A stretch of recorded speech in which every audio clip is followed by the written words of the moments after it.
Okay, morena everyone. Welcome to this workshop of our SPMP committee. If I could ask you to join me in the opening karakia, please. Tākana te marama kia tātou, tākana te araha kia tātou, tākana te rangamārie kia tātou, ko Parongia me te kawa, ko Maungatautari, ko Kakapuku ngā monga, ko Waikato, ko Waipa ngā awa, te hei muriora. Right, thank you everyone. So I'm only just going to have one quick opening comment before I hand over to the team. This is the first of a series of workshops on level of service, okay? I actually think this is one of the most important things we do as elected members. If we set the levels of service too low, we have a whole lot of unhappy people. If we set the levels of service too high, we have a whole lot of unhappy people.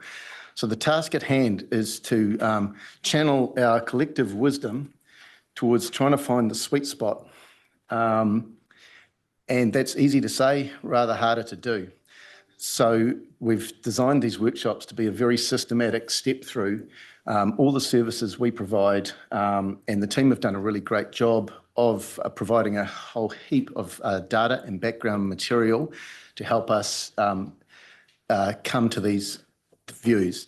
Now remember, this isn't a decision-making workshop. A workshop can't be a decision-making forum, so this is the first of a series of workshops, so keep that in mind as we go through. Okay. Now, Charlotte and Ange from Community Boards, welcome. This consideration of level of service is right in your wheelhouse, so expect you to be fully engaged in this around the table with us, okay? All right. And at that, I'm going to hand over to the team at the far end of the table. You seem like you're an awfully long way away, but over to you, Katie. Yeah, thank you and good morning, everybody. You've got a bit of a tag team for staff today, and so I'll try and help facilitate and then hand over to people who actually know what they're talking about for different parts of the workshop today. So George and I will lead you through some of this introduction and background about what levels of service are, why they matter. Yolanda's obviously here so that she can speak to the financial aspects, and then later we'll have each of the activity managers available so they can speak to their parts of the organisation. As from our point of view, just really echo what Monty said, this is hard, and so we need to just learn as we go about how we do this today as well. And so we just want to make sure that as staff we can keep being flexible and if we need to just change things around a little bit about how we're working, particularly through each of the groups of activities so that you're getting what you need from it, then we'll keep checking in to make sure that we're doing that and that you get the best out of the day.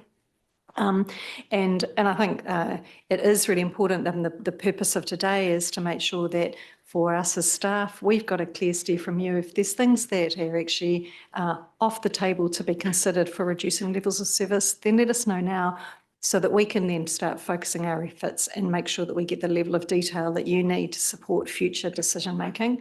As staff, there is no way that we can we can't give you the breadth and depth of absolutely everything across the organisation. We don't have the capacity for that, and I suspect you don't have the bandwidth for that either, without insulting your intelligence. And so being able to start that little bit of a filtering process today, I think, is really useful. So that's what we hope that we can get out of the day so that we can work through July and bring material back to the next workshop in August and then keep working through from there. So the first few slides do set some context, and we know that you've had some of this context in previous sessions. I don't need to skip over that. But I think it is really important to think about that from a level of service lens. And so we'll just tune ourselves in so that you're actually able to think about that from a level of service perspective. We've had these great foundational workshops, and it's actually really exciting to start moving to this point where you can start getting into those levels of service. And I think the workshops to date have set a really strong foundation for you going into these sessions. The context, this is what you have, the sort of material you've seen before, and there's obviously more detail in the pack that's been sent out. But I think a couple of things that have changed since we set the 25-34 long-term plan. So both around your financial constraints. The financial constraints have been discussed, before. We know this, and you discussed this in as you adopted your annual plan yesterday. But certainly the key difference, I think, to point out is that when you set the 25-34 long-term plan, there was an assumption made that you would maintain levels of service. And so that's flowed through, and that's something that we're going to be doing differently this time, because we really do need to look at all of the levers available. And so that really shaped that 25-34 long-term plan. We've got, we obviously know the financial situation has shifted significantly in that time. And the levels of service, the key point here is the biggest single lever you've got. It's not the only lever you've got, but it's certainly the biggest single lever you've got to be able to influence operational costs. And that's what makes this level of service work so critical. It's worth reminding ourselves about what the size of the financial gap is that we're really looking for. And I'd ask that you keep in mind when we start going through kind of line by line to be thinking about where are we going to look. And that's the question today. Where would you like us to look for potential savings?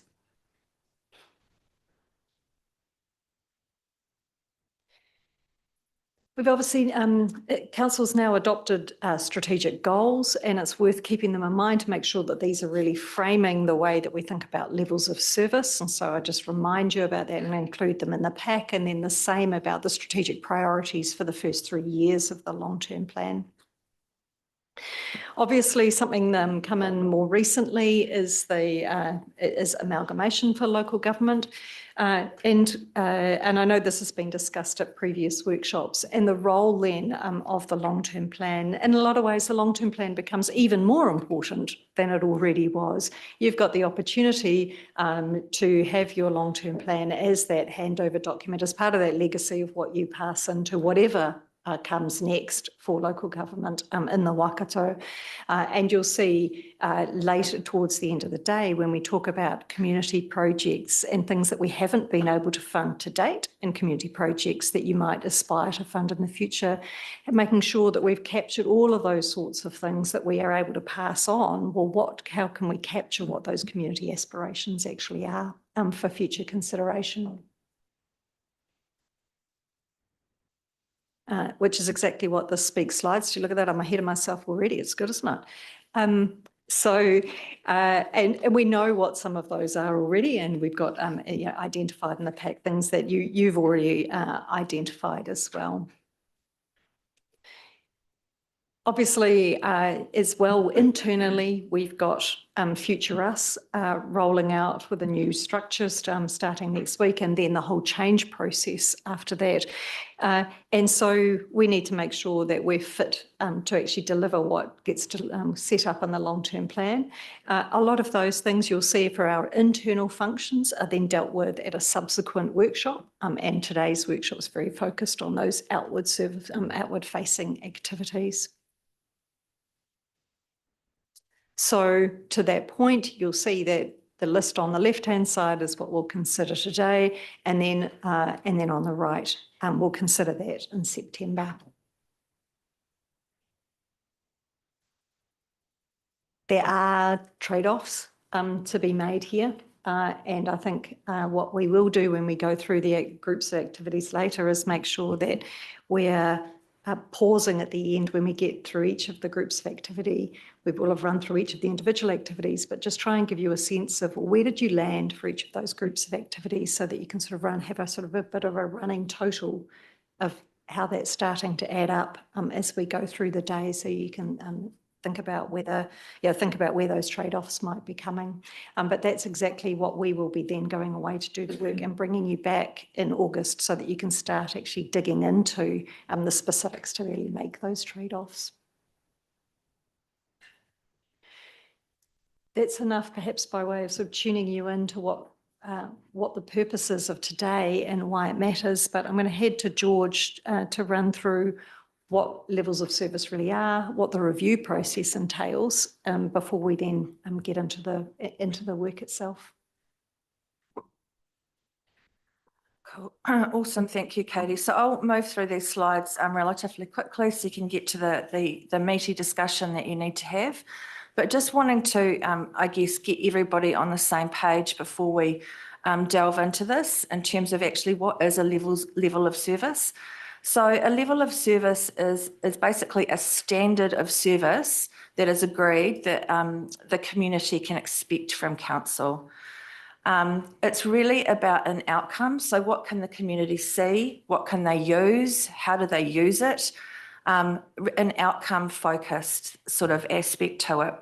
So it might be that a building is maintained to a certain level. It might be how light the streets are, etc. So it's actually what the end user experiences is really what a level of service is. And what that level is agreed as part of this process. You can see there just a quick example. So through our LTP, we make these statements about our levels of service. So for this one, the district pound, that they are safe, well maintained and accessible to the community. And that translates to actually what does that mean from sort of like a quantification perspective, if you like, feeding into the budgets.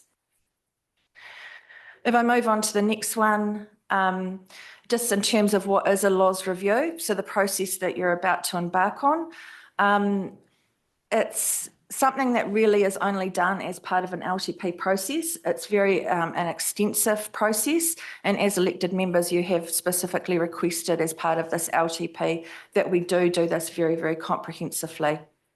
As part of it, there'll be discussion, as you can see in your pack, around the levels of service and whether they might be currently overperforming or underperforming. You've got that information, and then the discussion is around, well, do you want it to stay the same? Would you like to decrease it or increase it?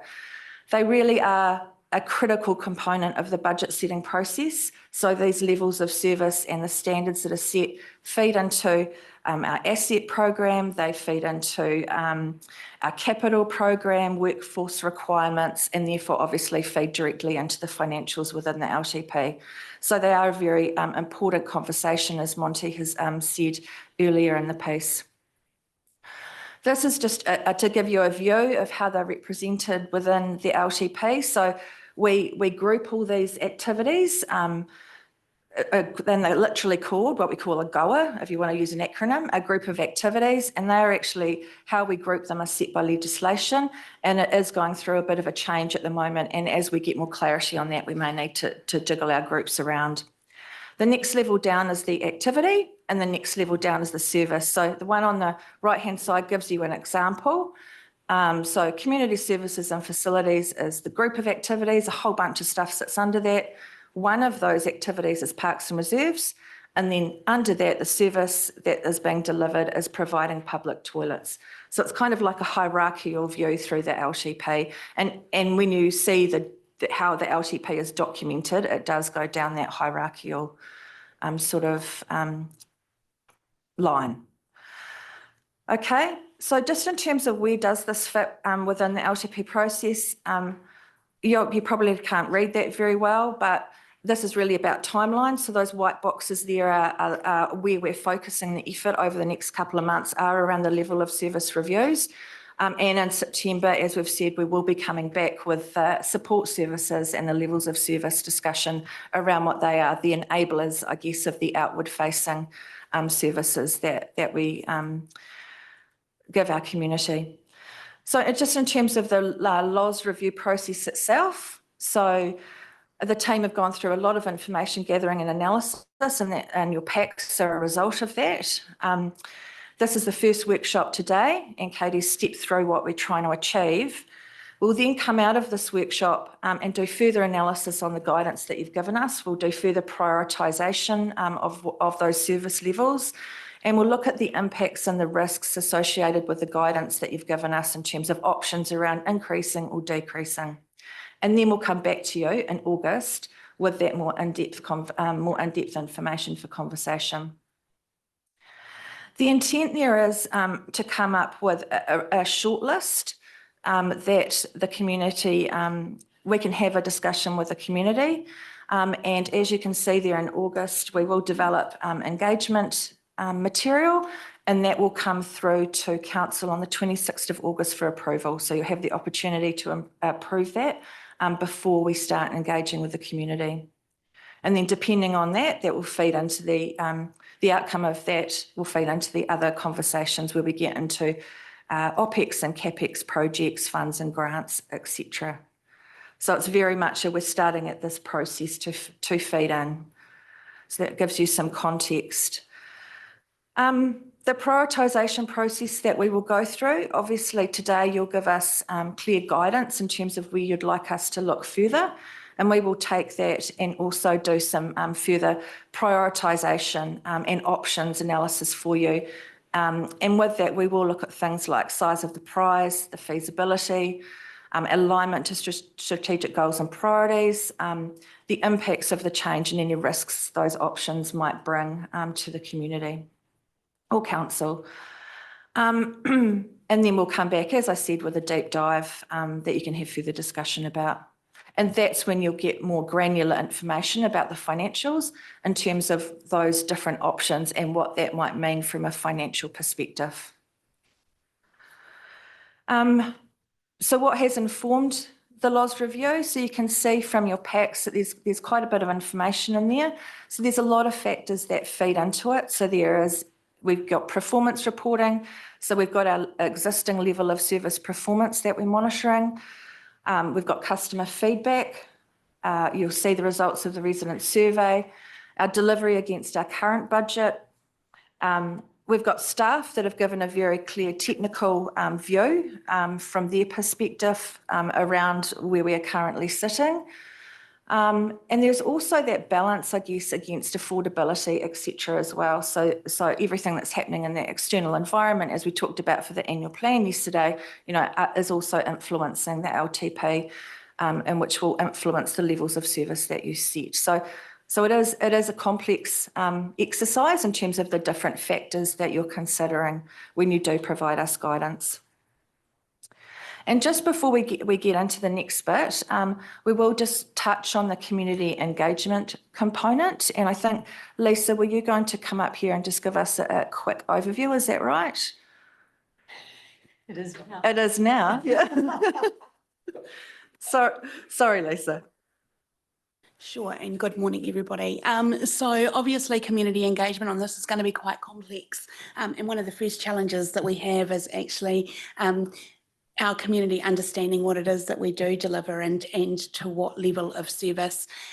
So proposing that we go out in July with quite an extensive education campaign, just bringing the community up to speed, particularly with the exiting of water and wastewater services, which have always been quite highly visible as a council service, with those going, what do we do?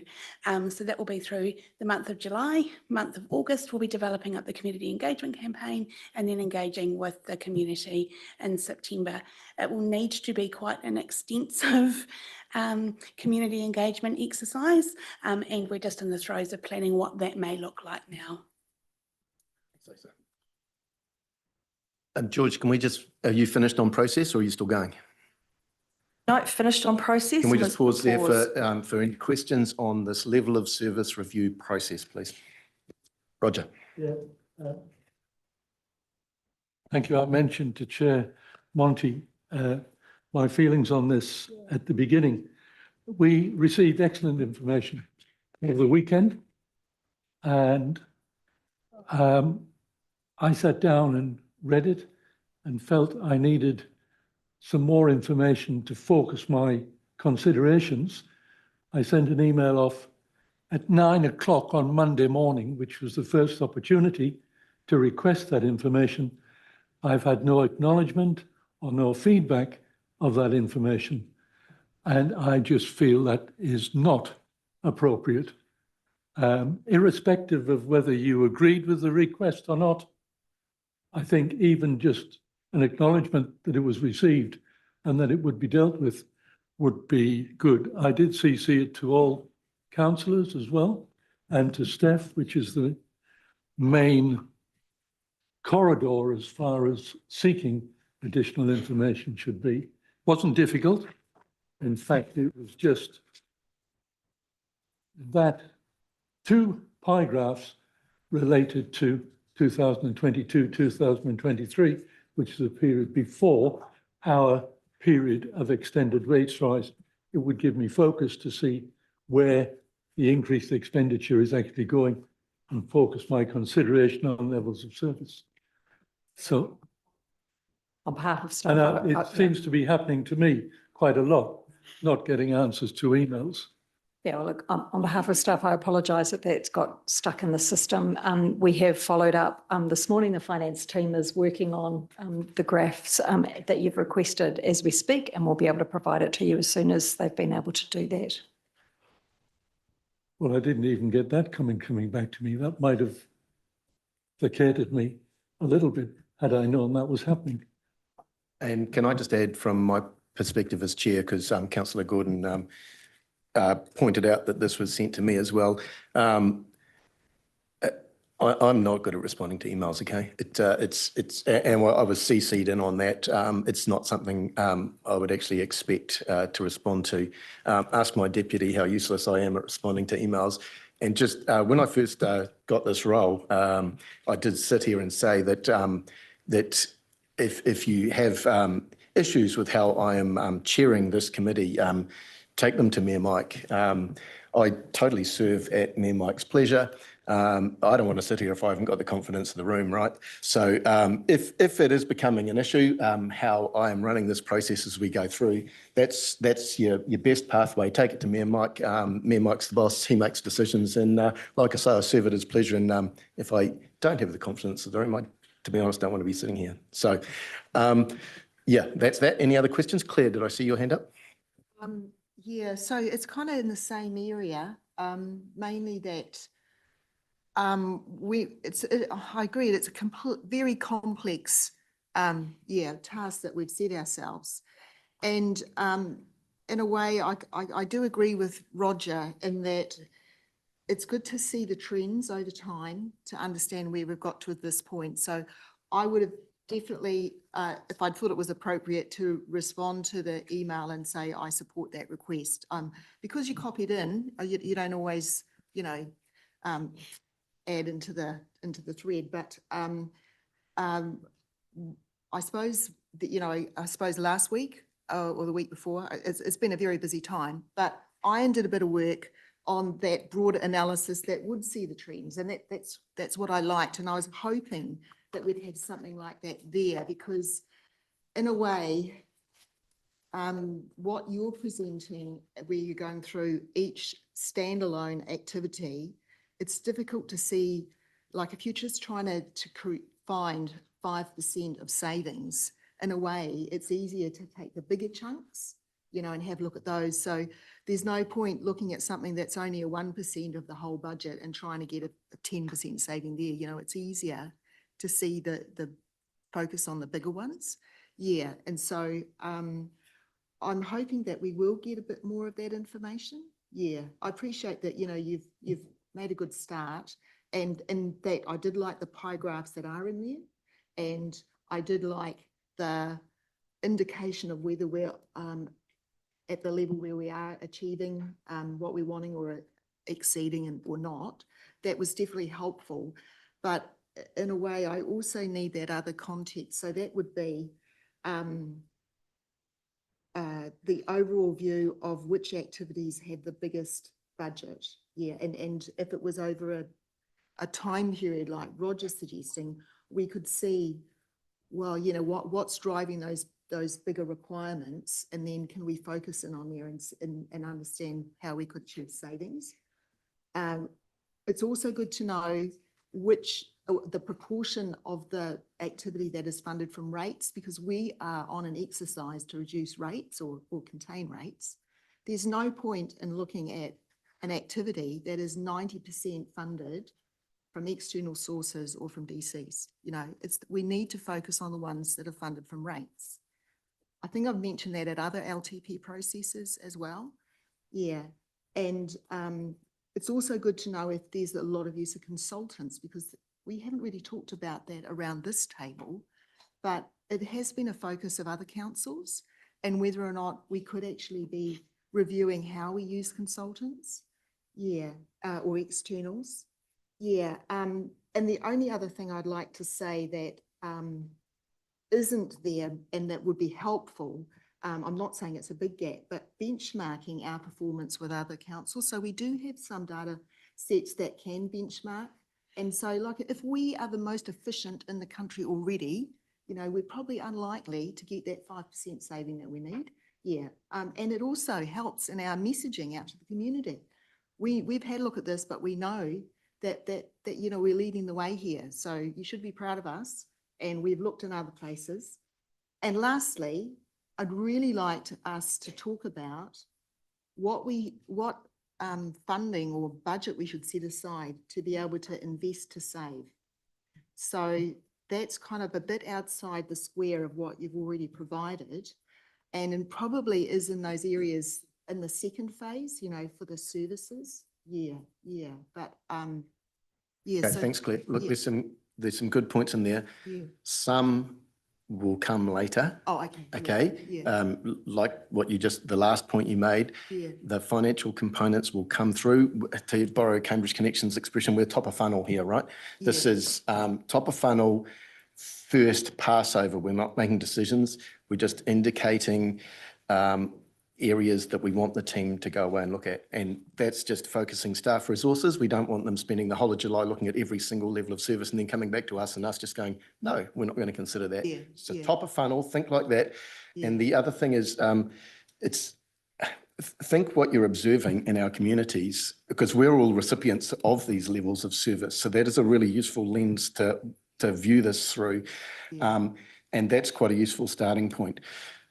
And finally, we do have the activity managers present. And as Katie mentioned, we are going to have the activity managers coming up to add some more colour to these 14 items and their subgroups as we go through them, okay? So hopefully some of that will come through. This is going to be quite an interactive kind of session, okay? So, but welcome your critiques afterwards, because this is going to be a series of workshops. So see how this goes, okay? And also it's not something this organisation hasn't done for a while, so we are somewhat creating this. Also, I mean, these critiques about the level of material provided, there is an enormous amount provided, and it is, for those of us on the PGG, the Program Governance Group, we are always trying to consider what's the appropriate level. Some want more, some want less, right? So we are trying to, again, hit the sweet spot there. And I would just remind members, there is a world of information in our annual reports, and I often observe around this table stuff people are asking, things people are asking for are often in the annual reports. They're easily available, and we should be all over them. And whenever I get asked a question, I always go straight to the latest annual report, and almost always the answer's there. I've stopped asking Yolanda half as much as I used to because I've started figuring out how to find it for myself in the annual reports. Right, back to the same. Oh, any more questions before we carry on? We're going to get into the meaty part of this.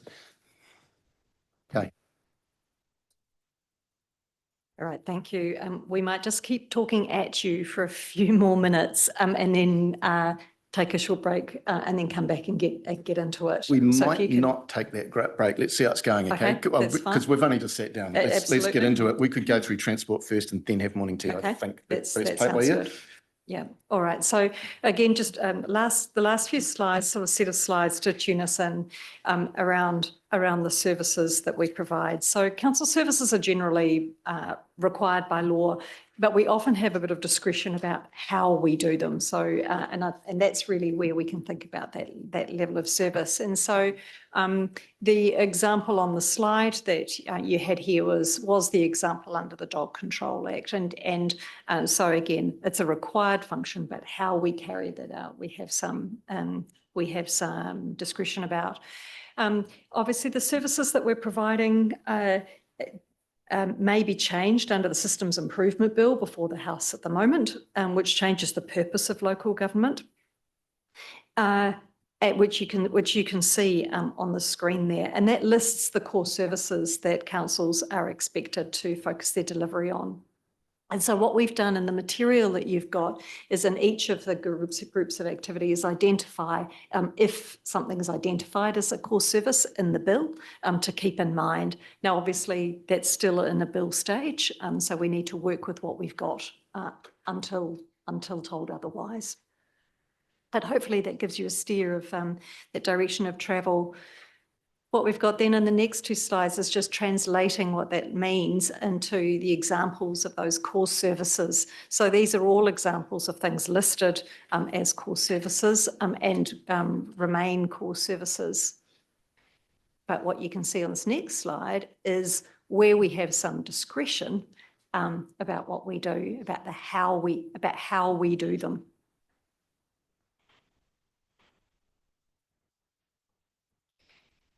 The last piece of information that we've got here is to give feedback about what our customers have told us with the latest resident survey. And that really picks up to just to amplify Monty's point that you know what the community is experiencing, you know what the community is telling you about, and certainly that view of the community is absolutely critical to be bringing into where do we think the appropriate level of service is. May I ask a question on that, Kate? And it's to do with the departmental structure that sits behind these levels of services.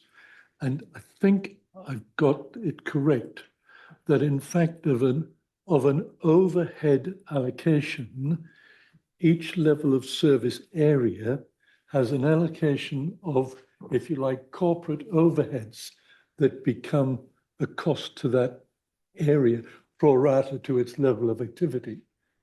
Am I right in that understanding? Yes, that's normally how we display the numbers. The numbers that you will see today is before that allocation of overhead. So you'll see the cost of the support services group of activity before that is allocated to the different areas. But so my understanding is when we see a graph like this and allocation, those totals there include the allocation of corporate overheads into that expense area. Normally you would, today it's not. For today's purposes, we haven't allocated the overhead, so you can see the cost associated with actually Good. delivering the activity. That's an important consideration. Yes. Lovely. Thank you for that. Yep. So just for context, we have a couple of slides just outlining the financial information. All the information that we have provided is as per the LTP 2534. As I said, we haven't allocated the overheads, so you can see where the costs are sitting. So this slide shows us we've taken year one of our 2737 LTP, but using the 2728 information out of the previous LTP. So the majority of costs, operating costs, are sitting in community facilities, transportation and support services. So just for clarity, the support services number that you see there, 20%, that includes the interest payable to the LGFA, as well as depreciation on assets other than infrastructure assets. So it is not just pure cost. There's some other stuff in there too. Can we just be clear on something, Yolanda, following from Roger's point? When we do get down into the activities and we have those bar graphs, what we spend, it's got employee benefit, depreciation, finance cost, and other expenditure. But what you're saying is that the share of corporate overheads not in those bar graphs, right? Yes. Yeah. So that But the finance costs are. yes, the Yes. portion that's allocated to the internal loans. Just on. Right. Yeah. Okay. Yes. Yeah. Clear. Yeah, so that's a really interesting point. I was just wondering whether or not we could have that shown separately, the interest and depreciation that's within the support services. Yeah, that'd be really helpful because we're probably not going to go there, are we? So it'd be quite good to have that separated out. Yeah, Perfect. I didn't realise that actually. Yeah, thanks. So this slide is allocating, it's the same example year, 2728, and we've broken this down in line with accounting standards that you would see in the Statement of Comprehensive Income. So employee benefits makes up 28% of this cost. depreciation 23%, finance cost 13%, and then all other expenses grouped into one group, 38%. We've just highlighted some of the costs associated, well, included in other expenses for information. Okay, we've got a few questions here. Yeah, we have those graphs. Yeah. Ian? Yeah, this is just clarifying my thinking here. So, you know, if we think about this, 27, 28, 3.3 is what we need, I seem to remember. A little bit more the time we get out to the third year of the long-term plan, if we go ahead with what we're planning to do in terms of waste. It's not 3.3 over 128, it's 3.3 over 45 plus 36. Because in essence, we can't really affect the depreciation and amortization and finance costs, right? They are not an addressable cost No. with the level of service lever. No. We can only, it's the blue bit and the orange bit. So we're looking to save in this first year model that we're looking at, we'd be looking to save 3.3 million out of 81. So your depreciation and interest is, I mean, it's really, it won't be in year one, depending on how the CapEx program yes, runs. it's fed, but Yeah. there's a different lever to control that. Yes. But when we're talking about levels of service, we can't control those two bits of the pie. We can only control the blue bit and the, I'm not very good at colors, that's yellow. The yellow bit, is that was, yeah, I just, Largely, yes. largely, okay. You get to go at the capital program later, I know. subsequent workshops. Yeah. Hey, I think I have some more questions here. Did I see Shane? Just looking at this graph, where are consultant costs sitting? They would be included under other expenses. Other expenses? Is that like professional fees or something? Yes. Okay. Thank you. Did you have another question? No, no. The next slide is our CapEx. As I said, it's not level of service directly, but over time you do see a difference. It's just to provide context that the majority of our capital expenditure is within transportation, community services and stormwater, like you would expect. So this is just for probably a trend analysis to see how the components are spent over the period of the LTP. Similar to 27-28 information, the majority is in community services, transportation and support services. Similar with the CapEx, spending on transportation, community services and stormwater, the majority. In 27-28, there's one different colour, that's the planned capital expenditure on the dog pound currently in the LTP. And then lastly, what the team did here was they, instead of, so normally you would see the major funding source as per the FIS statements, what they've done is they've allocated the percentages in line with the asset management plans. So for instance, the Cambridge wastewater treatment plant, just an example, would have been a third level of service, third renewal, third growth. So you would see that coming through. The vast majority spent on growth in the earlier years, currently in the budget.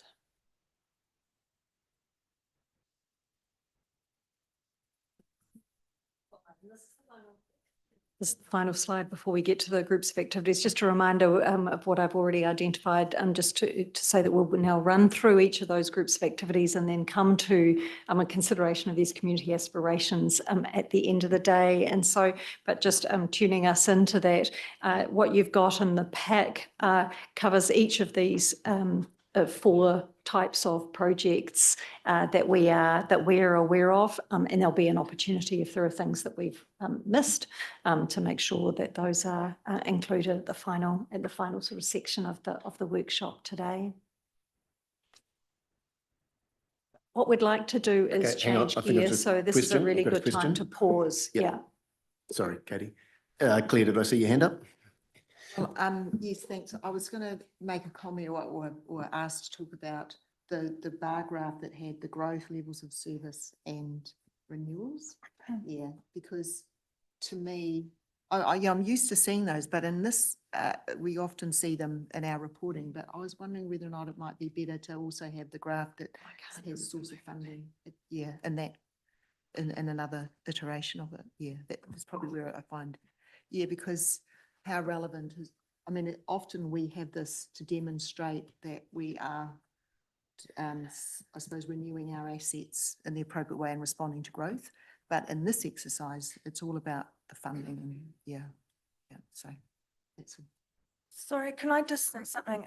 What we might do is actually get a whiteboard up here and actually list these additional information requests, just so that we've got them visible. So if I could get the team to do that, and so we can just park them there and make sure we come back, yeah? That sounds good. And if it's all right with you, I would like to box on into transport and we'll do our morning tea break after that. So we can review how it's gone, adjust if we need to. And we've only just sat down. We don't deserve a break yet. Agreed. Kate did.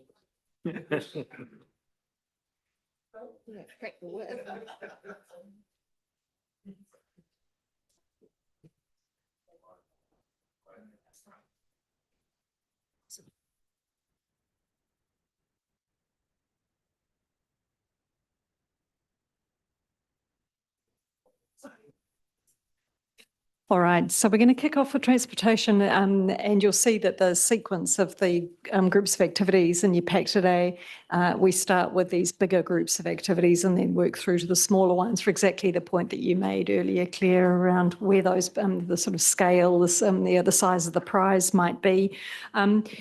We would like to use this deliberately as a bit of a test case for how we might do this for the rest of the day, given that this is new. So I sort of, we seek permission to do that. And so that, like I said before, so we really make sure we give you what you need. And so what we would like to do in terms of process is run through the activities line by line.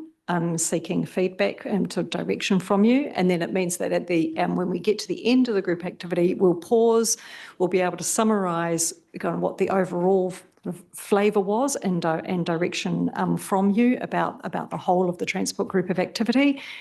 And then we'll check in about whether that was a useful process or not. So that's the way we'd like to tackle it. And to expedite this, questions are going to be directed to that end of the table. Don't come through me. It's going to waste too much time. Okay, so look that way. I'll monitor them. That's exactly right. Sorry, Katie. I think that's what you were going to say, right? So you get what you get for this next while is me as a bit of a facilitator.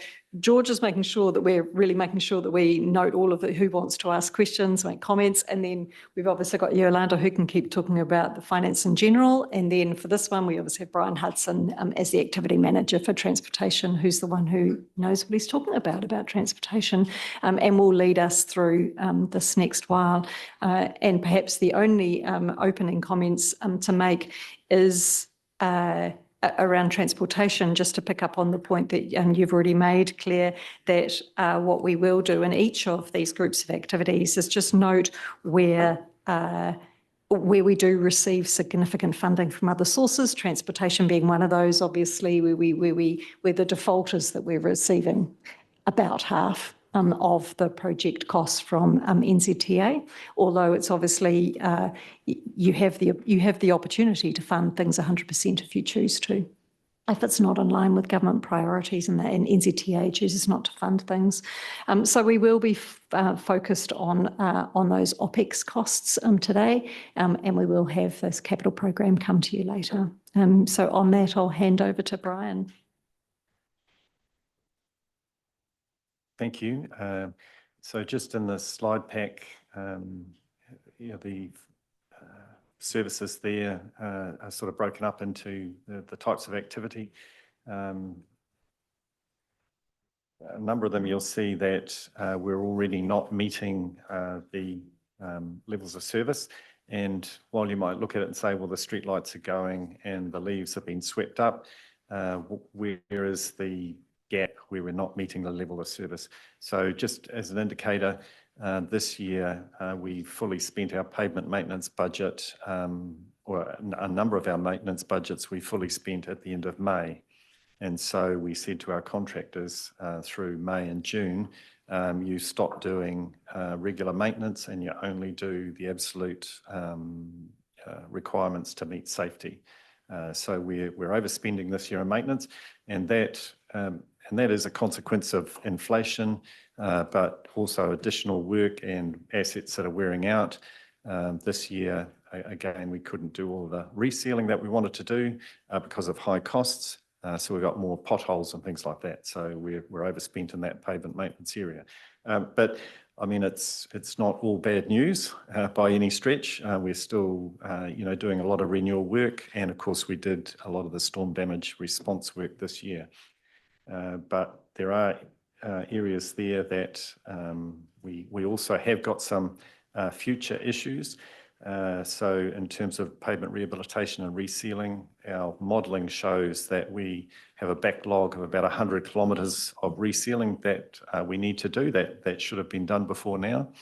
So we're sort of in catch-up mode, and that means things like where we would have traditionally done a road surface in asphalt, in the future we'll have to do it in chip seal because we can't afford the more expensive asphalt. So those sort of things, I guess we're already looking to make, as a roading team, we're already looking to make those savings to try and get best value from both the ratepayer dollar and the NZTA funding.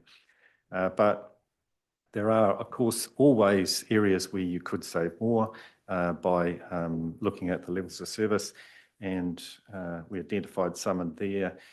Stop doing footpath renewal for a few years and just do trip hazards, small maintenance items. So the overall footpaths, the Department of Internal Affairs measure says actually most of our footpaths are in pretty good condition. So you could actually drive down some expenditure there, maybe a couple of $100,000 a year, which that'd save the ratepayers $100,000 because $100,000 of that is coming from NZTA.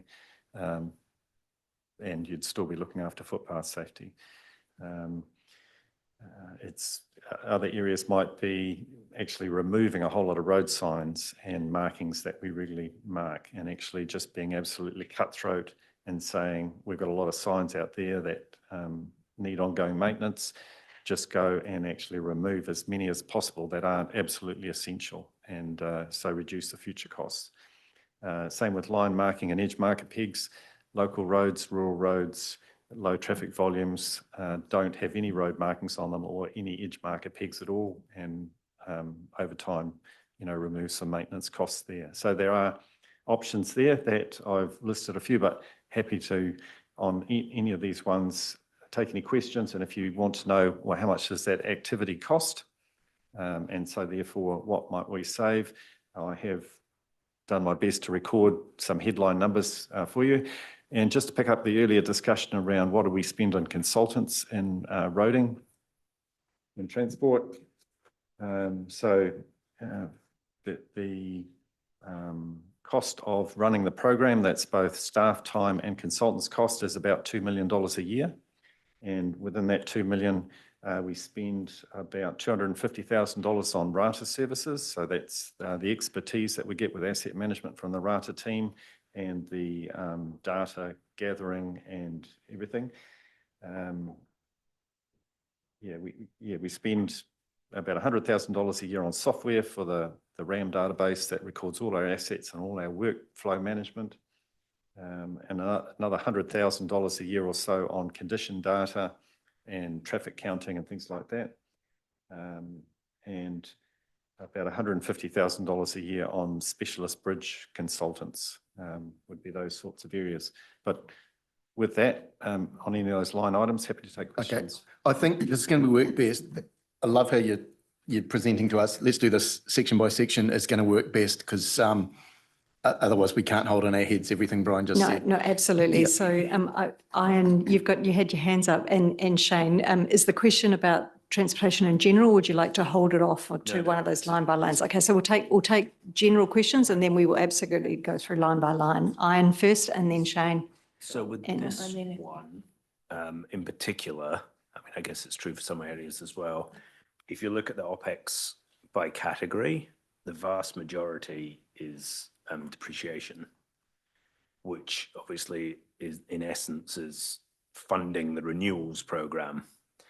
So are we able to, because to me, the crux here was, you know, how big is that gap? And I couldn't wrap my head around, you know, so, okay, I mean, it's hard to tell from that bar graph, but it's what, I don't know, about $10 million a year, very roughly, of depreciation.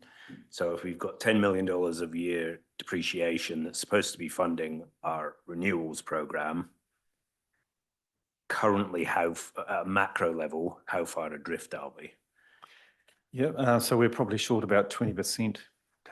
And so we'd need realistically another $1 million a year to, or $1.5 million to be looking after the pavements and surfacing to try and catch up that backlog, and another $500,000 a year for structures, because that graph where it talks about, it's got the blue hump in there, whereas there's that 10 million a year, and it looks relatively even expenditure through the year, but it's not that even.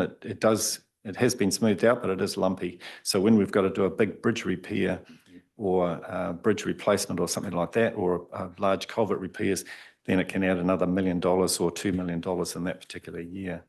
But overall, what we're looking at from our modelling and other information coming in is that we're probably a couple of $1 million short. And this is a bigger picture question, I think, Yolanda, and well, whoever can answer it. What are the main drivers of that depreciation drift? Because do we revalue our assets and therefore up the depreciation? So is it that the inflation is outpacing the reevaluation, or is it the fact that we only started accounting for depreciation in 1996 and we own assets that were around since before 1996? Or what's the, you know, what's the driver of the gap? I'd say it's the difference in inflation. So when we revalue our infrastructure assets every 2 years, and that would be the driver for the depreciation. If there's any change in the pricing of contracts, you would see a mismatch. Yeah. And then last question, and I'll let go, promise. Sorry, Monty. But I think what we're talking about here is true not just across transportation, it's all of the places where we have these same challenges. I can't remember if I've got this straight in my head or not. That depreciation there, does that include growth assets? Yes, it would. That's right, from Yeah. the point at which they are Capitalized. Yes. irrelevant of whether they're being used or not. Yes. Yeah, okay. Thanks. Shane, Angela, Mike, Dean, Claire. So Brian, in terms of your current observations, have you used Anteno feedback to input into your current observations? So are you looking at what people are complaining about and then saying, okay, these are the issues that I'm hearing through Anteno, and therefore they're reflected in your observations? Is that right or not right? It is right. So certainly we're seeing an increase in the number of customer requests, whether it comes in through Anteno or a phone call or an email for roading, and you can see it in the public perception surveys where people's satisfaction with roading, road safety, footpaths, things like that has taken a steady, downward slope over time. I mean, there can be other reasons for that. And, if a piece of state highway in Te Amutu is in a really bad condition, people, when they fill in the perception survey or answer the questions, they can think of that really bad bit of road and they don't know whether it's a highway or a local road. And so that can colour their thinking. But overall, across the district, we see that downward slide in customer satisfaction and an increase in the number of requests. So whether that's about potholes or broken footpaths or streetlights that are not going and haven't been going for several months because we can't afford to fix them, those are all factors. Just a quick question to clarify, and it's possibly obvious to everyone else, but in that CapEx non-subsidised roading, those big chunks of growth-related expenses, when they go onto this graph for this information, have they been paid for already by, you know how we often say growth will pay for growth, but we've got to pay up front? Have we got the money back in to cover this, or this is just how much it cost us? And so we're just currently wearing some of that growth cost. So these are budgeted numbers, so not necessarily incurred yet. So it's budgeted. They will be added to DC loans that will be repaid by the developers over time. Right, so they will be potentially upfront costs to us until the, Cash flow wise, Yep, yes. yep, cool, thanks. Yeah, I just clarify that there are some other increases in cost, level of service type costs, which are not growth, but are in that LTP ahead, which is, some estimated numbers for implementing Cambridge connections, Te Amiru, strategic road improvements, other things that are in the LTP and years further out, which are also in that bump in the graph. Oh, thanks. My question was around, Brian, you said some of the pots of money ran out. It was either in March or May. I can't remember which, around maintenance. The damage we had in the storm last, I think, November, December, and it cost us $900 to $1 million. We didn't borrow that. Is that correct? We put stuff off. We didn't do stuff internally around the roading network. Yeah, so it's a range of factors. So in some councils already agreed to loan fund part of that cost. So the capital part of that cost. We obviously received additional subsidy from NZTA, but I guess until council made decisions about how it was going to fund it and until NZTA decided how much they would fund, we had to pull back on renewals funding. So we spent a bit less on reseals and pavement rehabilitation to leave money available in case we had to soak up that storm damage costs from within existing budgets. The fact that council's elected to loan fund part and NZTA have given us some funding and provided the final repair costs in the next financial year for those two bridges met also by NZTA at the 71% subsidy rate, then those renewal funds that we held back on spending, we will be able to spend in the 26-27 year. Yeah, but that will only keep us treading water at the same rate. It won't put us ahead. Thank you. I'd be interested to know, as part of transportation, what the percentage of money or the proportion of money we spend on traffic management around the work that we do. The government said some time ago we were going to have, attack cones. And to be honest, I don't think people have seen any sort of result from that. It still seems to be overkill. We could be wrong, but what does it cost us for that part of the process? And then can we look at, who makes the rules and are we overkill or not on traffic management, for planned activities? Yeah, Can we hold that off? Can we hold off answering that question simply so we cover that off when we get to the services around traffic science and management as that activity? And so then we can bring others into that conversation as needed. Yeah, thank you, Dean. Yes, thanks, Brian. I was interested in how Waipa is benchmarked for its transportation, especially the roading. I guess it's the biggest portion. Yeah, with other councils. Like, I'm sure you do have that information. Yeah, because I think that's helpful too, that how are we performing in comparison to similar councils on the cost of our roading and the getting the work done? Yeah, so certainly, cast your mind back a few months. I did share some graphs when we extended the maintenance contract that showed that Waipa, in terms of cost per kilometre of road maintained, or that's probably the best benchmark. We're kind of in the middle of the pack in terms of the country, which is a pretty good result given that Waipa as a district were quite compact, so a large population, a relatively short length of road network.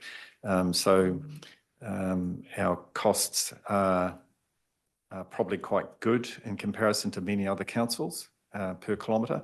But that's on the basis that we actually have really good road metals, road aggregates to build roads.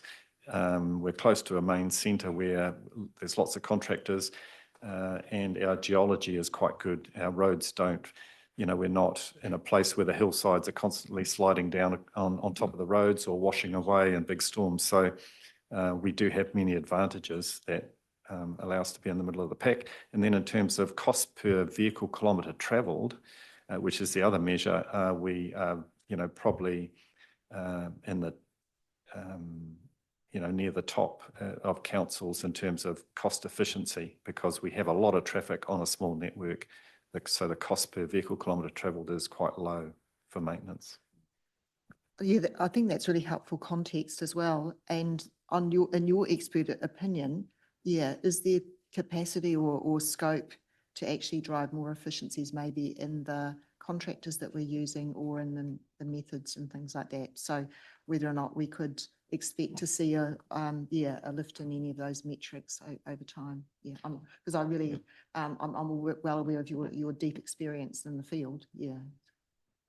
Yeah, and I guess over many years, I've worked with lots of different contractors. The types of general maintenance contract we have are quite flexible, and so they give us the ability to respond to different needs and respond to storm damage, to shift priorities, and put the effort and the money where it's needed, which is great. So we don't have litigious contractors who jump at every chance to make a big profit out of a variation if we change our mind or direction. And that then works both ways. If you've got good contractors and you've got a good working relationship with them, then you can get best value for that dollar spent. And so I think we are in that place, and we have been in that place for many years, because we do have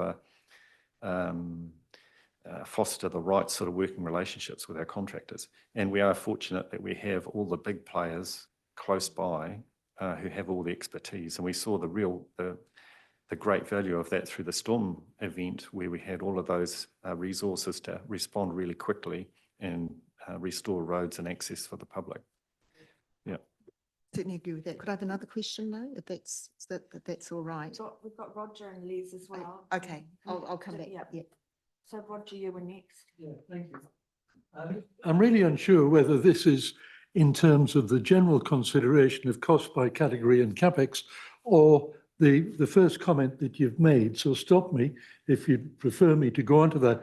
But it is, you've made the comment across all services, and we are chasing an increased level of service generally all over our rohi, chasing the additional increase of level of service that we have included within our growth contracts. How much of that is relevant to increase? Like, how much are you chasing? And are we trying to put too much into keeping up with the contractors? I know the importance is in renewals and repairs, but how much are we allocating into that area of chasing that increased level of service in other areas other than growth? Does that make sense, that question? It does. If I use an example, so a new subdivision arrives and it's got nice new asphalt streets and wide footpaths and maybe lots of street trees and decorative lights. So are we trying to chase that same level of service on existing roads? The answer is very much no. We're not trying to chase that level of service on other roads because we can't afford to do so. And if anything, those new assets that come in from a subdivision, it's got asphalt on it now. In the future, we will never be able to afford to put asphalt back when in 20 years' time when it needs replacement. It'll have to be chip seal. The same if an expensive decorative light pole fails or gets run over or something like that, and it's going to cost us $8,000 to buy a light pole, we can't afford it. We'll put up a plain galvanized steel one for $1,500. Okay. So it's but what happens, we've had a lot of growth, we've got a lot of new subdivisions, but they're not getting to the point where they need a lot of maintenance yet. A lot of it's still brand new. So we haven't had to deal with many of those issues of maintenance in those areas. So, But the operating costs for more street lights, more street sweeping, more sign maintenance, those things hit from day one. so and sorry, it is going back to this column now, but your suggestion is to do less to return to the individual level of service. So where are we currently doing more? Are you able, Roger, to do that on Yeah, on a okay. line by I was line wondering basis? whether I was swapping over onto that, but I think it's an interesting discussion point. And probably, just for clarification too, when we do get to that line by line, when we're saying status quo, increase or decrease, the status quo is what we are doing right now. So it's not what we were intending or aiming if we're currently under, it's we remain under. Okay. If we choose status quo. So that's just to get your mind in the right spot there. I'm just wondering, yeah, I'm just wondering what, are you happy with the quality of blacktop we're using at the moment? Because it seems to, nationwide, they seem to be breaking down a lot faster. And I just noticed going around on the rural roads that had the older years ago, they're holding up a lot better than the newer roads that are repaired. And they seem to be repairing them like the motorway. They seem to be repairing them quite frequently nowadays. Yeah, I guess I've been around a long time. Started in roading back in the mid-80s. Probably the quality of the sealing that we do now and the quality of the asphalt we have now is far and away better than what was being done years ago. And that's just because standards and operating practice and operator training and everything has improved. So, and the specifications and things have changed and improved. So yes, you can always find some mistakes where perhaps the wrong treatment has been used, or if, for example, like I said, we're behind in terms of resealing, and that means more of our pavements will be cracked and potholed. But if our choice is we can't afford to reconstruct that road, all we can afford to do is repair and reseal it, then the chip seal we put on will not last as long as if we were putting it onto a good road surface. So you'll get a shorter life for that asphalt. And you see that result on all networks around the country and on the highways. Everybody is in the same boat as us. We are not unique.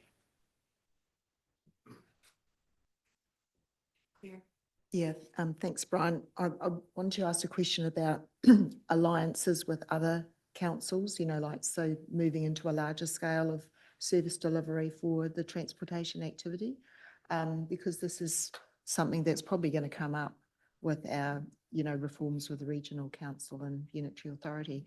So what's your experience with alliances, and do you think that is an area that we could actually look at, in the next coming 10 years to get some savings? Yeah, so I guess I've kept in contact with my counterparts at Waikato District and Hamilton City, and I worked for 5 years on an alliance type contract in the Bay of Plenty, state highways and local roads joined together. Different contract models, yes, they have some benefits, pros and cons.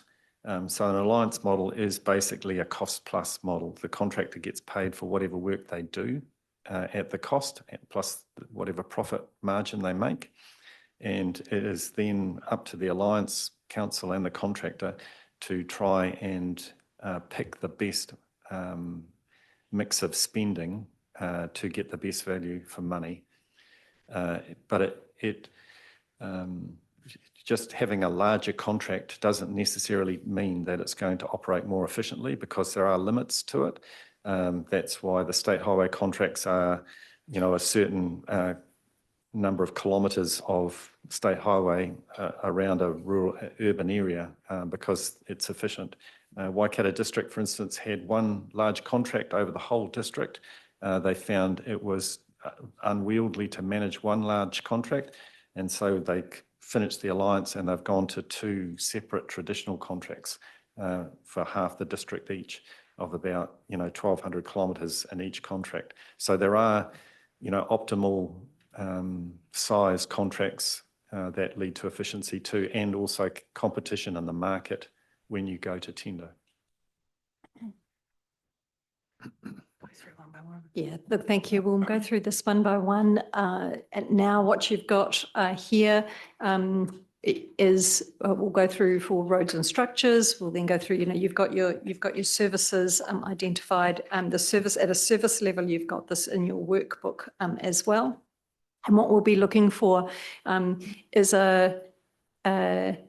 we've got a couple of places where there might be some specific questions. Dean obviously will come to this around traffic management when we get there.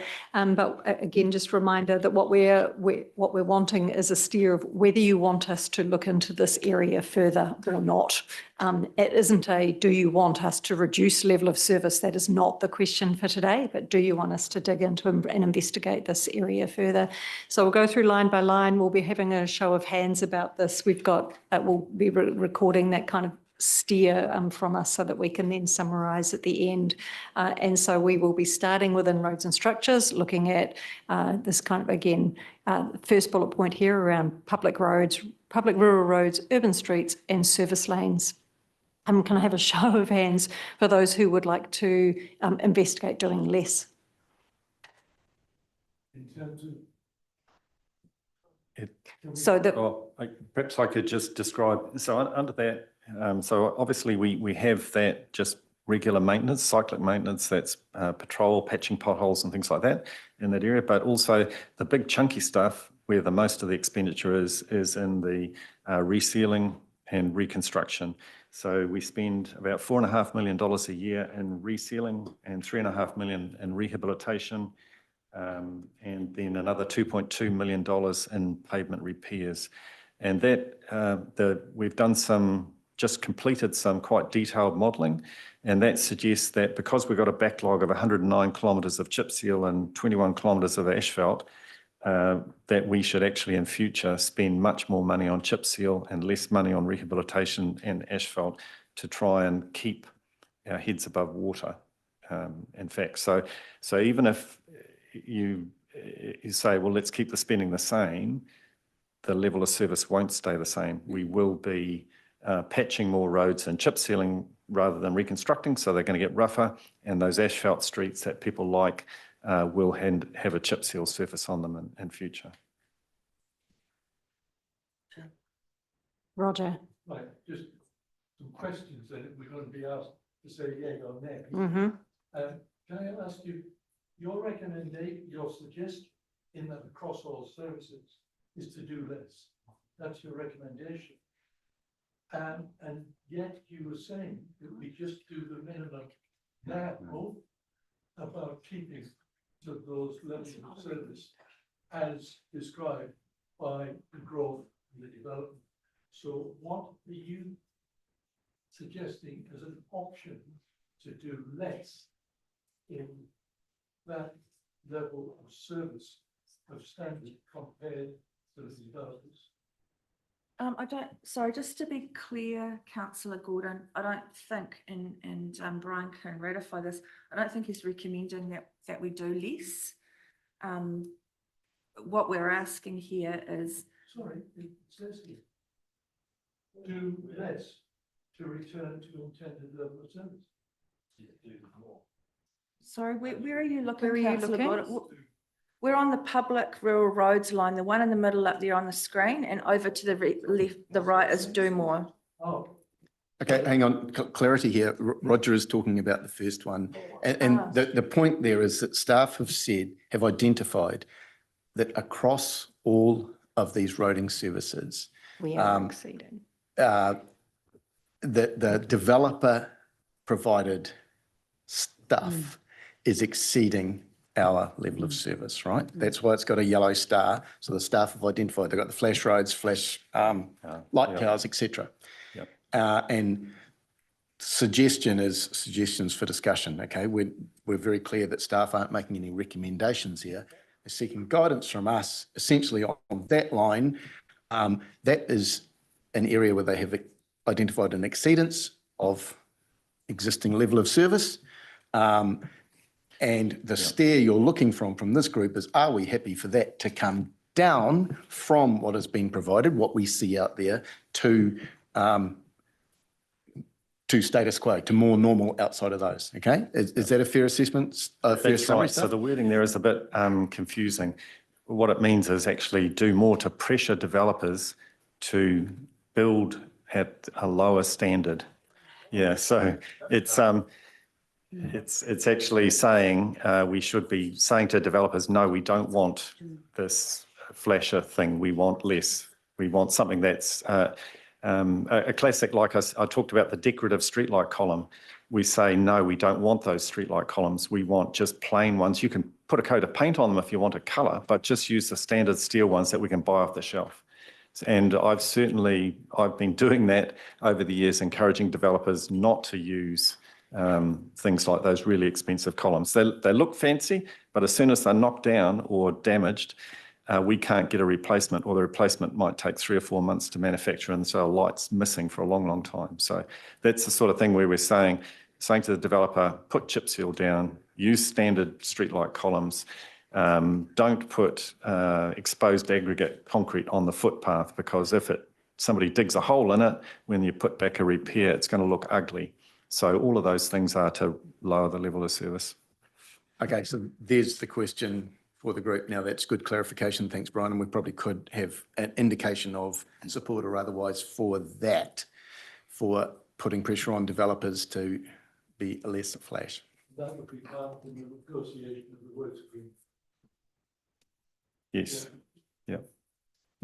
Yes, so Ian's got a question. Couldn't we just put a targeted rate on it if they want to do that? If they want to build to a higher spec, we say, fine, you can build to whatever spec you like, but that means we're going to charge you we're going to put another $5 a month on per house per month as a targeted rate to pay for that in renewals. Yeah. Is that just an accounting nightmare? We can come back. Just a thought. Yeah. Yeah, absolutely. And I think this will be in the general concept will be something around the discussion around the mix of rates versus other around fees and charges, but also the use of targeted versus general rates around these things. And I think the thing then to consider is both, and the point about this is then we're talking about the consequential OPEX that we inherit, obviously. And I guess the discussion when we speak about fees and charges and the use of targeted and general rates is it'll still be the same rate payers, so how much you layer up and whether it solves the problem or not. And that's the discussion for you to have. Yeah, absolutely, absolutely. Yeah. All right. So I would like to put, so this, we're looking at, we're saying across all levels of, across all services, we've shown where we're at now, but we need to just look line by line, starting in the middle line of the table. The middle line of the table, we're not currently meeting intended level of service. You've heard from Brian a bit about why that's the case. And so the question is, do you want us to look into doing more or less in terms of level of service? So we're going to have a show. Do you want to just go straight into a show of hands? Because we're going to get to. I'm assuming that say if we say more, that then this line will come back with dollars at a later date, and then we can have another discussion. Absolutely, Yeah. absolutely. Like I say, you are absolutely not committing to an increase of level of service. What we are saying is, do you want us to investigate this further and bring you back what that would look like, what the implications and risks would be, what the sort of costs would be, and then you can make an informed decision across all of those activities. So, yes, we can decide the top line first. Yes. Good on you, Ian. I was going to do that. Yeah. All right. So across all services, if we start, I'm going to start with the do less and then the do more, because that's the way it's set out in your workbooks every time. So can I have a show of hands of overall across all services you would like us to investigate doing less? It's actually pressuring developers to do less. Standardised in terms of expectation. Yeah.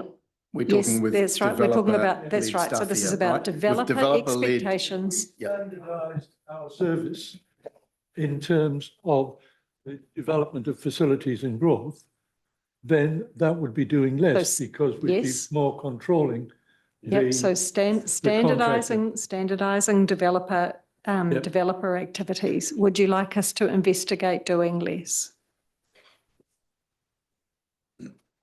Half of you. That's, would you like us to, yeah? Someone's recording this, right? So we get a. Okay. Okay. So this top line here across all services, the discussion was that at the moment, the developer is setting some of those standards about what level of infrastructure they're actually providing. We then inherit that infrastructure and we take on the consequential OPEX of that. That is, so if you would like the standard to be lower and for us to continue to work with developers for that standard to be lower, then raise your hand of do less. Okay, now we've got the vast majority. So yes, we will investigate that as. Katie, who's recording? Someone's Yeah. recording? Yep. Katie, excuse me, but within that, if there were areas that specifically wanted to be flash, like what Owen was saying, there is that potential for that. Absolutely, You know, there's the 'cause we don't potential for that with start targeted just- rates. Yeah, That's she right. just raised a really important, we don't, like there are areas that want to look like that, so. In that case, if that's correct, because it's so black and white, this is yes or no, but thanks, Ange, I would go what the majority just did, because I think it's a very great idea. Hey, All right, so that means I'd like to take the vote again then to make sure that everyone's really clear what they're voting about. And I apologise, I mean, this is kind of us getting into it, right? And making sure we get the level of clarity that we need for you to be able to raise your hands about this. So I will put this again with that clarity that of course that targeted rates are available where communities choose to have a higher level of service. But if you want us to work with developers so that they have standardised and lower levels of service, and we have that standardised across the district, then I'll ask you to put your hand up for the do less and we'll be recording this. Okay. Okay, there we go. So that's everybody. That's everybody. Okay, well done. Hopefully this is going to get easier as the day. Okay, a couple of things. Debs has asked me to remind you all to use your microphones, okay? Because people can't hear and there are obviously people watching. And secondly, this is really interesting. We should probably avoid getting into sources of funding, right? This is a level of service review. Sources of funding is different and it'll come back. And if we keep getting sidelined into sources of funding and delivery of levels of service, it's not what we're here for. We're here to decide the level of service. That'll come later, how we fund it, how we deliver it, etc. Can we keep that? Because otherwise we will just keep going down rabbit holes, okay? Monty, can I ask this question though? Where there are exceptions, I think we need to note that for the team to understand. This was a great one. Where there are exceptions, where there may well be developments where people want a different level of service. And we don't want to go into the detail of that today. I agree with you. And we don't want to explore the funding source. But I think we should note in each level of service if there is an exception. Granted, great idea, and we can do that, okay? Yep. Thank you. Sorry, Chair. I just wanted to say, if we go these exceptions and it hits rates, just remember that hits the baseline or the top line rating number, because ours is all inclusive. We don't differentiate between general rate and targeted rates. And secondly, it'll hit the residents who will be occupying the houses in the future. It won't necessarily phase a developer. It will hit the residential house. A couple of great call outs. Yeah. Headline rates number, targeted rates are in it. So, yeah. We move on to the second line in this table.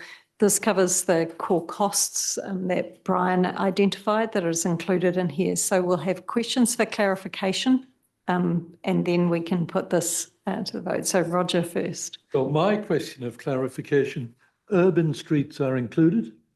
Yes. And therefore, does the installation of speed mitigation devices fall into this category? No, that would come under traffic services and facilities later on. Right. Yep. I shall save my question. Any other questions for clarification? Shane? Yeah, just a comment about town concept plan expectations not met. Can you just explain that, Brian, please? So I guess that there's a number of projects in the future for in Te Amutu for whether it's Market Street, Mahoe Street, things that are in the LTP at the moment. And obviously they will raise the standard of road and landscaping and everything in those areas. And so as you make decisions in the LTP, you've got to decide whether those things are in or out. They've been sort of pushed out into future years in the past. And I guess you've got that decision to make because while a lot of these things on this list are all about maintenance, there are some things about improvements within it as well. Yep. So you mentioned that, and you're going to get sick of me asking this question today, so maybe just assume that I asked it. I think I totted up about $10 million worth of spend in here. So it's about a third of our program. Yes. On yeah. transportation, is that correct? Yeah. Yeah, it's the big chunky stuff that keeps the main carriageway of the road in a good serviceable condition. The reseals, the rehab, the asphalt work, and the regular pavement maintenance, pothole patching, and yeah. Yes, Brian, in terms of the status quo, there are two things there, unsealed roads and footpaths and curbs. We have an allocation already to those two expense areas. Yes? Correct, yes, yeah. So there's, that's under renewals, we renew curb and channel and do small repairs and things like that. And unsealed roads are maintained. We've got 39 kilometres of unsealed road and they're graded and metal is added when needed. It's within those budgets. Right. Is there an allocation in status quo for for sealing of some roads, irrespective, even if it's only a kilometre? No, there's no allocation for sealing unsealed roads. But they are maintained? They are maintained. Yeah. Thank you. Okay. All right, so as Brian's indicated, this is where a large chunk of the transportation budget sits. It is, so again, would you like to investigate reducing level of service for this line? I'll ask again for the show of hands. For those who would like us to investigate doing less, can you please raise your hands? Well, what we're measured on really, isn't it? Yeah, well, I mean, I know we are measured on it, but I think that we need to be looking into if we way to do it more efficiently. So I suppose, is that, I don't know if that's the right thing, like. I strongly think that we should be leaving the efficiency, the service delivery mechanisms to later. This is, do you want your roads to be a better standard than they are now? Or are you happy to accept a lower standard than what you see now? So let's keep it at that level, and that's what's most useful for the staff to go away and do their thinking. Yep. And I think What I'm worried about though, is that if I say I'm happy for it to stay at the same status or even increase it, that no further work will be done on looking at ways that we could reduce the cost of delivering the service. So that's what I'm worried about. So I think we hear that message, and I think, like you say, that is something that we need to look at across the board, as you say, looking for efficiencies, looking at the delivery model, looking at whether somebody else is better placed to deliver this, that activity. All of those things need to be looked at across the board. So I think we certainly hear that message. Definitely. So you're right. From a level of service point of view, the question is for each of these, do less, status quo, do more. So with that, I'll just, again, so now we've got that clarity, I'll just ask again, if there is anyone who would like us to investigate doing less, can you please raise your hand? If there's anyone who would like us to investigate doing more, can you please raise your hand? Can you keep them up, because we need to record how many? Okay. Thank you very much. Okay, Katie, I'm going to call morning tea right there, okay? I know we're midway through this item, but it's just coming on 11 o'clock. And we'll have a quick chat about the optimal way to do this because we've got a lot of iterations to go through, okay? So people, it's a 15-minute break now. One clarification there, just before we take the break. You've taken the number reported to less, sorry, or whatever, but the ones that status quo, you're taking as the balance. Correct. Thank you. Okay. Good point, Roger. I had assumed that the rest of us were status quo. I just wanted to make sure that that was the case. That's actually a really useful Yeah. point. Could everyone please give an indication, more or less, or status quo? And then we can get a bit of a ranking of what the team are thinking. That's all it is, okay? Top of funnel. Right, Yeah. come back at 8:15. We'll have a quick chat.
Okay, everyone, welcome back.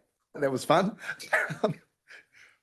So we've hopefully fine-tuned things a little bit after that opening piece, because we've got a lot of these to get through.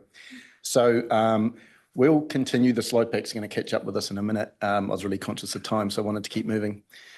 So we're still in transport, and we've now moving to look at bridges, large culverts, stock underpasses and retaining walls. Now, in the background information, this is one of the ones that our staff have indicated that we are falling somewhat short. Brian, can I just invite you to just give a 1 or 2 minutes on that, on your assessment? Yeah, so at the moment, we spend about $400,000 a year on bridges, bridge maintenance, structural maintenance.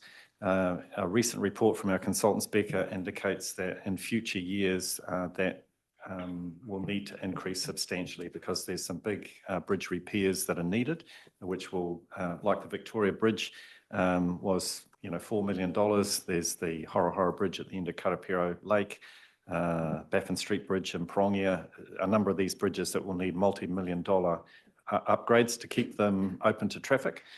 So really, in future years, we will have to spend more.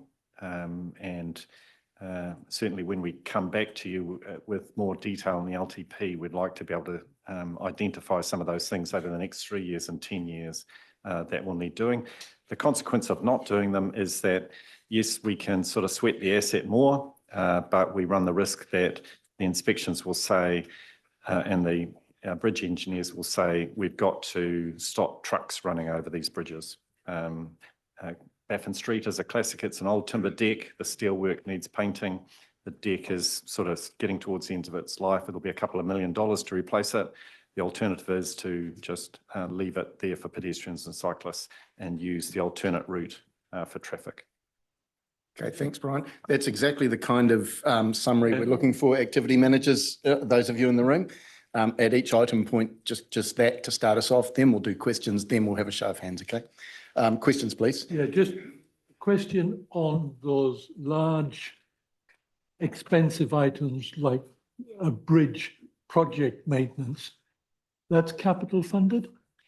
Yes, correct. That's capital. That's capital funded. Okay. Yeah. No more questions for clarification, so I'm going to keep rolling us through. Pip, it looked like you were nearly putting your hand up. Did you have no? Okay, great. I'll run the votes, okay? Great, okay. So just at this stage, you keep running the questions, I'll do the votes, okay? So nothing else required there. Appetite for reducing our level of service in this bridge space? Hands up. 1, someone's recording, right? 2. Status quo?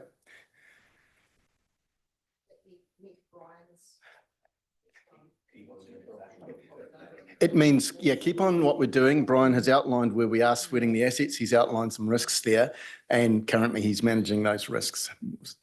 Make sure your hand goes above your head, Yep. because it's been counted over here. Thank you. And keep them up.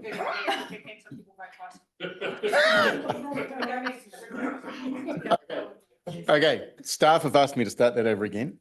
So those who have an appetite to reduce our level of service in the bridge space, hands up and keep them up, please. Okay, hands up who's comfortable with the status quo, the way things are operating at the moment.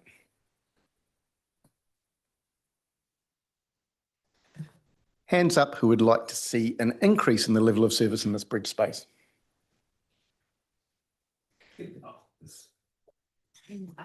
Yeah. I've just got a question for Brian.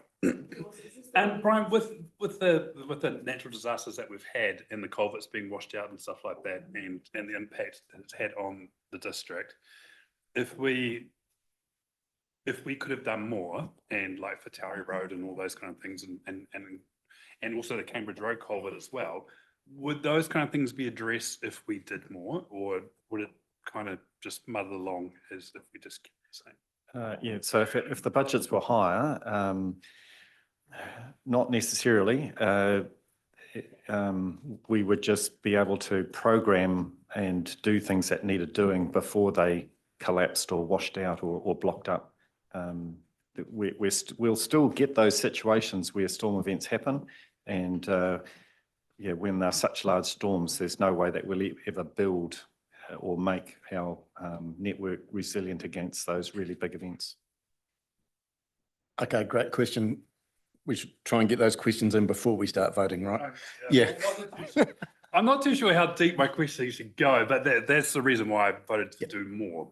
And after we've each show of hands, remember this isn't voting, there's an indication of preference. We'll just, any special requirements you want to add, these will go up on the board, right? So anyone want to say anything special here? Yeah, Ian? I think given that it's a small, relatively small spend item and that it's a health and safety risk that we will have inflicted upon us, if we leave it go for long enough, that's why I voted for more. So I think that there's a different consideration in this one to the next one, in my opinion. Okay, yeah, good point. And that takes us to the next one, which is smaller culverts, catch bits, etc. So smaller road drainage stuff. Brian, anything you want to comment here? Yeah, so on this, we spend just under $500,000 a year, and it is mainly renewal type. So replacing culverts that are basically at the end of their life, blocked, unserviceable, and replacing curb and channel in our urban areas. In the last few years, we've done very little curb and channel replacement because we haven't been able to afford it. We've spent this money on culvert replacements and things.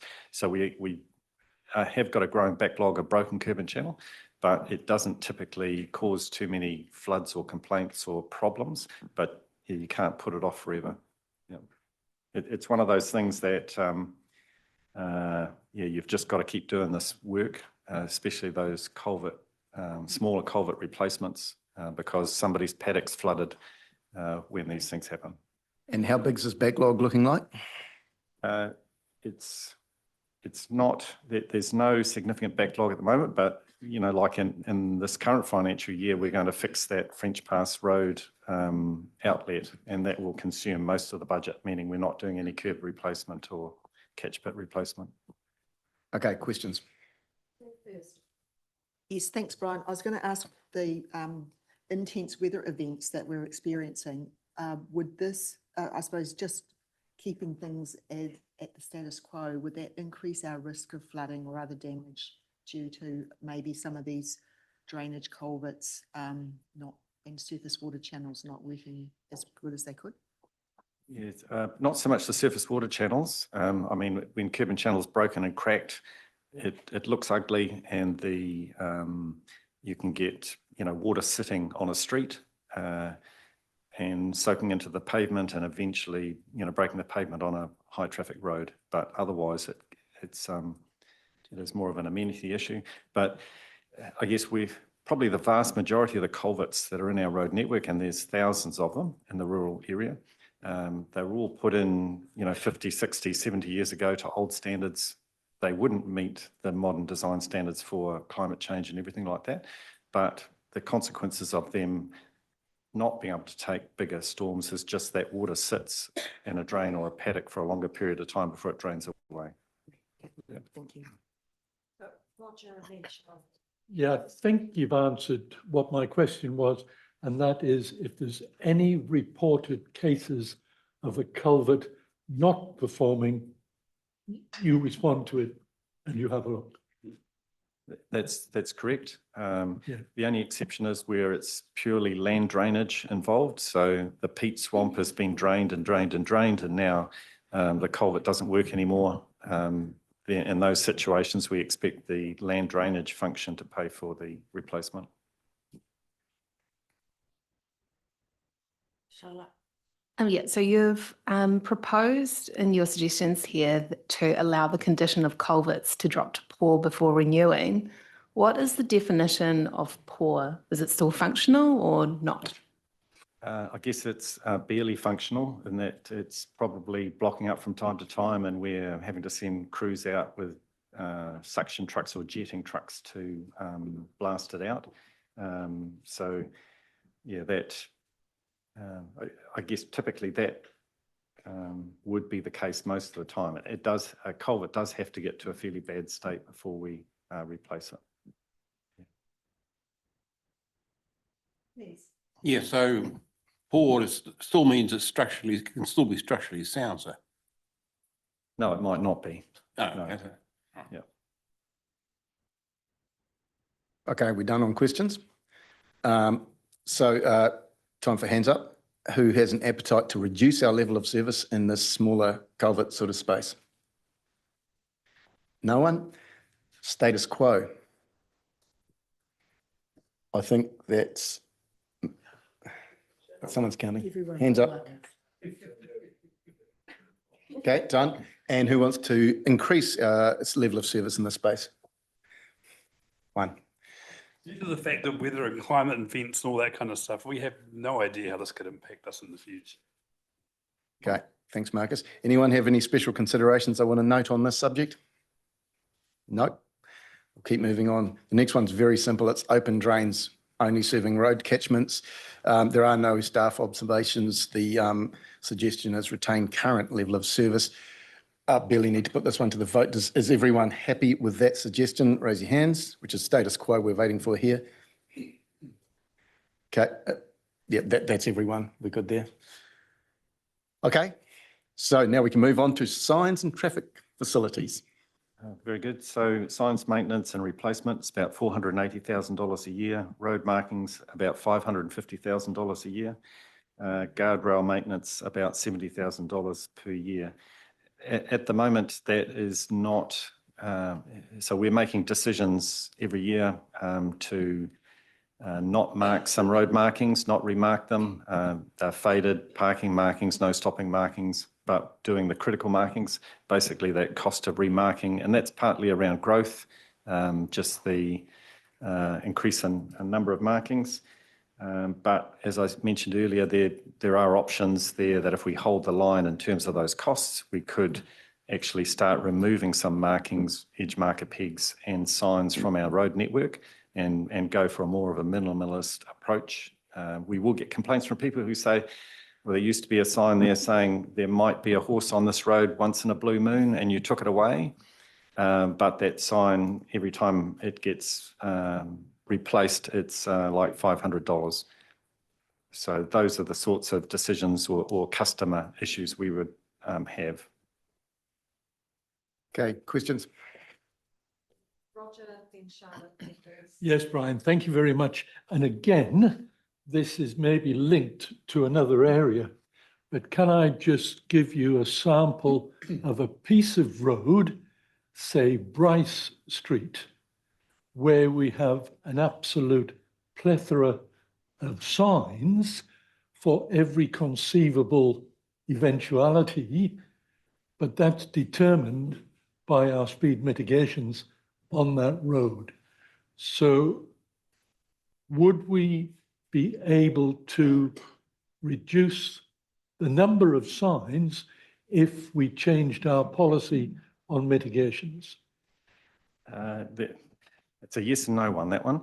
Some of those signs are there, they're regulatory signs that say give way or tell the public who has to give way on pedestrian crossings and things. And so the law says we must have those signs, otherwise it's a defence. If somebody runs over a pedestrian or a cyclist, they could say there wasn't a regulatory sign there, therefore I didn't have to stop and I ran over the cyclist, it's not my fault. So yes, you're right, there could be some signs that could go and even in those new project areas where we had to design it, go through a safety audit, get NZTA sign off that they were happy with the signage and the markings before they would supply the funding to build it, we would be, I guess, going back and testing the waters with NZTA to say, do we really need these things? Are they really necessary? Yep. The real question there is we need to address the later issue of speed mitigations really, rather than road signs, because those road signs are there because of the speed mitigations. It's both speed mitigations, but pedestrian safety as well. Yeah, like there's many signs that the road code says, you know, coming up to a zebra crossing, you must have the advanced sign and the diamond on the road and things like that. Otherwise, it's not a legal zebra crossing. So there's always some of those regulatory signs that the law says you cannot do without. I wonder if we just put that as a additional consideration when Yeah. we look at this. Yeah, but certainly rationalising signs, if we can do without them and the law is not mandatory, then yes, yes is the answer. Yeah. My question was sort of similar, but it was on traffic calming measures and speed bumps, whatever we want to call them. Where do they sort of sit in this picture? Because I think there's certainly a perception generally in our community that we've probably exceeded what the community's expectations were around that, and they need to be dialed back. Yeah, so that does come in. I did have it somewhere.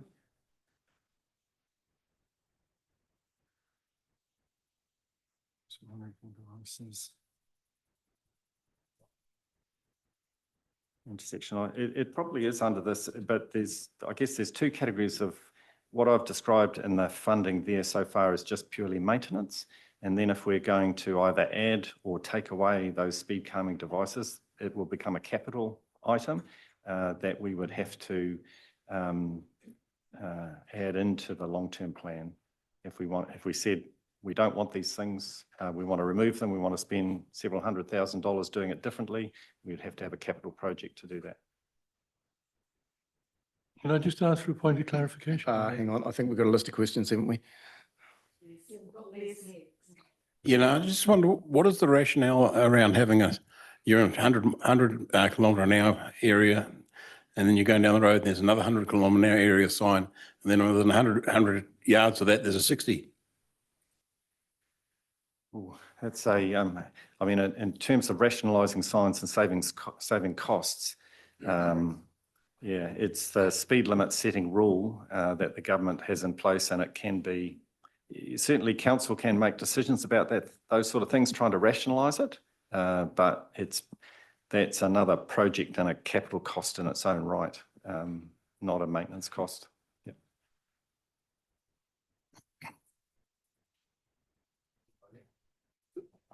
Yes, what I suggest is before we come back to Roger, I just want to sort of jump in around the traffic calming measures, because this is going to be a common question for some of you, and just get clarity that you have a paper coming around traffic calming measures in August, and what I suggest is that we identify here which line item we're going to treat traffic calming measures as part of, and we can include it in the signs and traffic facilities for want of a better place.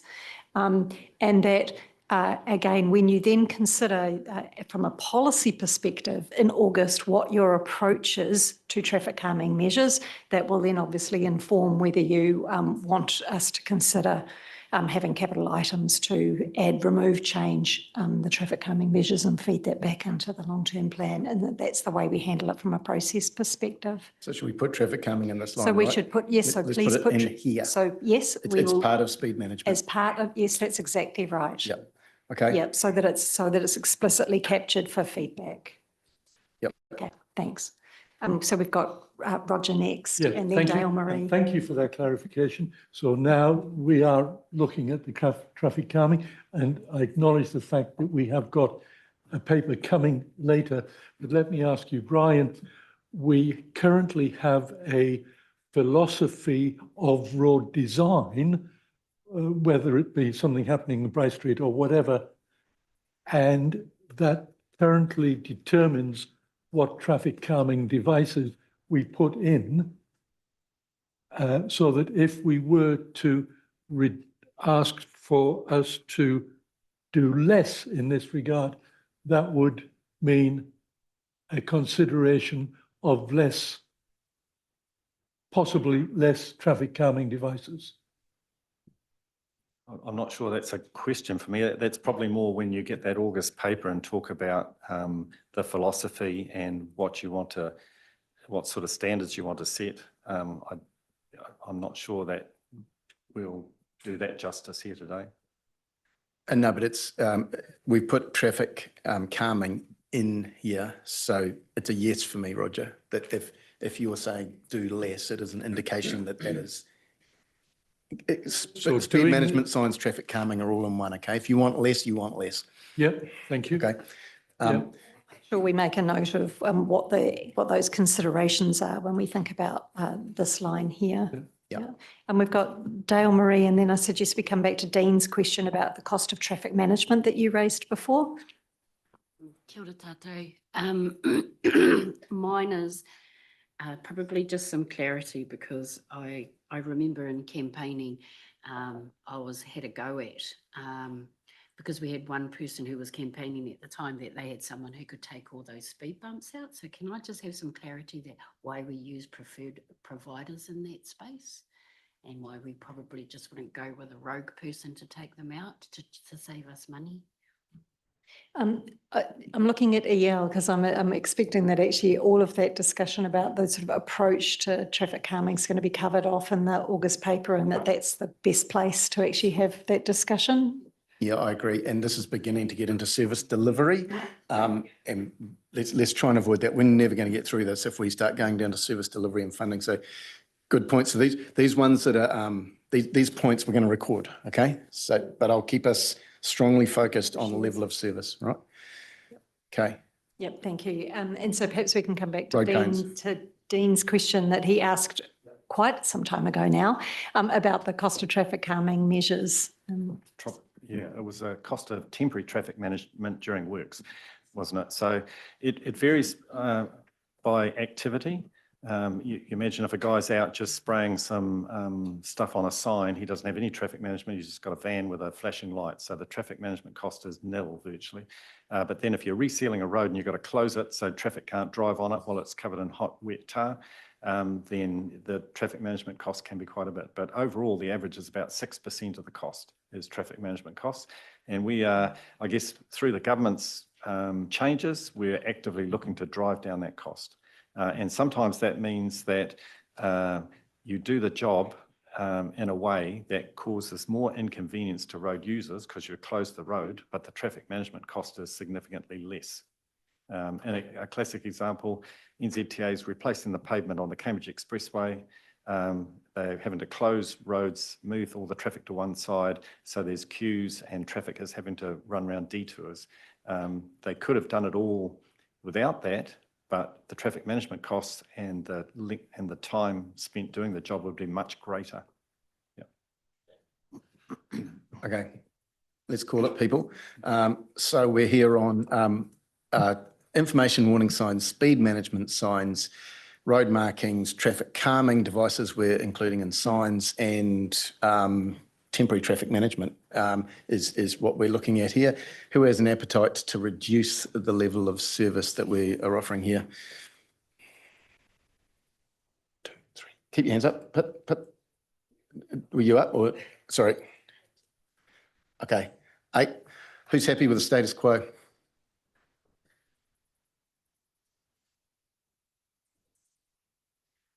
Thank you. Who would like to increase our level of service in this space? None. Thank you. And I think we've already recorded the specifics that came out of that topic. Okay. Traffic signals, electronic speed and information signs in the CCTV system. Related but different. Brian. Yep. So approximately $160,000 a year. The majority of that is running the CCTV system. And it's not really, well, the only way to reduce that cost is actually to not replace cameras as they fail or turn the system off, because the traffic signals, the ones, controlling the school crossing and things like that are all, basically essential safety items. Thanks, Brian. Questions? I'll tell you what, bring questions through me, through my governance officer, okay? And then I'll throw them to staff. Let's do that. Questions in this? None? Yep, I've got one. Yep. Right. In terms of replacing the CCT cameras, that's particularly the ones based over here in the police station, etc. The replacements would be with new technology. Would they cost more, or would that be a status quo if we didn't put any more in? Yeah, the replacement cameras are typically the same cost or sometimes a bit less because the technology is getting cheaper. typically. And that's the same for the technology that's in the police stations, workstations and stuff. Brian, one from me. Did we fulfill the network that we anticipated doing 2 or 3 years ago when I was on Cambridge Community Board? You had a plan. Have we got that? Yes, and we have, we've fulfilled what we said we'd do in the time period, and as new intersections like the C2, C3 roundabout with the underpasses, the cameras are going in there as we speak. Okay, thanks. Right. Les.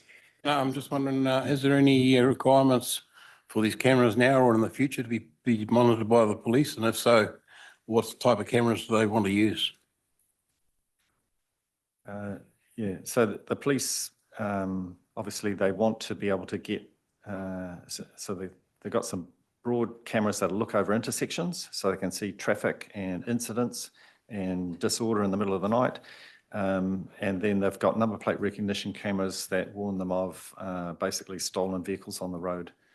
So yeah, those are the cameras that police have wanted and have been delivered.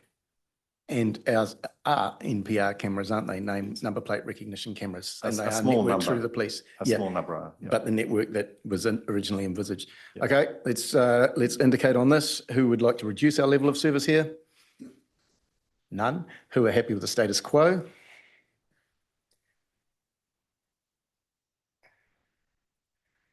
And who would like to increase our level of service here? Brilliant. Any special requirements to note? Done. All right. Moving along. We're doing amenity parking separate, right? Oh, okay. No, sorry. The heading is amenity and parking. So now we're on vegetation and litter control, leaf collection and street sweeping. Oh, sorry. Sorry, I was working off the background materials. I'll put it away. I will look at what I should be. Sorry. Streetlights on public streets.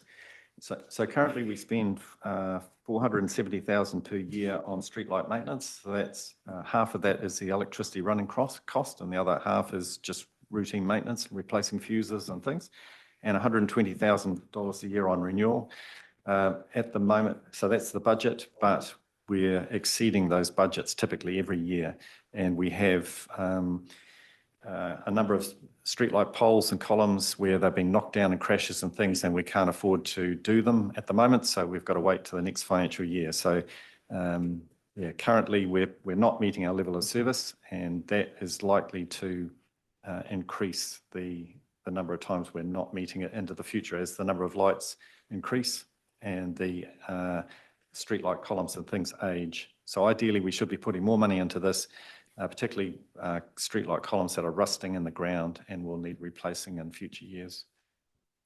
Okay, questions, Dean?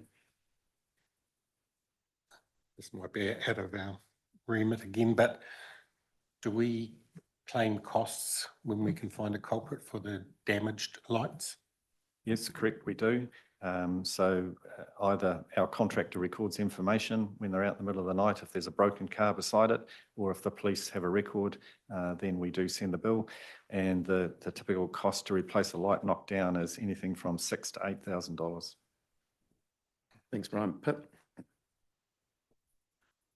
To what extent are we seeing a situation where the lack of street lighting is causing a public problem in terms of, insufficient street lighting, resulting in major problems with sort of police and et cetera? It's rare that but it has happened in the past in a couple of streets where police have come to us and said, ideally, we'd like more lighting. But it's rare. But we do have complaints or requests from the public saying there's not enough lighting in my street and I'd like to see more. But that is a capital cost separate to these operating costs, so it would be on top. In the past, we used to have a small budget to do a bit of that each year, but it was removed in the last LTP. And of course, NZTA withdrew all subsidy for improving street lighting. So we've not done it for a few years now. The other area where we run into trouble is that Waipa Networks is busy putting poles underground, and sometimes our streetlights are on the poles. And when the poles go, we can't afford to put light columns back to keep the streetlights there. So we're asking Waipa Networks, leave your old poles in the ground with our street light on it and take all your wires away. But yeah, because we have been caught out where they took the poles away before we realised, and now we've got no lights in that street. Thank you, Claire. I think it's the same as Pitt's really, that just check that by not replacing those poles in a, you know, timely manner, that we might be causing, yeah, other health and safety issues, that kind of thing. But Thanks. Yeah. Happy, Roger. As I take it, you mentioned the cost there of a new street light. So am I correct in assuming that that then is an asset and has a value, and hence there is a depreciation that is driven by that asset? And so then in terms of the resources of depreciation, we then have a replacement budget from the depreciation for those streetlights? Yes, correct. But it's whether we fund all of the depreciation or not is obviously an issue. And if you've got an average amount of depreciation, if you've got a whole lot of streetlight columns that are reaching the end of their life at once, or a whole lot of streetlight fittings that are reaching the end of their life sooner than you expected, then your depreciation doesn't cover it. Okay, and in the case of the power company actually putting the pipe, the wires underground, and the remaining pole, is that then vested to us? And does that have a capital value coming into our asset register? It's probably a bit of a tricky grey area, I'd say. Obviously, if they leave it there for us as a streetlight column, then we would become responsible for it, yes.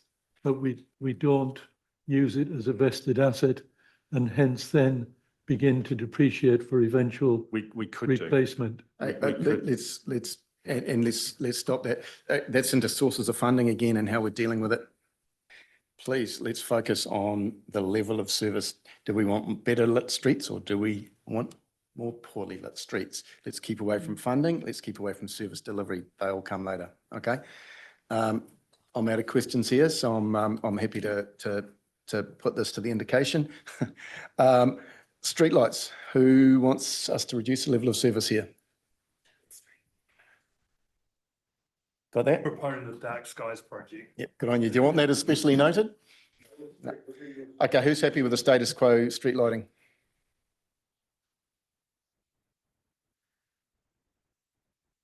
Got it. And who would like us to do better in this space? Thank you. Excellent. Stop looking at my computer. Oh, there's a minor one, footpaths and cycleways. So footpaths and cycleways, we have a maintenance budget of about $260,000 a year and a renewal budget of about $300,000 a year. Although it is quite possible in the next funding round from NZTA that they will give us less subsidy. That's what they've signalled in the past GPS, that they were reducing funding for walking and cycling. So the subsidy levels might actually drop on this in future, but we won't know for probably another year after the election, I suspect, on that. But yeah, this covers,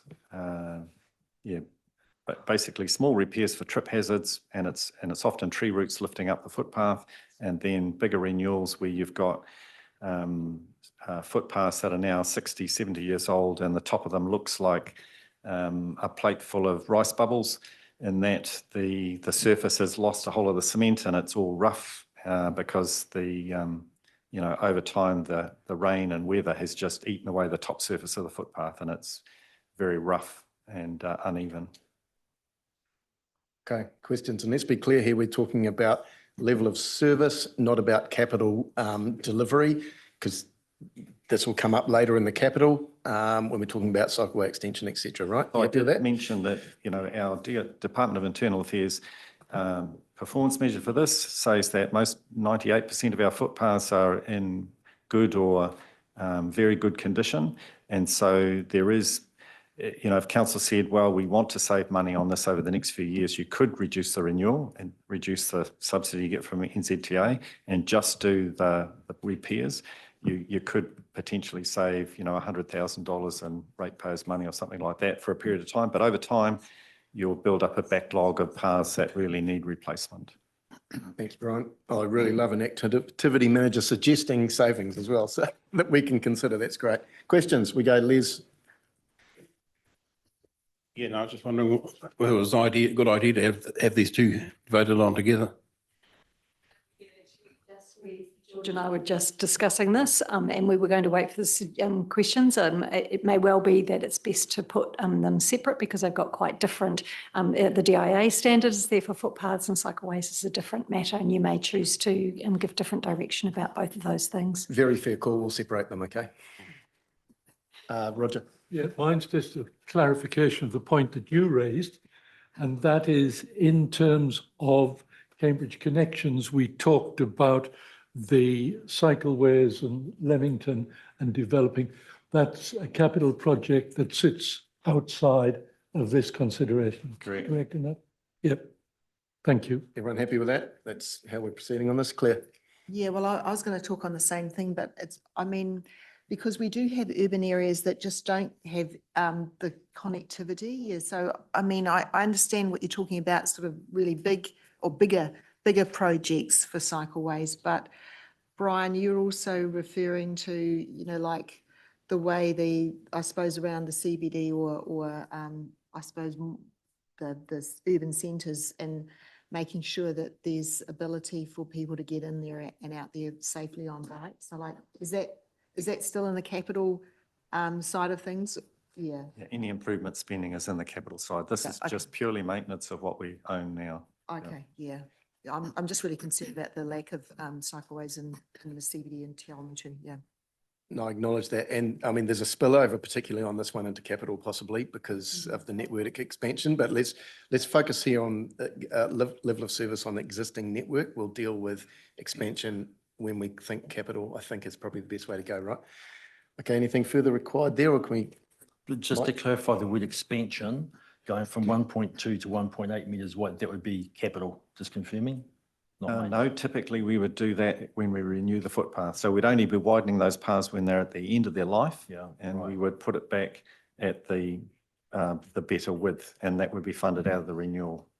Over that 300K. All right, thank you for that. Okay, let's put this, we'll do footpaths first. So what you're seeing out there, your experience of the level of service on our footpath network, who wants it to be a lower level than we've currently got? No one? Who is happy with status quo?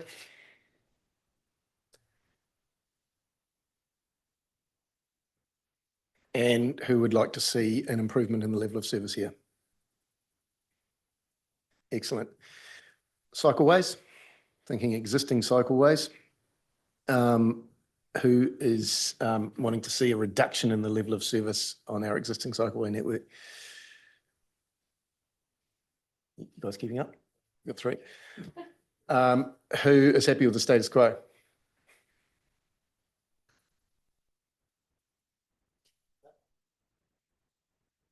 And who would like to see us increase our level of service on the cycleway space?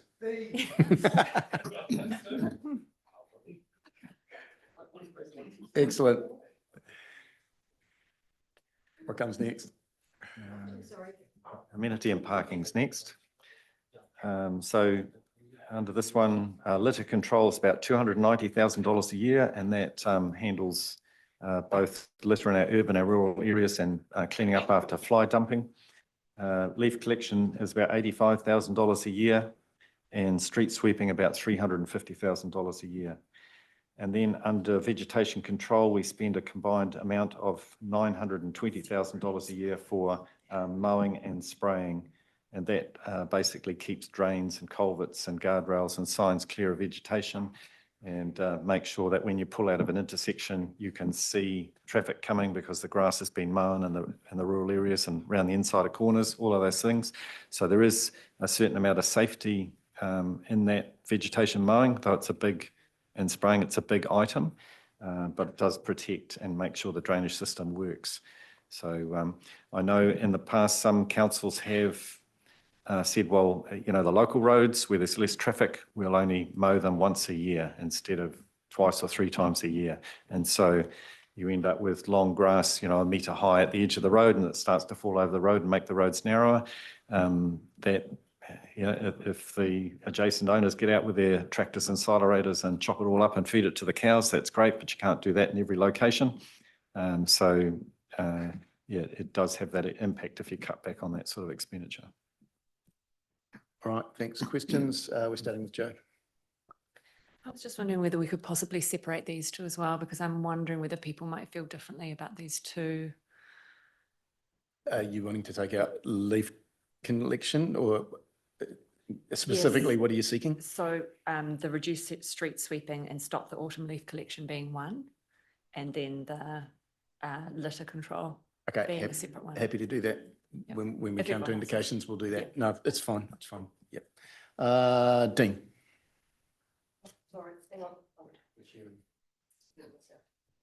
I just wanted to clarify, so leaf collection, is that just for streets where we have trees on the berms that are put in by council or on behalf of council? Is that correct? So it's only a small percentage of urban streets. So I guess all streets get some street cleaning. And if they don't have a lot of trees, they might have a small number of trees or small leaves, they'll just be swept up with a regular routine, maybe every month or every 6 weeks, they'll be swept up. But those trees that have, the streets that have, a vast number of big trees with big leaves that are, when the leaves fall, there's a pile this high on the street. Those ones are done weekly. So within Te Miru, it's only about 10% of the streets get that type of collection. In Cambridge, it might only be 20% of 25% of the streets get that attention. But those are our trees, right? Not people's trees on their properties or correct trees that people or the developer might have planted themselves. Correct. Or existing big trees. Okay, thanks, Roger. Thanks, Brian. Yeah, it's very noticeable, isn't it, this time of year? And very appropriate that we're discussing leaf collection. But just tell me, I recall that when we looked at the cost of our rubbish bin collection, we were able to look at overall costs and just slightly moderate the frequency of collection, that instead of it being every 2 weeks for the blue bin, sometimes it was every 3. Is there possibility in terms of street sweeping and leaf collection that you say it's currently every week? And I'm just using this as an example, but we moved from, say, 8 days to 10 days, which would be kind of it would still sweep the streets, but that would effectively reduce costs by, say, 20% or something of that nature. Is that something to consider in those two services? So we'd still provide the service, the frequency would be slightly. I think that's exactly what we're here to consider, right? So that'd be a reduction in level of service. Exactly. Yep. I'm just wondering if is that a possible consideration? Therefore, we could then vote for a reduction. Are you asking about the feasibility of that maybe? Is that what you're getting at? I'm asking about the feasibility. Yeah, feasibility of reducing. It's possible, but I guess we'd have to test with a contractor whether you'd actually save money, because you're still going to have to collect the same volume of leaves. You'd just be doing it at a lesser frequency. So it might take this exactly the same time, because the guys blowing the leaves and collecting it up and making the trips to the dump to take the leaves away would be exactly the same. So there may not be much saving. Okay, Charlotte.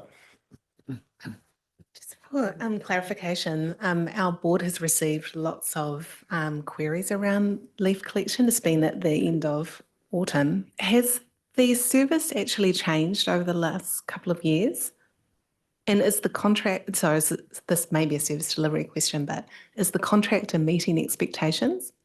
Yep, the contractor is meeting expectations. I would say without a doubt that the service has improved under this contractor and has continued to improve. Certainly a lot less complaints now than we used to get. We did an examination of the calls into council. I think there were 30 in the first month of the leaf collection. Half of those were just asking when is the collection due. There were a number of compliments, but this contractor probably gets more compliments and kudos from the public, with people actually coming out and thanking them, giving their workers pikelets and a well done pat on the back than, we've ever had before. So yes, there's some impatience sometimes around leaves, but on the whole, this contractor is doing a good job. Thanks, Claire. Brian, I was interested in the rain gardens and, like the likely cost of those, and because we don't have very many. So would this be a maintenance thing, or are you also thinking about installing more of them? I just wanted to know a bit more information about them, because I'm not sure if they are performing or, what's your advice on that? So the LTP the current LTP includes an increasing budget for maintenance of rain gardens, and that's because we are getting an increasing number every year with subdivisions, and that's as a result of the stormwater quality conditions being put in place by regional council. So we will have more of these. At the moment, that many of them are brand new, so they're actually costing very little in maintenance. It's a little bit of weeding and litter removal and stuff like that. But in future, when we have to replace the media in them, then it's going to start to cost money. And do you have any performance information on them? Like, are they delivering on what they are intended to do? I don't have that. Our stormwater team would have that information from testing. Oh, yeah. Okay, cool. Thanks. Okay, Pip. Just quickly, how viable is it to have almost like collection areas? So we don't have a collection around the streets, but we could have areas that would be, like in local parks, etc., where people could take their leaves in rather than necessarily getting them individually collected with street sweepers. We are not actually, the intent of the service is to remove the leaves from the street. And the only time that we're removing leaves that come off people's properties is where the street trees drop a whole lot of leaf onto their properties or their driveways, their roofs and things like that. And they sweep it off their property from the street trees out onto the street and we remove it. So we don't offer a service for people in general to dispose of their leaves. Okay, I'm getting the hurry up from my staff. So I've got to keep us on track. So I'm going to be pretty staunch on we're not straying into methods of service delivery or contract management or anything like that. This is strictly level of service, what we see out there, okay? So we're going to break this one into two. It was leaf collection and street sweeping, wasn't it, Joe, that you wanted together? Yeah, so that's it, leaf collection and street sweeping. Who would like to see a reduction in our level of service in this space? We got one. Okay. We're at 4 people. Status quo, about right.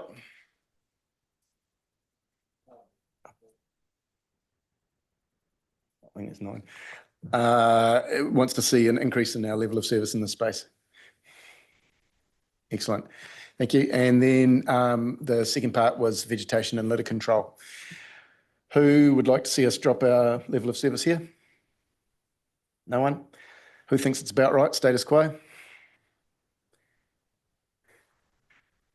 Who wants to see an increase? Excellent. You got that, people? Okay. Town centre furniture, seats, bollards, cycle stands and litter bins. Briefly.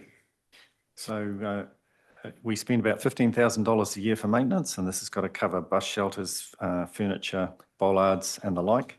It doesn't go very far, but litter bins, we spend $220,000 a year, and the vast majority of that cost is just actually emptying the bins and disposing of the rubbish. There's a little bit of money in there for bin maintenance. So on the whole, we've got a lot of old bins that are at the end of their life or beyond it. And ideally, we would spend some more money to be replacing the furniture and bins into the future. Okay, relevant questions, please. Roger. Thank you, Brian. More the ageing cobblestones, TA and Leamington, slippery, trip hazard, higher cleaning. That's a health and safety issue I would consider. Is that therefore in your current budget given high priority?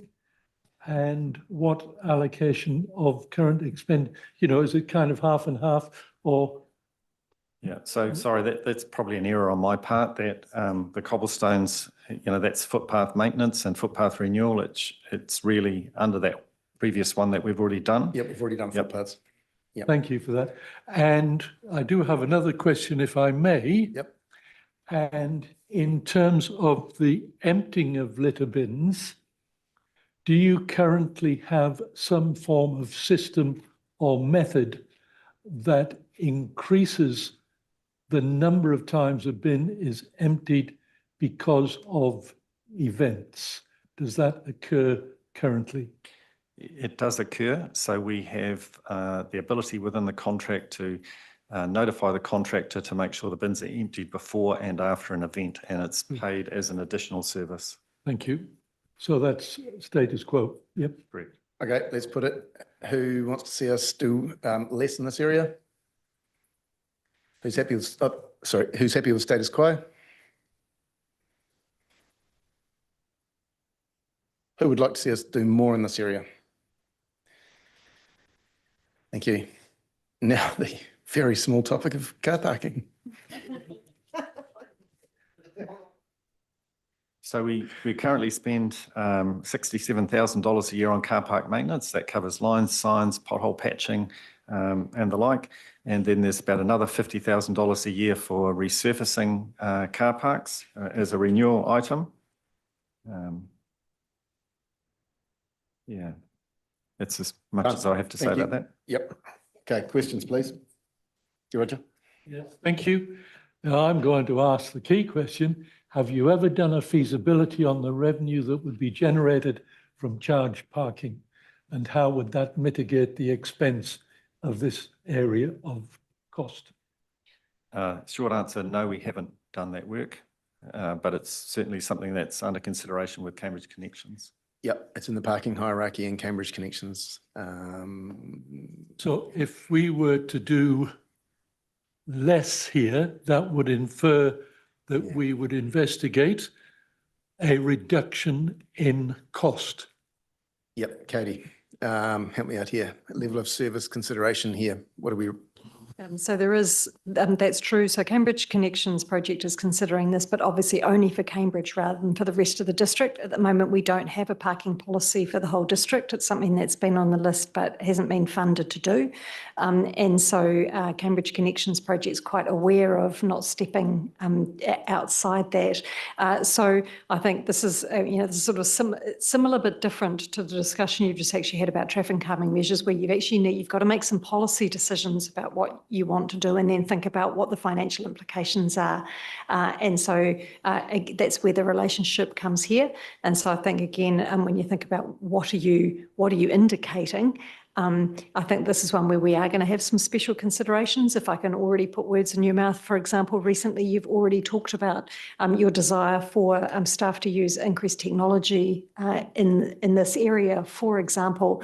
And so, there are some of those considerations that we could already think about if we were thinking about how to do less or more. So I think you need to think about less or more in terms of cost, which is what this is about in terms of level of service, and then we can think about what might appropriate ways be to meet that. Yeah, I think that's excellent. The less or more, let's keep this really simple on this, because we all know what status quo parking is looking like. Let's just go less or more, okay? I'm good to put that now. Sorry, Dean. Clarification there. I'll go to Dean first. Then I'll come back to you, Roger. Just a clarification. If I voted for more, would that mean we'd be able to mark all off-street car parks that currently aren't marked? Because we have a couple in Te Awamutu that aren't, and they're a bit chaotic. Yeah, certainly a bigger maintenance budget would allow car park markings to be, extended or done more frequently, correct? Okay, Roger, your clarification question? Yes, I'm still confused as to if I wish to see the consideration of reduced expense in the provision of level of service, then I would vote do less. No, if you want more enforcement, for example, you would do more, because we have a relatively laissez-faire approach to car parking at the moment. So if you want to increase the council's focus on car parking, you are voting more. Okay. Okay, agreed, Katie? That's how the team are thinking about it? Okay, Shane. I guess it was the same. Enforcement's a real issue in Te Awamutu, as you know. So I'll be going for the option that increases enforcement, but there's other elements here as well, which would be decreasing. So I don't know whether it needs to be broken out in some way. I suggest, my suggestion is that Monty's asked at the end of each of these, are there particular considerations that this is what we capture as the considerations? And so things like a focus on enforcement is one of these things that's coming through. There may be others, and that those can be less and more that you can indicate, and we can take that away as a package. Yeah, look, I'm getting the sense the room might go more here, so let's do it, and then we'll see if there's special considerations that need to be noted. Who thinks we should do less in the car parking space? Who's happy with status quo?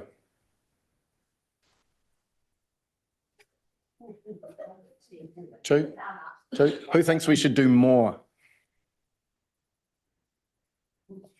Okay, now, I don't want to get bogged down in special considerations in car parking, because we've thought about this in Cambridge Connections. They will spill directly over into Te Awamutu. It's the same issues, we're basically talking parking hierarchies and so on. Do people, anything they want to shout out now, we'll get on a list. Well, I'd just like it explicit that those parking considerations would extend to Te Awamutu, because otherwise there might be an assumption it's just going to be covered in Cambridge Connections, and Katie pointed out it's just for Cambridge. No, I think that was very clear. The room there was saying yes to a more active involvement in car parking district-wide, right? That's how I interpret it. I'm pretty sure that's how staff got it. Anyone specifics, Dean? Yeah, mine is that that all the off-street car parks, the parkings are marked. The two that I'm referring to are both for sports venues, so Albert Park car park and the netball car park. One netball was marked, but it's faded, and the other one I don't think has ever been marked. And then on the busy days, they're chaos. Okay, can I just be clear who's capturing these specifics? You're getting them? Oh, Melissa, you're getting them? Thanks. Just didn't see it at the whiteboard, so getting them. Great. Ian? I was just a clarification, do more means we are going to look at charging for parking. It means we get Even more though active in car parking. It says the opposite on the screen. I think for simplicity's sake, we will make sure that we are recording. That's why we're going to make sure it's up on the screen so that you can see and we can play that back to you. If you want us to take a more active parking approach, which can include the way we mark our parks, the way we charge, the way we do enforcement, etc., then vote for a higher level of service. And all of those things will be captured up here, and we will consider all of those and bring them back to you. I was just confused because it is the. I'm not surprised, but I guess this is all part of us trying to make sure that you're all on the same page. Sorry, I've Thank stopped you. reading the screen. This is coming straight out of my head now.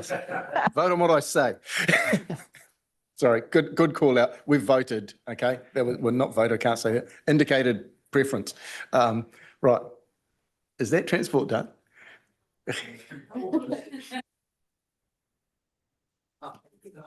Still need to vote.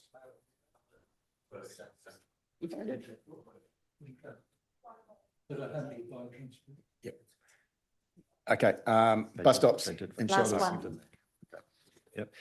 So under bus stops, so just regular marking and signs are covered under the signs and markings that we've already covered off. But the LTP at the moment includes adding extra bus stops, and there's a couple of reasons why. Obviously, if the Cambridge bus service gets extended, or the regional council's talking about getting away from the hail and ride model and just having more defined bus stops along the routes, then we'll have to install new bus stops. So that's in the LTP at the moment. In future years, partly funded by rates and partly by NZTA as what they call a minor improvement, low cost, low risk. But certainly also the other area under that street furniture is that we do get calls from people saying the bus stops are not clean enough. You know, you're not removing the litter or washing them down enough, those sorts of areas of concern from the public. Okay, questions required here. Mike? Have we got advertising on our bus stops? Yes or no? No, we don't. Roger? Yeah, thanks, Brian. We're looking at extending the public bus service, so I'm presuming that this level of service will be also encompassing whenever that happens. But there is a degree of possible change to the bus stop locations. And can I ask, when you're talking about our normal standard bus stop, you're talking about like opposite the town hall where we've got a bench inside a nice cage and there's bike parking associated with it. If we were to look at future car parks, future bus stops, is a reduction in level that we just put a single bus stop with a simple cover, would that be a reduction in level of service?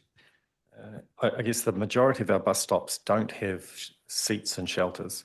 So that the main bus stops have a shelter and might have the accessible curb. So a disabled person, you know, the bus can kneel down and the ramp folds out and they get an easy walk on or roll onto the bus. But the vast majority of our bus stops are not to that standard. So if if Regional Council changes the hail and ride, or we extend the bus service around, then we'd have to spend some serious capital money if we wanted those high quality bus stops at each location. But the minimalist approach is a yellow marking on the road and a bus stop sign. That's all. And that's our existing level of service? In many cases, yes. Yeah, thank you. Okay, let's call it. Bus stops and shelters. Who wants us to do less in this space? None. Who's happy with status quo?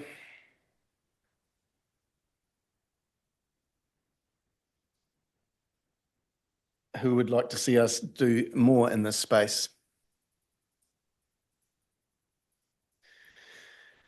Thank you. Now that does bring us to the end of transport. Oh, hang on, Roger's actually got 3 items that he wants to get on the board, I believe. I'm on, yes. I might like you to comment on. One is the traffic counts. Now, I'm aware that we do a number of traffic counts each year, and there are main arterial roads and quite critical information, as you know, I use it a bit. There are a number that are every other year, and they're probably the main secondary roads, but we do some every 5 years, and we do 40, 50 counts every 5 years, which is about a third of the number of counts that we do. So I'm wondering whether if we said, let's not do, because circumstances change a lot in 5 years, and what are we really monitoring? And if we were to chop those out of the traffic count, we may save something like a third of that budget. Hey, Roger, can you give us your 3 and we'll figure out how we're going to handle them? So that was data collection, traffic counts. That's one. And give us 2 and 3. I believe that there is a road safety education program within transportation.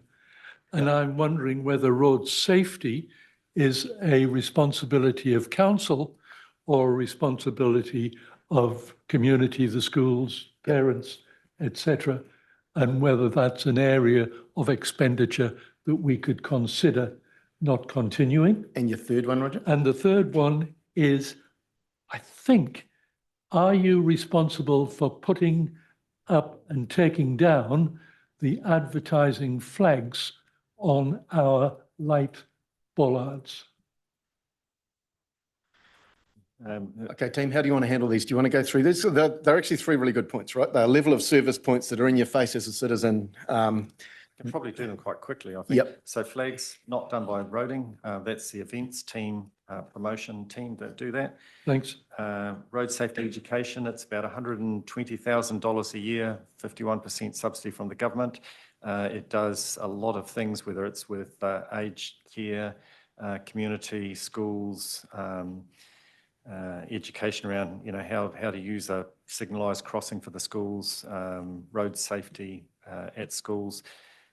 So yes, it is a decision of council whether you do that or not.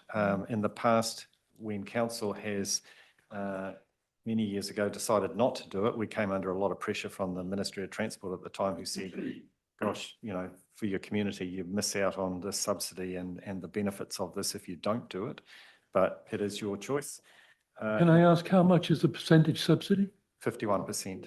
So it still costs us about 100,000? It costs council about 60,000. So it's still a saving. Yeah, I just don't think And it's the data ours. collection, Brian?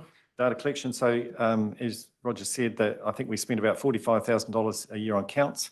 So 15,000 will be on those lower volume roads. So if you didn't do those counts, you'd save 7,500. But what you miss out on is that a lot of our data or our decision making around road use, the statistics that we have, total vehicle kilometres travelled, our estimation of counts because most of the roads we never count. We use those counts that we do count on local roads to give us an estimate of growth and things like that, to then change all the other counts. So the $7,500 rates funding that you'd save would certainly cut off a valuable source of information not to do those counts. Katie, and you're going to seek your advice here. In one sense, we're going off track because this wasn't in the materials. In another sense, they are really valid points that Councillor Gordon has called out. Are you happy that we just do our usual on this? Yes, absolutely. I think, like you say, the advertising flags will cover under events. I suggest that we do road safety. I think the traffic counts, I mean, my advice, particularly given the amount, is actually just part of the operating cost of maintaining and understanding those roads. But if you want to take that as a separate point, we can do that too. Yeah, okay. I take your point. It's only $45,000, right? Ian, so questions on those two topics, people? Ian. I'm going back one. Just to the on the bus stops one, I think it was just worth noting Mike's point about the advertising. I didn't want that to get lost. Special consideration on the board, please. Yeah, exactly. Advertising on bus stops. Yeah. Thank you, Ian. Claire? Yeah, so about the traffic counts, like I'd like it if you could investigate using technology in a way that could actually reduce the cost of collecting the data. Yeah, because there might be new methods now, you know, that might make it good savings. Yeah. And Dean. Capture that too, eh? Yeah. Dean? Can I just ask, in terms of the road safety, can schools not do their own road safety and still access the subsidy? Why does it have to be council? Yeah, the way it's funded by the government, yeah, I guess a number of agencies, the police go into primary schools and do road safety education as well. But for this type of work, you know, the signs that appear outside schools saying, you know, parking here endangers children, all of those signs are delivered by the council's road safety funding. Yeah, alcohol, you know, management in pubs and things where you see the coasters and posters, all of that's funded by the program. Okay.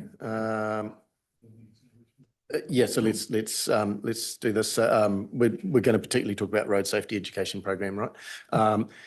It's costing us, well, we're spending $120,000 a year on it. Who thinks we should do less? Well, yeah, sorry, with a 51% subsidy. So it's costing us half of that. Who thinks we should do less in that space? Who's happy with about where we are? Status quo? Got that? And who thinks we should do more? Excellent. Thank you. And thanks, Roger, for bringing those up. I think they were worthwhile. Right. Hey, do you want to summarise transport, or is that too much? I suspect it's too much. What we'd like to do is come back at the beginning after lunch. What we'd like to do is put the screen up, because it's just going to take us a moment to get the technology sorted for us to do that and be able to wrap that up. And so what I suggest is that, and so we're able to show you the numbers about that and give a bit of a summary overall for transport. So what I suggest is that we then move on. We've got time to shift into part of the next goer. The next goer around community service and facilities obviously has some discrete sections to that. And so emergency management is first up on that list, which is obviously a discrete item. I suggest we at least do that, and you consider when we break for lunch and then carry on, and we'll regroup at that time. Can I just take 2 minutes to ask the team right now how they think this is going? Because we're an hour behind schedule, okay? And I've been really having to force the pace anyway, which I'm kind of getting the sense is not working for people. So we've got options here. So can I sort of just briefly get a sense, is this working for you guys or is it not working for you? And let's just do that. Yeah, can you give me a show of hands? Is this working for people? I think it is, yes. Okay, who's it not working for? Okay, Mike, why? Oh, I just suggest that there needs to be a sort of maximum number of questions here. Well, but we've got so much to get through unless we agree, Monty, to extend the day now, which would take the pressure off now. Exactly, that's why I've asked this. And you're essentially asking me to be tougher, which I could be if that's what the group wants. But I'm also mindful of the fact that I'm pushing pretty hard here and not letting people have a lot of time. And I'm being very focused on the questions. Yeah, but it's either that or we agreed to extend the time, but I don't know what people's commitments are. The majority of the room said that was working for them then. But we are an hour behind, so I'll have to keep going at this pace, right? And this is top of funnel. Okay, specifics. Yeah, specifics. Let's not take ages on this, okay? Shane? No, I just want to acknowledge Brian, and what I appreciated in his is the dollars that he talked about. Every line he said, this is what it's costing us. And that really was important and gave it perspective. I just hope that the other presenters are able to do the same thing. And in terms of time, I think it took us a while to understand how the system worked. I think we can now speed things up a wee bit. Okay, great. And I echo your comments on Brian, full compliments. That was really, really good. And that's why I called it out to other activity managers sitting in the back of the room. Okay, Roger and Marcus, opinions? Yeah, I think that we only do this level of service consideration once every blue moon. I think it's a really, really important function. So I think however long it takes, then that's how long it's going to take. But we shouldn't minimize our opportunity to discuss any level of service. So just on that, are you roughly happy with how this has been going? Yeah, okay, thanks, Marcus. I'm just wondering, is there a different way that we can field questions? Like, can we have can we email the questions? Can we do something with the questions? Because we'll just do something to focus the questions down onto levels of service. Because it is. Yeah. I could be very staunch on your question has to relate to the level of service. And I will tighten that up, okay? So everyone's nodding at me. So if it's not a level of service question, I'm not going to let you ask it, okay? You're gone. And if it's desperate, if it's of interest to you, write it down and then send it to us via email and we will make sure we respond to them and copy everybody in. But because I see that it's evoking thinking, but just write it down and we'll capture it somewhere else. Yeah. Well, can we use like a Teams channel or something so someone can monitor that? Well, I don't think we're not going to be able to respond to them today. The team are focused, right? And if we get them in an email, we can then take our time to respond to them with the capability, the capacity the staff have got. I just have one very quick question. If something that was more detailed was brought up in one of our later meetings where it's more appropriate, and just for example, we'd said status quo, and we realised that as a result of that question at the appropriate time, there's always room for us to go, hey, actually, we need to spend more, right? So we don't need to get bogged down in those detailed questions now. I agree with that. I mean, this is about efficient use of staff resources. So we're top of funnel. We're trying to refine down the work they need to do. But I'm not going to sit here and say you cannot talk about that because at a workshop back in June, you didn't stick your hand up or you stuck your hand up for status quo. We'll be reasonable about that. Okay. But equally, we can't send this team out to look at every single thing. It's an inefficient use of our staff resources and it'll get nowhere. Okay. Katie. What we suggest is that we've got 50 minutes down in our kind of run sheet for the planning and regulatory group of activity later today. If we need to postpone that to the next workshop, then that would be the most appropriate thing to take off the agenda for today, because and then you've got time to still get through, particularly the community services and facilities group of activity, which I know that you'll really want to get through today. And so that perhaps again just reinforces that you take the focus time that you need, but we can make sure that we manage that. Okay, thanks everyone. That was a really nice check-in for me as chair. So I'm going to be staunch on questions. Make your questions level of service. I'll proceed at roughly the same pace though, okay? So the main difference you'll spot is questions. Okay, back to the team. All right, so we're going to take a little bit of a slightly different approach, and that will give a very, very brief summary, and then we'll actually hit the individual ones, and Dave will be able to be able to respond to those questions. So this is around, sorry, got a bit of right. So this is emergency management. You can see that there's 4 activities that are listed here, whereas the staff assessments, 3 of them are meeting levels of service and 1 is not. I guess the thing to probably think about here, this topic is probably quite top of mind in terms of recent events. The other thing to consider here, and that Dave will be able to expand on, is that there are legislative requirements, and those legislative requirements are changing, which will impact potentially what is required. So that's probably just all that's needed here, and moving straight on to the line by line, if that's okay, me, Mike. I'm not the mayor.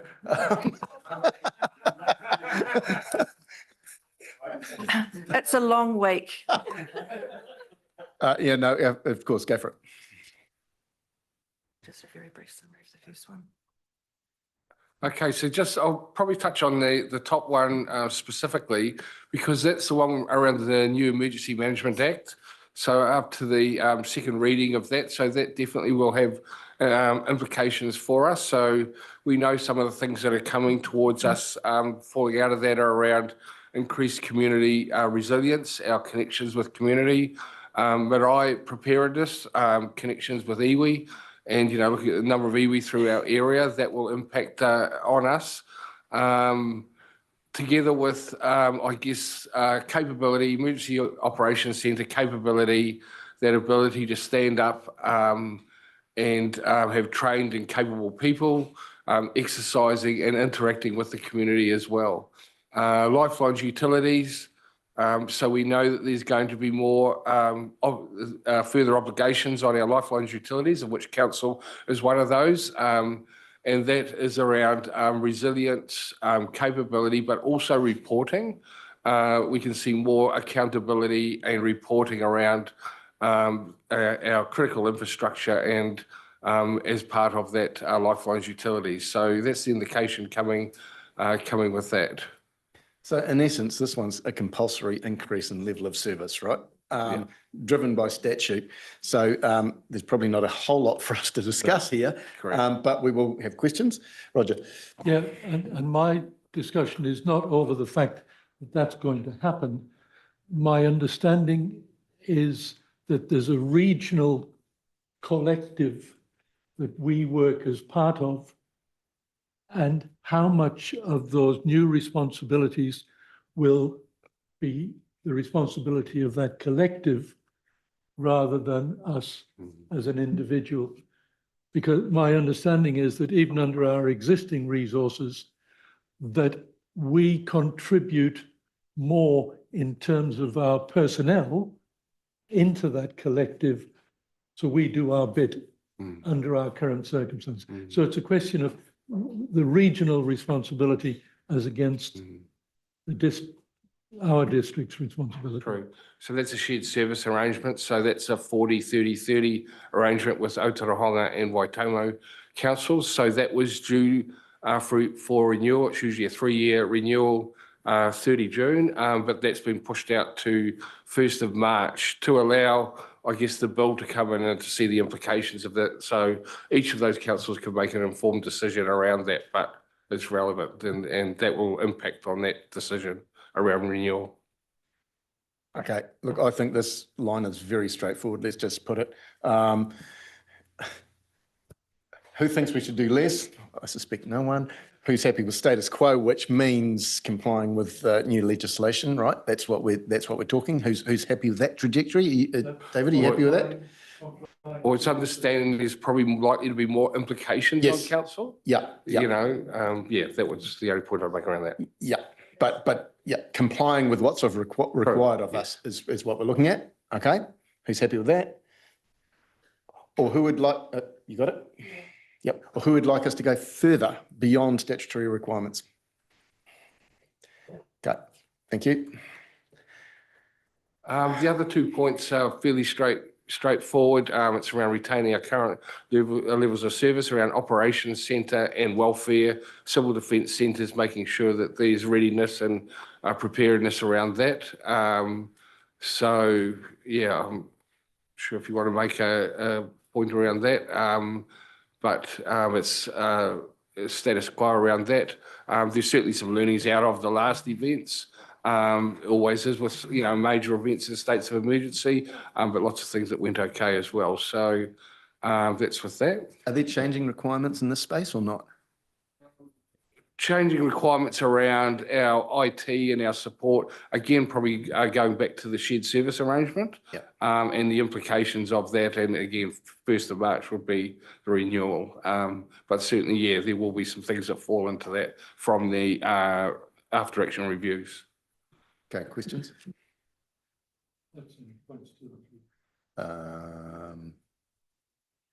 Were you doing 2 and 3 together, or were you just doing local emergency operations centre, weren't you?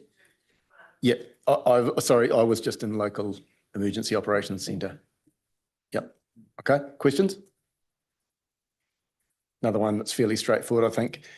Who's happy with current trajectory? We'll call status quo. I've gone straight there, okay, because I figure that's going to be everyone. Yeah, that's everyone, right? So 0 to above and below. Happy? Welfare?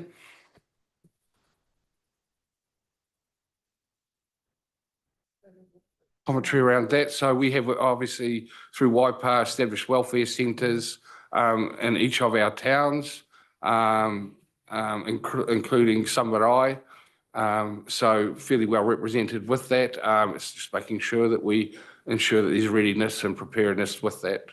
And again, as new things come on board, that we make sure that they're equipped. We've got close relationship and trained people to work in those welfare centres. Right, questions? You're the happiest activity manager. Okay, let's just put it then. Let's status quo. Everyone happy with how we're performing here? And that was everyone. Okay, so 0 above and below. Recovery. This is the one, interestingly, where you've got us down as not meeting the existing intended level of service. Yeah, the reason for that is across our region, we do have a recovery plan, but it's dated. Sally Sheedy here was our recent recovery manager. So across for Waipa and across the wider region, there has been a reasonably in-depth report around a gaps analysis around our strategic recovery, planning for recovery, but we don't specifically have that finalised yet. And it's a reasonably complex piece of work when you look at recovery, and we can see that ourselves with the recent events. You know, recovery involves everything from a small emergency to a large-scale emergency. And there's lots of things that's complex within that. So that's more work that we need to do really over the next 12 to 18 months with the newly appointed recovery manager and preparing that recovery report so that we're adequately prepared for that. And is this work that can be done in the sort of course of BAU, or do you need something from us? No, personally, I would say it's outside of that. It's a big piece of work. Yes. Yeah. Okay, Steph wants to Yeah, comment on I'd like this. to talk to that. Thank you, Dave, very much. It's not within the current BAU. I think we're very short of resourcing in this space. I think our recent experience showed that we'll be doing a full review ourselves of our place that will tie to the wider group review. The Western Waikato agreement is getting reviewed as well. And I would put money on the fact that will lead to the fact that we need a greater investment in the organisation to be able to fulfil our legal obligations and be able to meet the requirements of the new legislation and ensure we are ready with the right appropriate capacity and capability across the organisation. So I think that it would require more than what we have currently, Monty. Okay, thanks. Questions from Roger then, Claire? Yes, and I think I acknowledge what Steph's saying there. But my understanding is that in terms of looking at our annual plan for this year, the surplus that's possibly generated by the increased level of growth, we'd already decided that that resource would be applied to any event recovery. Yeah.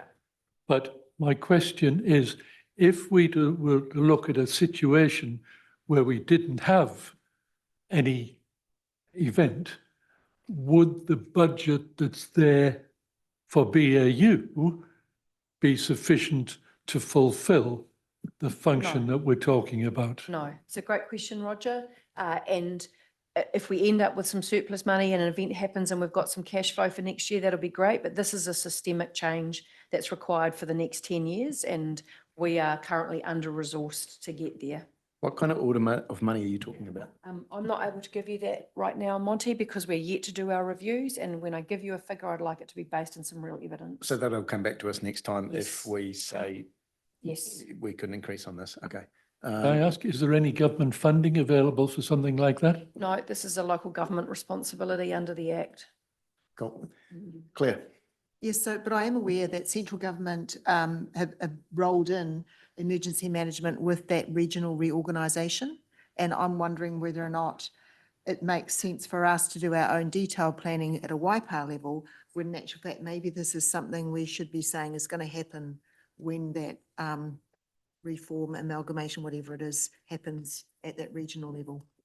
Is it more appropriate for us to expect it to happen there rather than resource it here?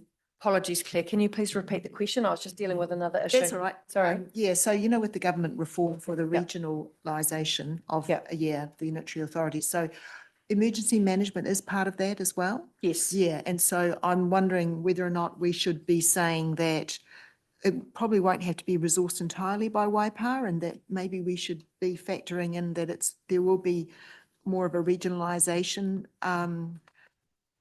I suppose, way of addressing it or delivering it? I think as the plans for amalgamation firm up, it will definitely have that regional focus. But I have got to say that I am concerned about our resourcing for this area as we are, and we don't know what's ahead of us in the interim period until we are amalgamated. Any of these events could happen at any time, and we demonstrated through this February event that we were inadequate. This took a huge toll on staff, it took a huge toll on the organisation, and with this legislation coming through shortly, we will be even further we will need greater preparation. So I don't think that we can wait, Claire. My concern is that we need to be ready today, tomorrow, to be able to respond to what could happen. So I take your point. I think there's too many unknowns to wait for that. Ange? Just a quick question around sharing with Waitomo and Otorohanga on this project, or was it very specific just about our organisational resourcing as, did it need to be quite Waipa specific, or could we share, or is the portion we need already part of the share? Does that make sense? I can answer that. It's specific to Waipa, the risks, and I guess just one quick point around that strategic planning for recovery. It's actually forward thinking as well. It's not just after the event. So you're mitigating risk, through proper strategies around infrastructure, those sorts of things. So it's a whole of council approach. And so there's benefits actually as you work through that. It's ongoing, but it's quite specific to Waipa. Otorohanga and Waitomo are working through the same process. Most councils are at the same point though, where they've done the gap analysis, but need to go through and finalise the last part of it. Yeah. Okay, let's put this, people. I'm going to start with essentially what is a staff recommendation that we do lift our level of service in this space. So who is comfortable with adopting the position that the staff are advocating for, that we increase our level of service? Two more. Yeah. Top of funnel, Roger. This isn't a commitment. Okay, who isn't comfortable with that and would like to stay more in the status quo sort of area? And that's everyone's voted, I think. So no one wants to reduce our level of service here. Okay, we're going to break for lunch, right? We're going to break for lunch there, people. We'll just have another quick review how we're going in the back and behind the scenes. Thank you very much for your participation so far. Thanks, Dave. Yeah. Back in, we've got 45 minutes. Can I suggest we have half an hour and come back? My governance officers don't like me for that, but yeah, okay, we're coming back at 1:15, people. Thank you. Thanks.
Okay, everyone, if we could bring us back to order, please.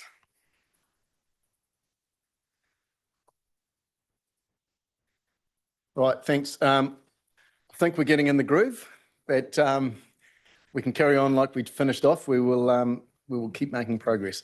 So back to the team down the far end, please. Thank you. As we discussed just before the break, what the team has done is just put together a summary of what the direction that you provided for us for transportation, and then the next slide will be about emergency management as well. So you can see the running total down the bottom, that of the 10 activities, we've got 7 sitting at status quo, 2 for exploring to do less, and 1 for exploring to do more. In some ways, I'm not surprised, for transportation is a really core activity. And I will remind you that over the whole course of the day, we would really like us to keep looking hard for areas where you would like us to investigate reducing levels of service, remembering that we are not committing to reducing levels of service. If we are to get anywhere near the kind of number and closing that financial gap that we all know exists. So a little reminder. Yeah, thanks, Katie, for that. I was considering whether to say that or not, so I'm glad you have. Yeah, so We I have thought been I'd very state clear the in our obvious. strategic direction and immediate priorities. So this is Correct. where the rubber meets the road. It absolutely is. And again, I mean, in some ways, again, not surprisingly here, this is about meeting statutory requirements. This is where we have very little discretion. So it's not surprising at all that this is the direction that you've given us as staff. And we'll get into, again, sort of a variation as we go through the rest of the activities about how much discretion we have about doing them. So, but just we'll keep this running total come back. We'll probably do this, part way through the afternoon as well, just to keep it front of mind for you as we go through. But that means that perhaps we'll move on now to the next activity, which is heritage. Brad? And I call Brad to the stage and ask George to introduce briefly before we get into that. Kia ora, Katie. So heritage, as you can see, a lot of services sitting. Oh, sorry. Are we talking about emergency management or? No, we can move on to the. Can we? Right, now we can get into the swing of things. Sorry. Okay, so heritage, we've obviously got Brad here to help us with this. Look, this covers quite a long list of services. So we're going to have to work through this one at pace to get through this. You will notice too that I think as we go through this, we'll likely want to split some of these points out. For example, there's some around provision, footprint, and then some around maintenance in the same sort of area. So Brad, we probably will look to split some of the voting out if that's okay, just around this, so staff have really clear direction when they move out. So I'm not going to go through this in any level of detail. You will see that as a starting point, the staff assessment is that the majority are not meeting intended levels of service as our starting point in regards to discussion. So if it's okay, Monty, I think we just start off line by line. Definitely the richness here is line by line. Yep, thanks. And which I think is a general point, and it's to do with level of service. In our 2 main centres, we've got 2 different models of the provision of heritage services. The Cambridge model is where it is a local community board that is funded by grant, and in TA, it's a Department of Council. I think. Yep, good point. It's a good point, good call out, and it's good for everyone to have that reminded. So as we go through, we'll have that in the back of our minds, and it might lead to some specific points going up on the whiteboard, I suspect. No, and I think just to add to that, I think this is where the direction that you gave earlier today about distinguishing between the level of service and then the delivery model becomes absolutely critical, because across all activities, regardless of whether Yeah, we should be looking for efficiencies, and one of the ways to look for efficiencies is considering delivery models, contractor models, partnerships, whether someone else is better placed to deliver the activity. And so if you can keep thinking about the level of service provision, then I think that will be helpful, and we will take the sort of delivery model component across all activities. Brad, we'll just get you to do a really very concise summary of the first one. So we'll just move the slide along. Yeah, so thanks everyone. And yeah, take your point too, Roger. That's a good clarification to make at the outset. The museum, the public care and access to the museum, that's probably our museum that we're focusing on there. We do have a close relationship with the Cambridge Museum and others, so the Poronga Heritage Centre and also the Kiki Police House Temple Cottage. And we provide those groups also some grants for their operations as well. So yeah, the museum collection, obviously we've reopened across the road. We have got limited space in that. Obviously, one of our cornerstone projects that's been discussed previously outside of today was a proposal for Te Arawai, which would have given us greater exhibition space and greater access also to storage. At the moment, we currently have 2 storage facilities. We've got one in a Portacom behind our museum. We've also got external leased storage space in Te Amutu as well. So our collections across 3 different sites essentially, and a bit of a juggle for the team. Just conscious, I don't know if I'm going to go into too much detail on this. I'm happy to take questions as we go, Mike. Yeah, that's about right, probably as a headline. And I'll just remind people that this whole heritage activity or group of activities is about a $1.5 million OPEX. That's kind of what we're talking, okay? Can I just, first question from me, Brad, where are we falling short in this? Probably across most of these, it's the space that we've got to exhibit what we do have. Case in point, our current museum we have, it's really, we've gone in a staged approach just with the budgeting we do have at the moment. And we've sort of focused on the Māori history to start with before we start to bring in some of the colonial influence and social history into our spaces.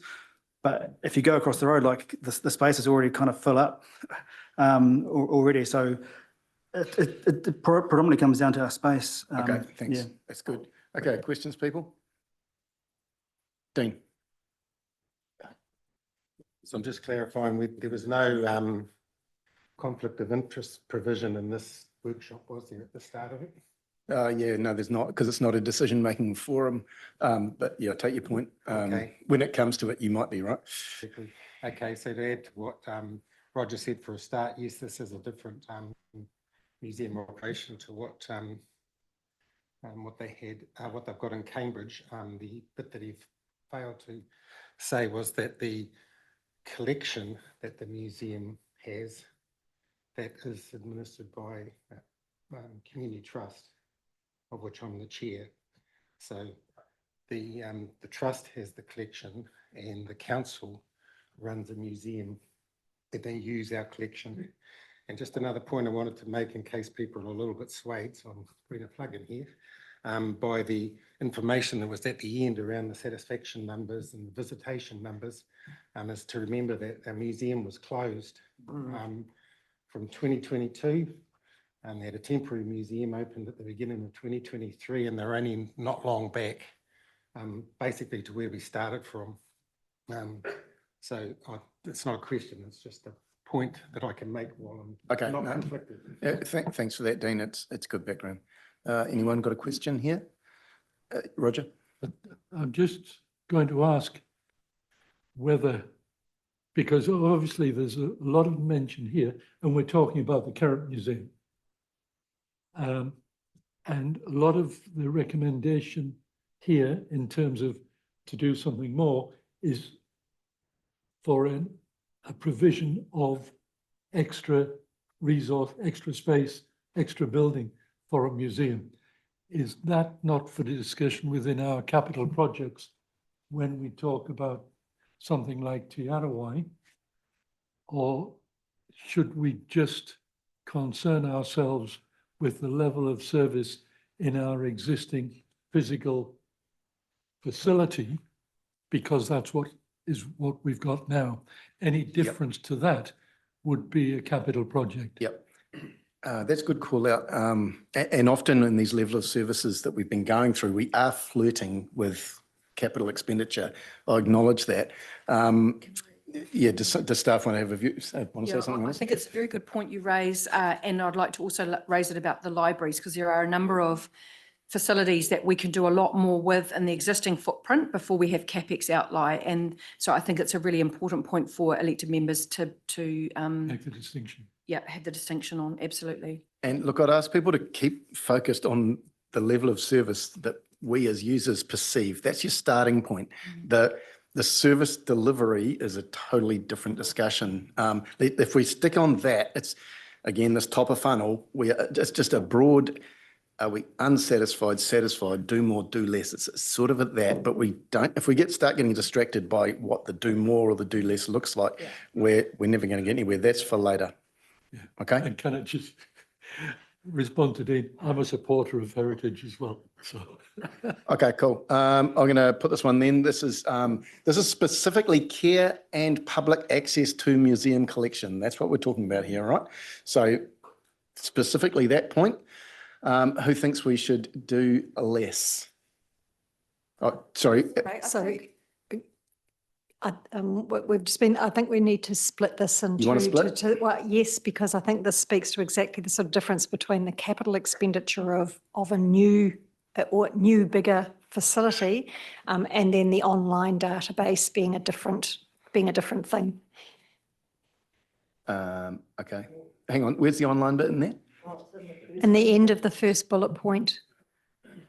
The museum collection is the collection on a whole. So the digitization is one part of it. Yep. And the online content is one part of it, but cool. Okay. It's all considered collective. Are you suggesting we just split out the online, or do you want to do all three separately? The public access and the access to Tonga is. Hit your button so people can hear. I actually wonder, looking at this, if we just put online to the side for a second, and just as the public access to the collection and the Tonga is one. And then the actual care of the collection itself is one. Okay. And then maybe online is actually separate. Okay, thanks. We'll take that. That's a good piece of advice. And on the way through, staff, if you want to break these up differently, you do that. Okay, so we're now talking about public access to the collection and access to Tonga. That's what you said, eh? Okay, so it's particularly a public access. Who thinks we should do less in this space? None? Status quo about right for people? Getting that piece? And who would like to see us do more in this access space? Yeah, thank you. Right, and then was secondly the appropriate care of the collection. So when it comes to that, who thinks we can do less? No, that comes next. George has asked me to do that third, and that's what I'm doing. This is care of the collection as opposed to public access. Care of the collection, who thinks we should do less?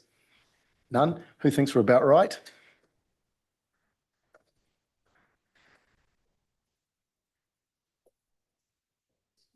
Yep. Very quick. So we've got 3 storage places, right, which isn't ideal, but within each of those, is the care of the collection safe and fine? No. It's not best practice. We could be doing better. Thanks. Okay, and then who thinks we should do more at taking care of the collection? Okay, good. And then this third point about digitisation of the database. Is that accurate representation of what we're talking about here? Do you want me to give a bit of an overview of what that actually involves? Yeah. Yep. Do a brief overview of it. So currently, our internal staff are doing that as and when they can get time to do so. It's not got any direct resource allocated to it. What that essentially is taking our photographs in our archives, which are stored down the basement and don't get the light of day, and making them more available online to our public. So that's what that project Can you is. give us an idea what you need? Order of magnitude is fine here, Brad. No one's going to hold you to it. I'll say 50K. Roger? Yes. Can I ask a question regarding the it's the funding, because Cambridge went through the same process and applied to a fund, agreed it was our fund for the digitisation of photographs. Surely there are national funds that are available. Yeah, I'm going to stop you there, Roger. Bloody good question. I've got no problem with that, but it's a funding one. Yeah. If the team are requested to do more, that'll be the sort of consideration that they're going to take. Okay. So happy with your explanation, Brad. Who wants to see, I'll start at the top. Who wants to see us do more in this space to digitise the collection? Okay. Who thinks status quo, which is doing it as they can afford it, is about right? And who would like to see us do less? Great, thanks. I think everyone voted there. Okay, thank you. Back to you, team. In terms of exhibitions, again, like what I mentioned just before, predominantly this is down to our space and why we can't meet that level of service at the moment. We've got a lot of collection, even with utilising best practice in terms of resting and what have you of our collection. We just don't have enough space to set that out. We also have, I think that's included in this one, our sort of travelling tours. We get different exhibitions in from around the country, especially from Te Papa. We don't have much space allocated to that at the moment. It's just too confined, so we can't really bring that a new interest in for a period of 3 to 4 months, however it might be. So it's essentially that. So just to be clear, status quo in this space would be pretty much what we see over there? Yeah. Okay. Who would like to see us do less? Oh, sorry. Do we have questions on that? It's a nice, straightforward one. Good. Who would like to see us do less in the exhibition space? About right where we are. And who would like to see us do more? Sorry, are you keeping up?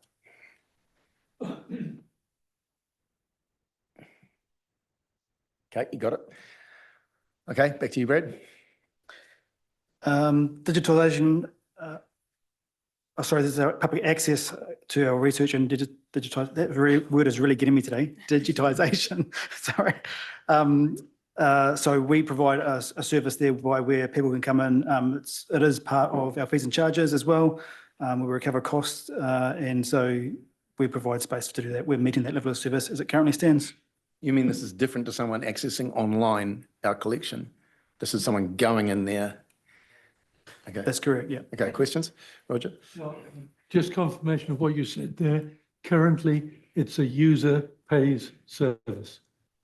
Correct. We have fees and charges allocated. I can't remember what those are off the top of my head, but they differ depending on how So much. if there was a larger demand, the people additionally that came in would pay additionally for that service. They pay for the time that they spend there. Yeah, again, let's not get too focused on the funding source or the delivery model. It's whether we want to increase that level of service. I'm going to start in the middle here because my sense is people are going to be pretty happy with this. Status quo?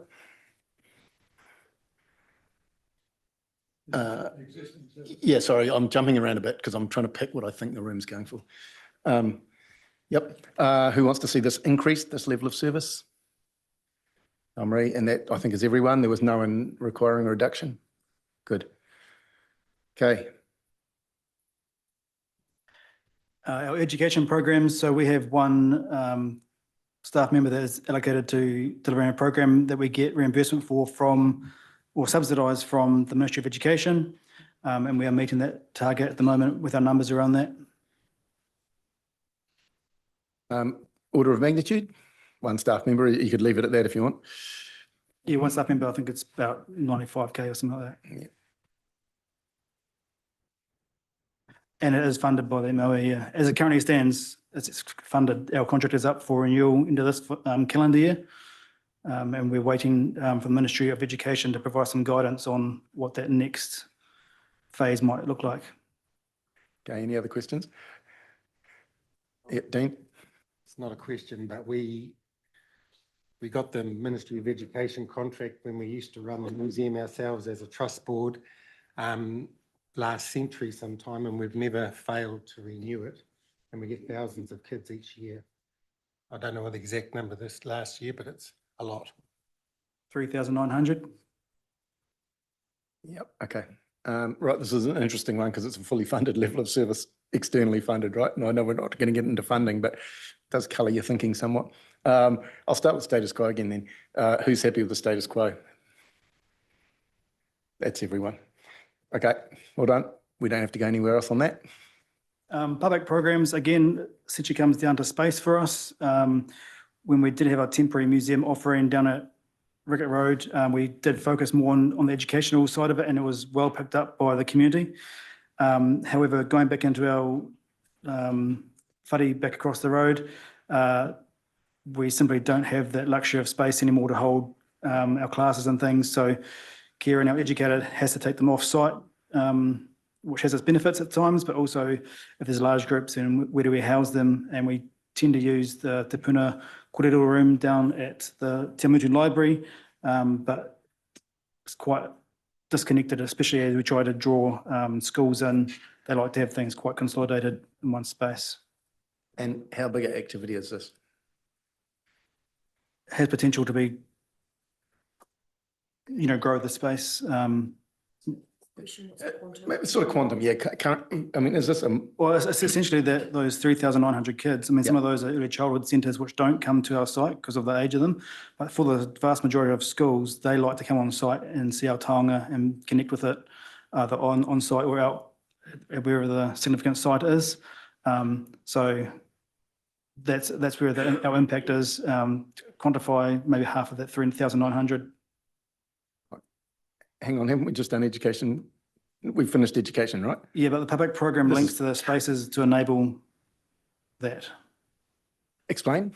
I got momentarily confused there. We've done the education space. This is public programs. Great pickup. I think I've confused myself there. So proved I was listening. Yeah. So sorry. Let me rewind that education piece. Our public programs. We have a Tui and Tama club, kids club. It's sitting around 700, 750 kids at the moment. We bring those into the museum where we can, but we don't have space to run activities for them. Previously, we've done Eco Expo days and things in the museum, and it really ties in closely with our natural heritage plus our historic cultural heritage. But we can't afford that in the current museum spaces. Okay. Sorry, did that clarify a bit better than what I was? It has, but we've done education, right? Correct. Everyone happy? Yep. Let's move on. Yep. So it's public programs now. Yep. Questions? Roger. Yeah, thanks, Brad. And again, I've got to emphasise that I am in favour of heritage. Can you correct me if I'm wrong? But do we not currently have connections and communication with a public arts trust that is looking to have public display of public art? Hang on, public arts next, right? Yeah, so we're getting the kaupapa confused here. So this is public programs in the museum, public arts next, and I can explain that better then. Yep, we're doing public art next, okay? Sorry? We're on public programs for the heritage offering, the museum essentially, right? Okay, any other questions? Okay, I'll put it then. Who thinks we could do less in this space?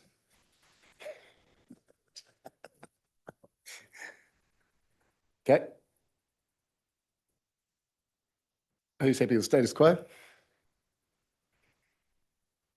And wanting to do more? Museum advocates, nice. I was inconsistent. Okay, over to public art. So yeah, public art is another area that is where our team do what they can with the time available to them. It's not resourced in anyone's job description essentially, and we do very little in this space. This public art includes both stuff that is out in our reserves, wherever they might be, street reserve or park reserve, it also includes what we have indoor as well, our indoor public art. And that's probably the key thing, which is probably the biggest gap at the moment, is that we have no one to curate that. We have no one to change that out and look for different sites that we can display them and what have you. So yeah, there's probably a pretty big gap there, I'd say. Yeah, I'm going to ask Steph to comment on this because there's a bit of stuff happening in the background in the public art space. Yeah, no, just, thanks, Brad. Just to be aware that there is a very active group in Cambridge who want to get fully involved with this and provide the service and get funding, etc. Dana, haven't had an opportunity to talk to you about the appetite over here. Suspect that there might be a group that would be interested if they got together, but this is something that is potentially that we could increase the levels of service with a lot of support from the community, but I do suspect that it would require a little bit of increase in funding for us to be able to operationalise that ourselves as well, to be able to maximise that external support. It could be useful to think about how we can align with that. But there's an opportunity here to get greater outcomes aligned with community input and leadership, actually. Would that be- Yep, that's perfect. Thanks, Steph. I would probably just make the distinction that group is largely focused on outdoor public Yes. art. We've still got our indoor Yes, art thanks, collection. Brad. Yeah, good point. And I do really want to raise attention to the fact that if we want a district-wide level of service, then we need to think about how we address that as well, so we don't end up with further inequity. Okay, Roger.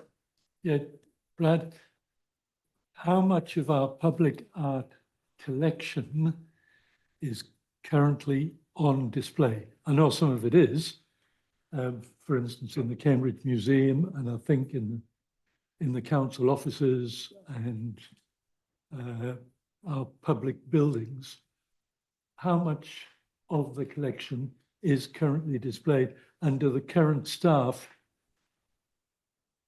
currently fulfill that function? I'll take that in two bits, councillor. I can't give you, I don't have that level of detail at my fingertips, sorry, about how much is on display. As you say, we do have some in the museum, have some in our Cambridge Council office as well, that is, and in this building. Obviously, those are largely back of house, so the public don't get to see those as much. The second part, sorry, you have to remind me what the second part of that question was. The other part was, do the existing staff curate the current art that is on public display? Again, this comes down to if they have sufficient time outside the current workload. I'm going to say no. It's not done Brad, virtually at all. it would be safe to say there's no active program in that space, right? Correct. Yeah. Correct. Just- And when we have to do evaluation, we bring external people in for that, and we contract that out. Okay, I think we've got enough to put this on the basis of what Steph kind of just said. There's no active program, because I'm getting a sense that people might support this, but they don't want to pay for it, right? So, because there's this, we've got the strategic goal of fostering partnerships too, and this is a prime place to foster partnerships. So this might end up going on the whiteboard, right? So we'll put this just in the sense of, do we want to do more, the same, or less? But we might put up there, we're into this, but it's got to be externally. This is one of our key foster partnership opportunities. Okay, so I'll put it, and if you're happy, we'll do that at the end. And Monty, can I just do an addendum to that every time you foster partnerships, it does take time and resource from staff. And so there'll be a few like this throughout the process. And the note to staff is to inquire, what do you think it would take for us to do that well? Yep. That would be good to get instruction from you or guidance as to go away and do that work. To be honest, we expect that to be a standing instruction on all of this, because our strategic direction and immediate priorities overlays all of this. And so, we fully expect that to be front and centre of all you managers' minds, to be honest. That's helpful. Okay. So public art, who wants to see us do less in this space? About the same? Hands up, high end. And who wants to see us do more? Okay. But more means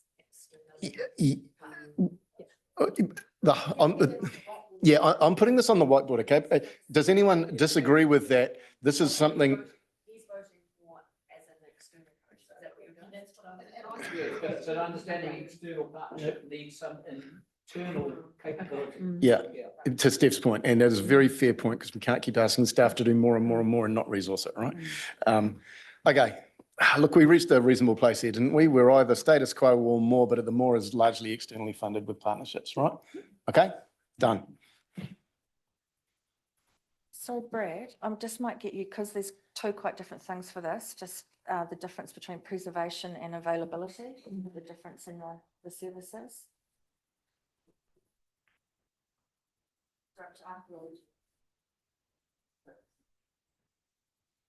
So yeah, the archaeology, it's another difficult word for me today.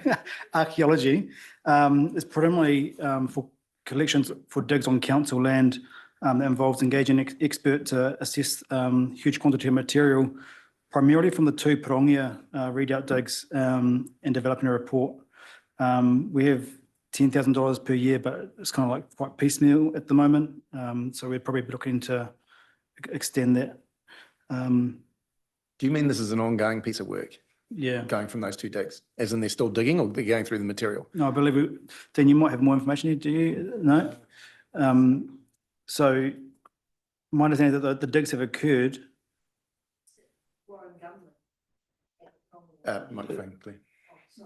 Was that Warren Gumley at Pirongia? Yeah, look, I'm not going to be able to give you the detail of who and what when.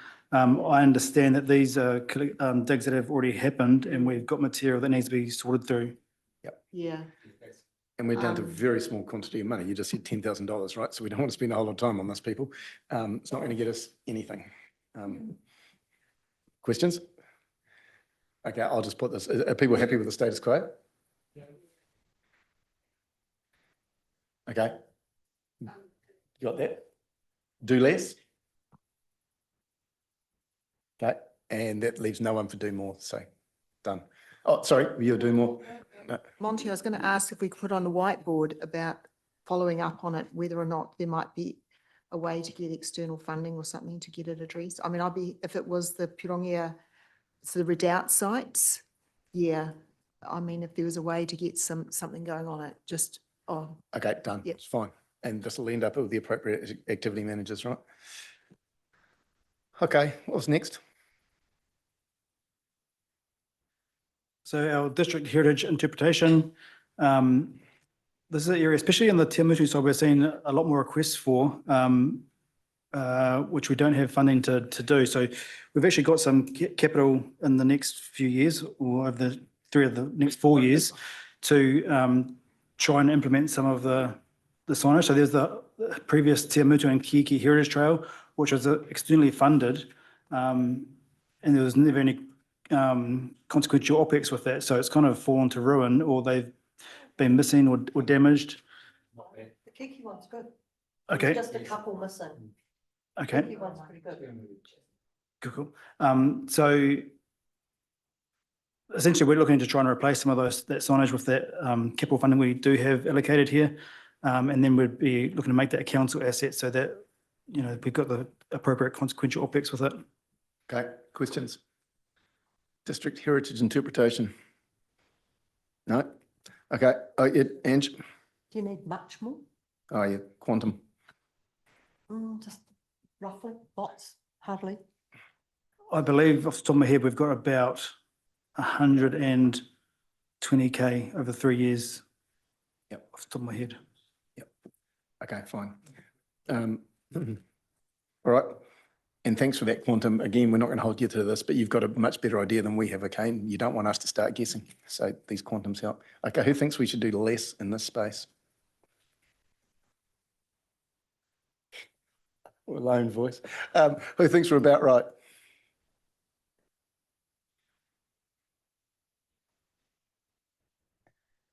Hands up high because they're behind you counting people. Okay, and who thinks we should do more in this space?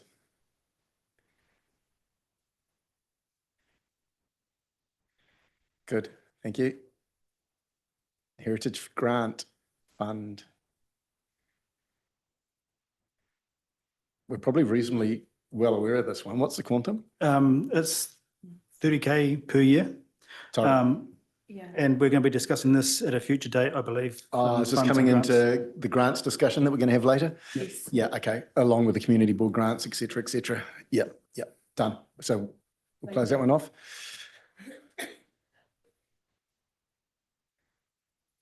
Monuments. So yeah, this is similar to some of our public art. But again, it's not resourced by our staff who are doing it as they can. We've got no consequential OPEX to look after monuments around the place and do a condition assessment on them and any repairs. So it kind of falls between my heritage team and my parks team around where we can scrape together anything that needs to be done. So I think, we're probably looking we probably need to do a bit of work to understand exactly what condition things are in and then make a bit of a work plan after that. So it's probably 40 to 50K again to do that piece of work. And then, some consequential OPEX to go with that if we're to do this well. And what kind of monuments are we talking about? An example that's come to my mind is there's the old surveyors chain over in Cambridge. Probably no one knows it's there, but there's a small sign, I think. But it's kind of like you're seeing there next to the high level bridge. Yep. And the Rangiawhia type things, were they funded by someone else? Sorry, Michael, a second. The monuments, the Land Boards one, Rangiawhia and stuff, are they us or are they someone else? So there's the interpretive signage of that. That's definitely us. We've got Te Arawai Journeys, which funds that. The memorials, monuments would be included on that, I would have thought, yeah. All right, questions? Mike? Is this something like a group, like if we've got youth groups going, all that sort of thing, could actually take care of a community group? Would that be, well, not too hit and miss? I think some of the monuments will be specialist materials and things, so yeah, don't think it'd be appropriate. Dale Marie. Have we got a list of how many monuments we look after? I do. We do. Not top of mind. It includes the World War I and World War II monuments and things like that as well. Okay. Roger? Yeah, it's my understanding that we have, again, community groups are looking after some of the monuments. For instance, the bunker at Lake Te Kuutu, I think the community board has taken some responsibility for that. And then at Lakewood, they've put their own monument up, which they look after. And the Cambridge station gates are looked after by the museum. So there's a number that are looked after by external parties. Is that correct? That's right. So monuments on private land will probably fall to that landowner unless they're part of our district plan. When you speak about Te Kuutu, I think the community board, I'm looking for someone that might have some knowledge, had contributed some work to that previously, but it's not an ongoing active piece of work. Okay, look, we are getting the sense here. So, I mean, at the moment, there's bits and pieces happening from various groups. We know what they look like. So I think it's enough for us to make an assessment of less, more, or about right. So let's put it. In terms of our level of service towards monuments, who thinks we should do less? Who thinks we're about right? Okay. And who would like us to do more? Yeah, sure. And if you want anything on the whiteboard, go for it. Yeah, just because when I look at that list, I know that Māori are usually charged with doing and looking after most of the monuments by themselves. And even those ones out at Rangiawhia, I know that the church has had a lot to do with helping look after those. So yeah, I look forward to seeing the list. Kia ora te reo koutou. And you want to say something? Yeah, it's a more general comment actually, which is that I'm struggling with this one a little bit because I think all of it is really worthwhile doing, and I'd like to do more of all of it. But it's not actually our remit to do it. Well, that's not entirely true, right? There's a little bit of a simplification. But Dale Marie and I were just having a conversation on the side. And I think what would be interesting was to say, okay, Dale Marie drew the parallel to Simon over at Cambridge Town Hall, right? So we got one guy, and that really helped unlock, and I know it's a separate mechanism there, but I guess that would be my maybe, little bit out of left field question, which is rather than us, we're dropping little bits of money in here that's really going to do nothing. Is there a different version of this where we say, actually, you know what, if we got the right person and we funded that one person, they'd be able to go out and unlock a whole lot of other stuff that would be funded using the alternate funding sources. So that would be the thing I'd be interested in seeing and coming back in this one, which is rather than us drab-drabbing little bits of money that really aren't going to make any difference to these individual items, if we looked at it in the aggregate, is there a different way of unlocking that? Yeah, sure. No. Oh, what? Oh, I have to.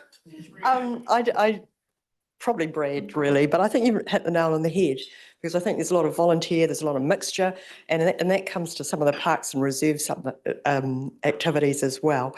If you did invest in a volunteer coordinator, for want of a better word, or a coordinator that can pull a whole lot together, that would make a big difference in a lot of these things that we do kind of have a responsibility to do under several bits of legislation.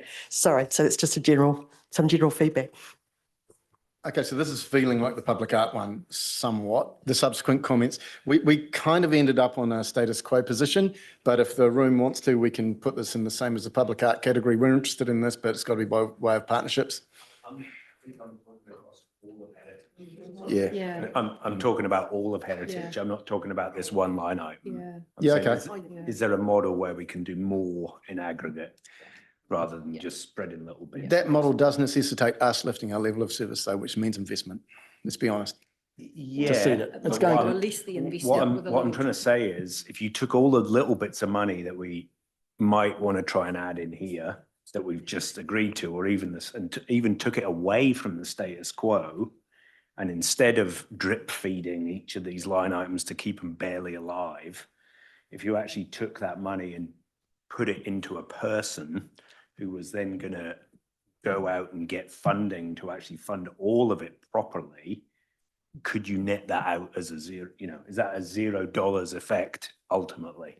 I don't know the answer, but I'm just asking the question. Okay, Mike. That suggests. Hang on. We got a list. Mike. No, I guess that's almost what I was alluding to. I just think it should just go up there. Yeah, perfect. Yep. Dean, then Roger. So I voted do more for the purpose that we should have a proper list. We should know where they are, because, and it still might be what Ian was talking about. We might organise people to look after things, but the trouble is the monuments, the Anzac Monument, in Memorial Park, McKenna Park, the monuments are on council's land. So people can't just wander on and start doing stuff. We don't want that. We've already said that. We've got that problem already. So I say do more, as in even if it's do more by just coordinating other people to do most of the work, but we've got to be in control of it. Okay, we're getting in a sticky place on this. I want to move on, okay? We've landed at a reasonable position on with Mike. We voted, it's on the board, done. Let's move, okay?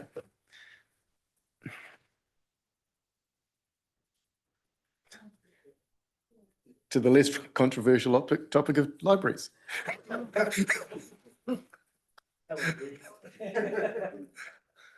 So just before Brad gives us some of his expert knowledge, I do wonder to speed this up. What I am suggesting for libraries is there are three here: the written word collection, the interactive material collection, and the supporting literacy and lifelong learning, where the do more is really talking about space, physical space.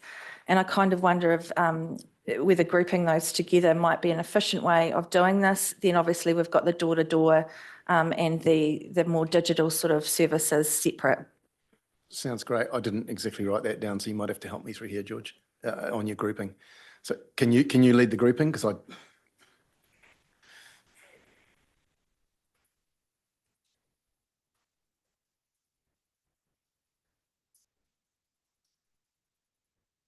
So I think maybe if we skip down to the line straight away and maybe just go straight to supporting literacy and lifelong learning, because essentially that's the crux of what our libraries are in doing, and that includes the physical collection and our interactive collection as well. Physical collection obviously being our books, our puzzles, magazines, newspapers, all that sort of stuff. Interactive, we've got online content and softwares that gives essentially hundreds of thousands, millions of different access points for our community. Primarily, where we're not meeting level of service is predominantly in the Cambridge library space, where space has been a big constraint. We're currently doing a bit of work in that library to really rationalise and improve our offering there in the short term or short to long term, depending on what happens in the future. We currently have I think it's about 2.7 books per member of population target, our level of service. We're not currently meeting that, and we're actually, through the rationalisation program, it's just reducing it down so we can actually have a more appropriate offering for our library users in Cambridge. But that's probably where our biggest gap is right now. Okay, cool. Now, library's about a $1.5 million activity, okay? Questions, Joe? Thanks, Brad. You mentioned the recent refresh, which I know you've been really deeply involved with. My question is, obviously a brand new shiny library would be the gold standard, but do you think the level of service has lifted since those changes have been made, the space, the organisation, the business systems? Are those improvements lifting that level of service for our customers now, do you think? I think they're seeing a better experience in the library. As I say, one of the ways that we currently measure our level of service is the books per population, and that's where we're not meeting our level of service. So maybe we need to reset that as part of this long-term plan process, is just, do we lower that number down? There is a range. Libraries use, I think it's between 2.3 and 3.2 across the board as a metric. And so we kind of try to pick a spot in the middle. Maybe we need to target, especially with our current environment in Cambridge, at the lower end of that. Okay. Sorry, did that answer the question? Yeah, I guess I was just wanting to get a bit of a steer whether for you those improvements have been worthwhile, 100%. rather us thinking about going straight to a brand new library. Have those things really improved for the customer experience? Customer experience, 100%. Yeah, we have redone our teenage space, and we've now got teenagers coming and spending time in the library. We've got books off floor, better best practice, I suppose. There's more space on shelves. So yeah. Right. Okay. Thanks, Awesome. Thank you. Yeah, thanks, Brad. Just looking forward a little bit, I mean, we know we've got amalgamation that may see a regional wide library service as one of those of our levels of service that do benefit from the regionalisation. But even without that, how can we optimise the value in terms of what we're investing in the number of books per head of population, in terms of using regional assets to expand that availability rather than keeping it ourselves? I'm not sure what you're putting down there, Roger. We do have partnerships with our Waikato District Council and Hamilton City Council councils in terms of our different library users and where they're based in the district and yeah, that's what I suppose I'm getting at. Because of the technology that now connects those resources together, are we not able to use that technology to still expand the availability of titles and books without us actually increasing the actual volume and the number of books We are getting hold in our library? We're getting into service delivery there though, eh? So if you think that you want to see a better standard of service delivered that way, I think that's an increase in level of service, okay? The staff are going to go away and work out how to do it. It's a valid idea, but yeah, I'm going to roll it out as a level of service, as a delivery vehicle thing. Right, Claire? Well, I was going to check whether or not the electronic or online collections that we now offer can actually be counted as part of that number of publications per population. Yeah, because at the moment, my understanding that metric that we use for the number of publications or books, you know, per population is only the Steph hard copy ones. Steph wants to jump in here. Yeah, and why can't we just include the online ones too? And then we might find that we're really well provided for. Can I just intervene here and, well, interject? And Brad, this may help or it may not. I apologise if it doesn't. So the number of books per person is an indicator of the refresh and the exposure of resource to your population. What the population and what our community experiences when they go into that library is a lot more than just the number of titles available to them. It's how the space is inviting, what other experiences they have. It's a whole lot of things. We're doing a whole lot of work behind the scenes to improve level of service by continuous improvement in our current systems. I think that we can meet that. I think we can enhance our levels of service with what we've got. It's going to push us hard, but that's what we're up for. And I think that if you want to see something more than what you currently see when you walk into that library, then say so, and that will drive us harder. But I think that we've got every opportunity to drive increased levels of service or meet our current expectation in a better way with what we've currently got. Yeah, that's really great. Thanks. The resources that are Yeah, there. I mean, I was raising I do. that metric because that is one of the ways people judge the level of service. right. And I think if we're saying we're actually going to take a broader view on how we're delivering and maybe take other measures, yeah, then that Well, would satisfy me. I'm kind of saying that's the measure, right? Because that's the standard library measure. And Brad's got to look at his operation in terms of a comparative across the country, because that would be a fair and reasonable expectation of you. But if we think about the experience, which I know is probably in the background of a lot of your minds, it's the space, it's all those other things. And I think what we're working on at the moment can get us there. But does Barb want to speak? Not really. I mean, I'm aware that you want to move fast. I agree with what Steph is saying 100%, but I also just want to note that that's a metric that the library service has got and has had for a very long time. The world's moving on. So the increasing our level of service will be about being innovative, talking about hard words, and listening to our customers. Okay, George, I've forgotten what we're debating here. Can you take us back?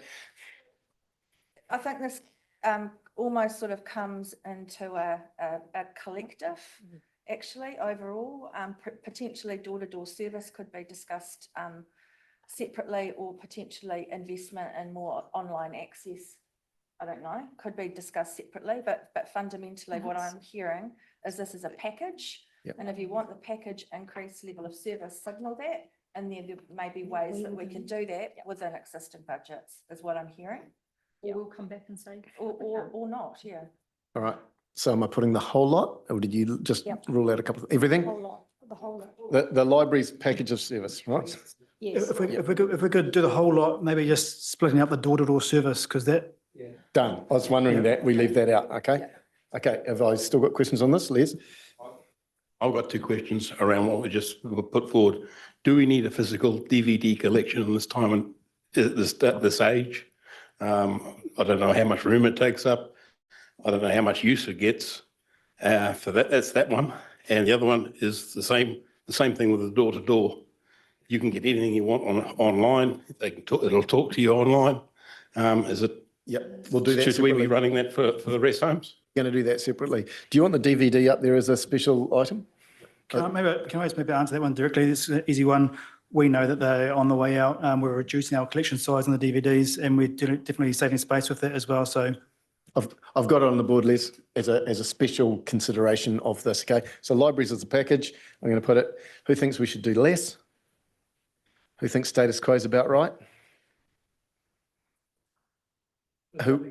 Hey, don't do that. It's confusing. That's not. Chairman has given me permission to take. Oh, Pip beg your pardon. has specifically asked me, and I said it was okay because it's a workshop. It definitely wouldn't be okay if this was a vote. This is an indication of interest. Ian, I've done this on your behalf before, so don't complain. All's fair in love and war. Okay, and who wants to do more in this space? Good on you, Joe. Consistent with your time at Cambridge Community Board.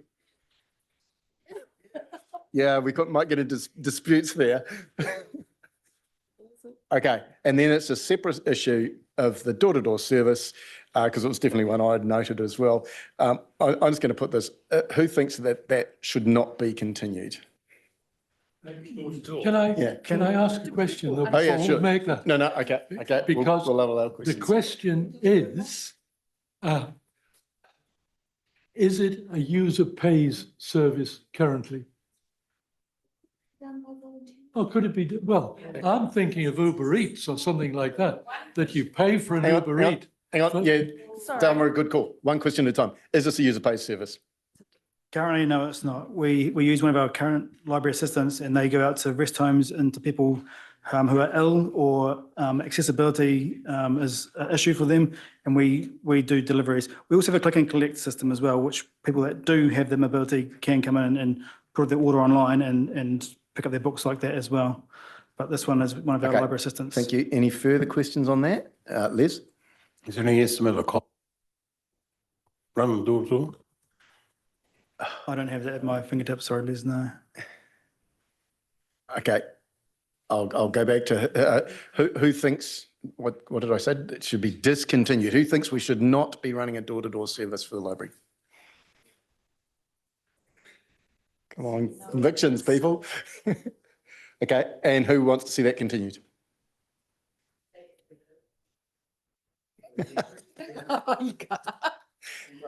None of this two hands up, carry on, okay?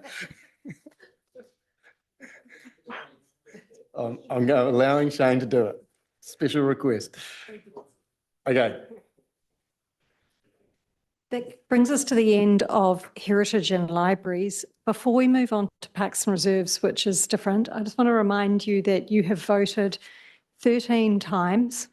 You have voted 11 times to retain the status quo, and you have voted twice to do more.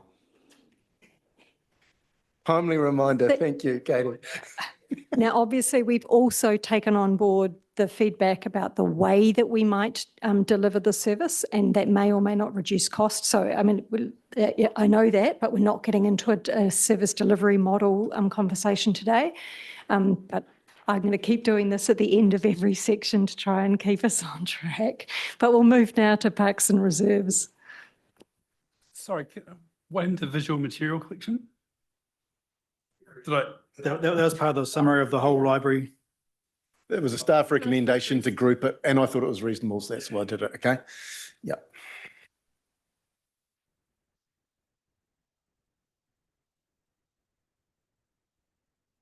Well, hand over to Brad, but I think recommendation is that I'm assuming for the higher laws for developers, which is in 3 of these lines, that it's probably a similar sentiment to transportation.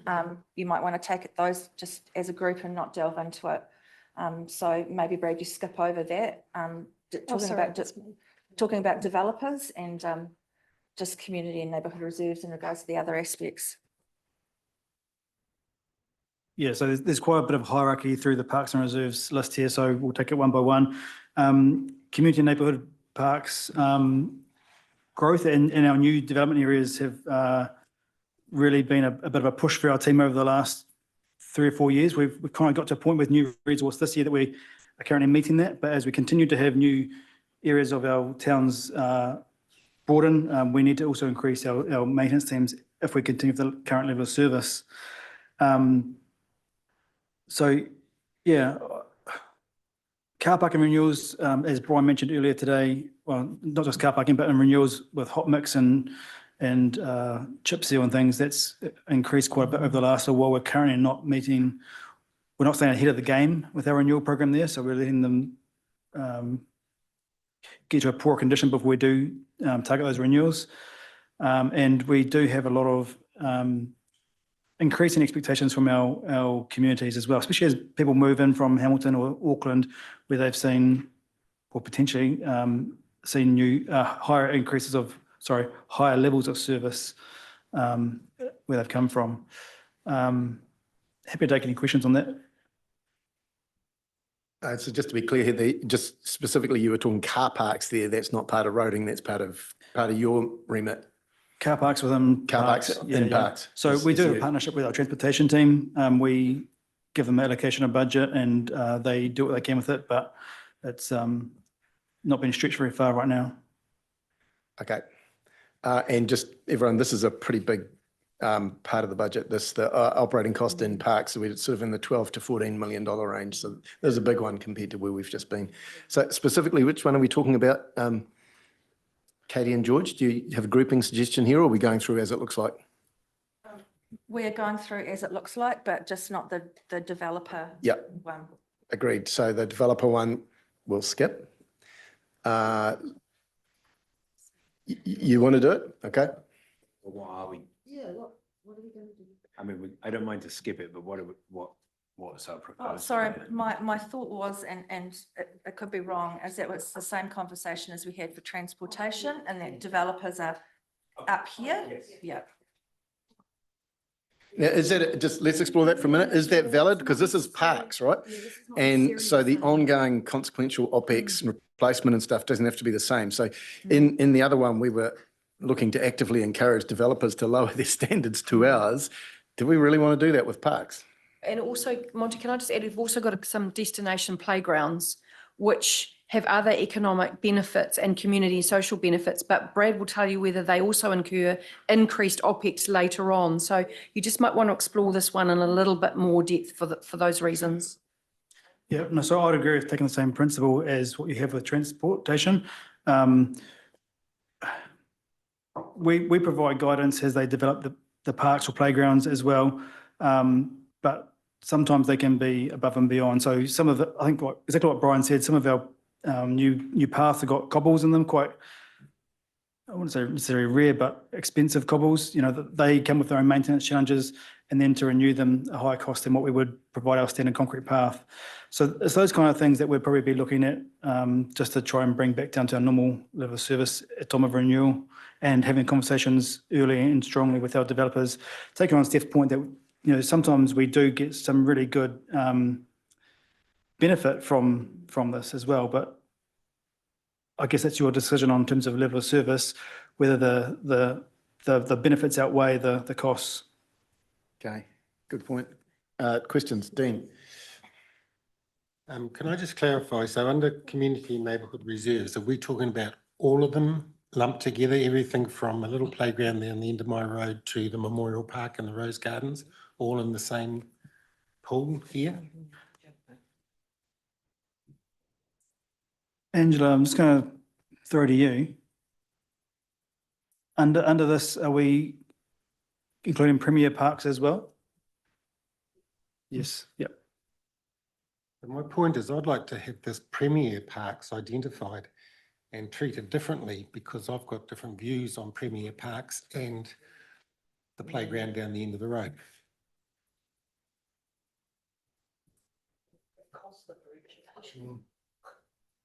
Hey, This one you want to do some more work on? no, I was just wondering, do we take 5 minutes now just to go ahead and do the category, the groupings? We've got like an hour to go. Do you want to just take 5 now because rather than make this up as we go, let's, it's not a bad idea to have a 5-minute break now with an hour to go. I think that would be really helpful. We've been starting to have a sort of side chat. I can see you doing that. It'd be useful if we could Yeah. actually just, if we could check in about what's going to be most useful to you and then confirm that with the group. Okay, people, before take we 5. do this, because we're going to get we're going to unravel a little bit towards the end if we're not careful, which would be a real shame. Slightly happening already. So Yeah. yeah, let's take 5 and we'll be back.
Okay, everyone.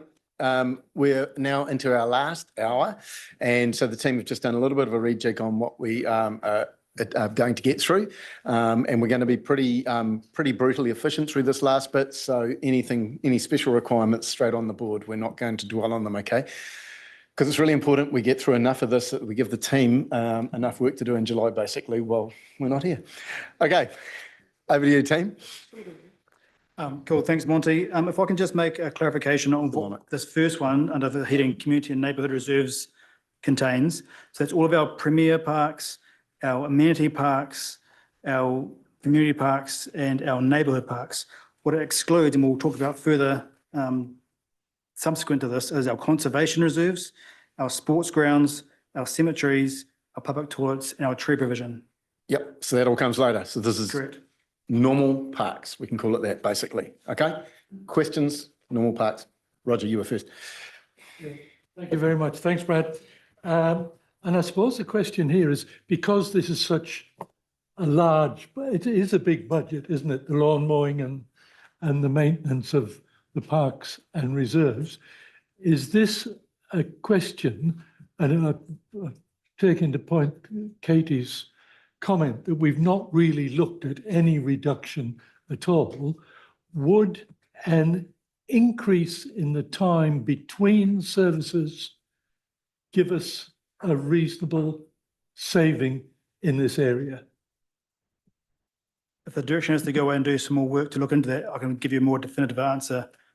My short answer at the moment is you'd probably break even because it takes longer to actually cut that grass. And you need different machinery and what have you. So we need to do a bit of work around that if we're to come back with some more sharp answer. Okay. All right. Because I was thinking, even if it, how long do we do between mows now? Do you want to answer? Oh, yeah. Can we move along? If you can. If it's a fair question, can we just ask that you studies it and move along? We're never going to make it through. So keep going. Okay, Hayden, can I be clear? This excludes playgrounds, right? Playgrounds is coming later. So don't be thinking playgrounds here. This is parks, not playgrounds. Okay, let's put it. Who thinks our playground service delivery level is about right? I'm starting. Sorry, did I say playground? Sorry. Sorry, it's almost time to go home, right? Parks, excluding playgrounds. Okay, I'll reframe that. Who thinks we should do less in this space? Who, you got that, team? Who thinks we're about right? And who wants us to do more? I think that's everyone. Okay, back to you, Brad, moving on. Cool. So conservation reserves, these are the areas, they have a lower level of service. They are our areas where we're promoting biodiversity. A lot of our peat lakes, our maunga, areas where, you know, a bit more a rough track. Essentially, we're not keeping up with our track maintenance, and we're really starting to struggle with our weed control on these as well. I'll leave it at that. I'm happy to take questions. Great summary. That's exactly what we're after, Brad. Ian. How much? Oh yeah, quantum. Wise, how much is it? We're looking around 200, 300K per year. Anyone else? Okay, let's put it. Who thinks we should do less on these conservation reserves? Who thinks it's about right what we're currently doing? You guys got that? Who wants us to do more? No, sorry, I'm going to change mine. I don't think they counted it anyway. To be honest, we missed a key. Okay, sorry, backing up. I'm rushing my team over here too. Who thinks what we're doing in conservation reserves is about right?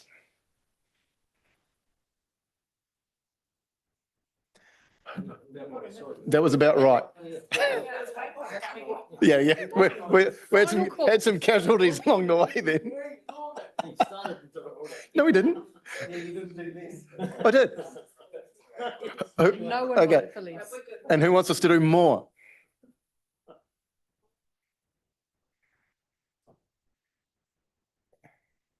You happy? Comes to 14. I'm going to have to do that again. Okay, I think I am. Sorry, Tim. I did. Who wants to do less? No, that wasn't me. I was just being a school teacher. I'll get there. Who wants to do less? None. Conservation, conservation reserves. Okay, conservation reserves, do less was no one. Who thinks we're about right? Who wants us to do more? Okay. Thank you, team. I think this is an area that we could partner up with volunteer groups because our whiteboard, our weed issues are out of control with the weeds and pests and stuff. Noted. Goes on the whiteboard. Whiteboard something? I think. No, say it. We'll get it up. But it's from the previous one because you didn't ask for it. I think in parks, I voted for less, but I want to do less with some parks and I want to do more with, or the same with the premier parks. I think they should have been separated. Okay, that's whiteboarded and I mean, that's good instruction for the team, right? Okay, Brad, what's next? Sports parks, sports down, open spaces, sports grounds.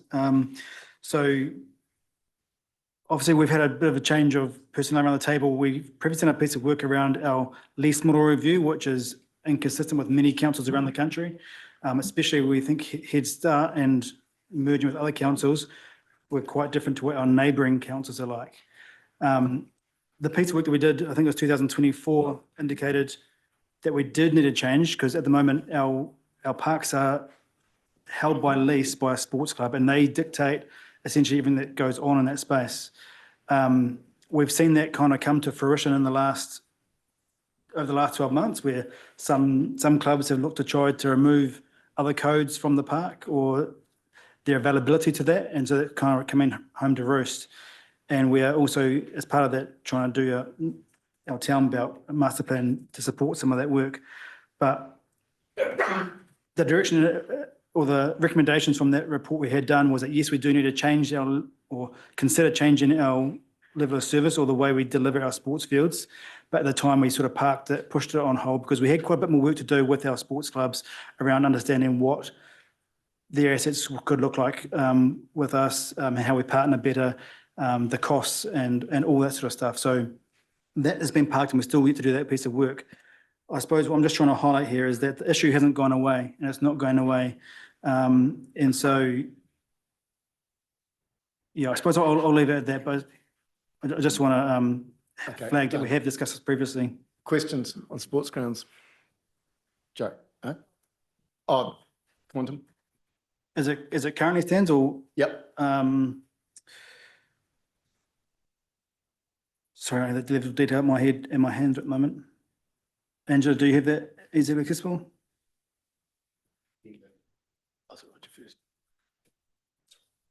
Okay, we'll keep going. We're going to answer that. Roger, you were first, then Joe. Yeah. Correct me if I'm wrong, but when we did discuss the council coordination of sports fields, the cost to us was in the millions. That's right, it was going to be, yep. Yes. And so I've just found that the previous figure 300K. Currently, the maintenance of the grounds of those leases is covered by the user. Correct. We currently mow and we do some broadleaf spraying to remove weed species from the turf, but any other improvements or renewals of, not renewals, end of season renovation, that's what I'm looking for, that falls onto the clubs at the moment. And so as a result of that, our current provision is that we don't have enough hours on our current sports fields to accommodate what we have in winter. Okay, thank you, Joe. I was just actually going to ask about separating them slightly because I would like to do more regarding developers ensuring that growth does include sports field land, but less when it came to the sports fields. Yep. Is that, I don't know if everyone else is feeling the same. No, sure. Look, so you want to separate out the new stuff that developers are doing, right? Yes. You don't want to see a reduction. Well, yeah. Okay, happy to do that. We'll split that. Any other questions in here? Okay. Yep, Ange. Just in regard to that, is that just a Cambridge thing? Because has Te Awamutu even got any sports fields done by developers? Not in the recent times, no. So, and in Cambridge, there isn't as well. Council purchased land, circa 2023-24, in the new C2 growth cell, but that hasn't been developer led, that's on council.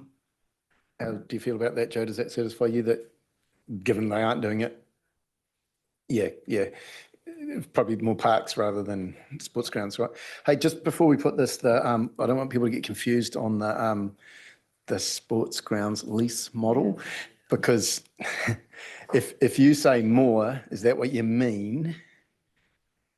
If you say increase our level of service, are you meaning heading in that direction? Because I don't think. Oh, it is too. Yes, yes, you're right. So, okay, happy with that? That's actually a good solution, because it comes in the other ideas. As long as We're not going to more- get to it today. Yeah, as long as voting more doesn't mean advancing the sports field lease model. But that's what we could do. We could say right here and now, our level of service, about right, more or less, but that's not expressing an opinion on the sports field lease model, because we're dealing with that separately, okay? Because it's a big item and it's separate consideration, not for here. Okay, I'll do that, all right? Okay, so provision of sports fields. Who thinks we should be doing less? No one. Who thinks we're about right, status quo?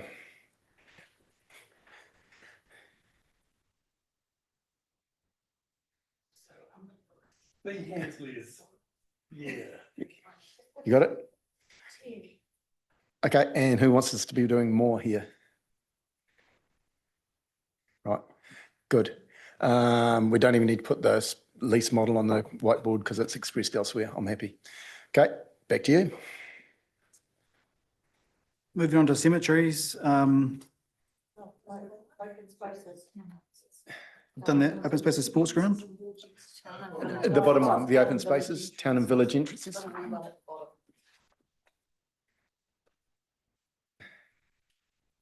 Okay, I'll wing this one. So, yeah, this is our front of house essentially. Do we want to continue with what we're doing in our town centres with our annuals and bringing colour to that, or do we want to essentially go lower? Are you happy with what we're doing? A question from me, this is different to our open spaces contract, which is like mowing all around the district and stuff. Our open spaces maintenance contract will do an element of this. Okay. Especially around our rural towns. Our internal teams and Brian's team support these are our urban areas. Yep. So is this, for example, the gardened roundabouts? Is that correct? Part of this? Yep. Okay, so it's more than just town and village entrances and verges. It's all that Main public Street, space. amenity. Yeah. Yep. Okay. Questions? Oh yeah. Sorry. Got a order of cost in this of our 14 odd mil. How much would be going this way? Sorry, I don't have that detail. Okay. Wouldn't be insubstantial though, would it? There's quite a bit goes in here. Press your button. Sorry, a lot of traffic management costs. A lot of staff time would go into this, don't they? Staff time, and also in terms of purchasing of plants for the seasonal changes. Yep. Okay, questions, people? Roger? Oh, was asking the same question. Okay. What quantum were we talking about? Yep. And how much, if we change it, were we going to be talking about? But I do think it's an important aspect of the presentation of our towns. Okay. I think the status quo, to me, I wouldn't like to see it reduced, and we couldn't afford to increase it. So, do you have any? You're going to prepared to give me a guess on quantum? Are we talking about $1 million, $2 million, $500,000? A very rough guess, I'd say 500,000. Yeah. Okay. As little as that. Right. Okay. Questions? Did I see Mike? You were going for the trigger? Oh, hey, Mum, it's just to clarify that this is that Capital Works OPEX crossover, that if there was CBD upgrades, say in Talmudi, for instance, if by chance it happened, that plants are plants and upgrades still includes a level of service. So I just wanted to just make sure. Okay. On that case, I'll put this. Who wants us to do less in this space? Who thinks we're about right? And did you get it? Who wants us to do more? Two, right. Okay. Thank you. Brad, back to you. What comes next?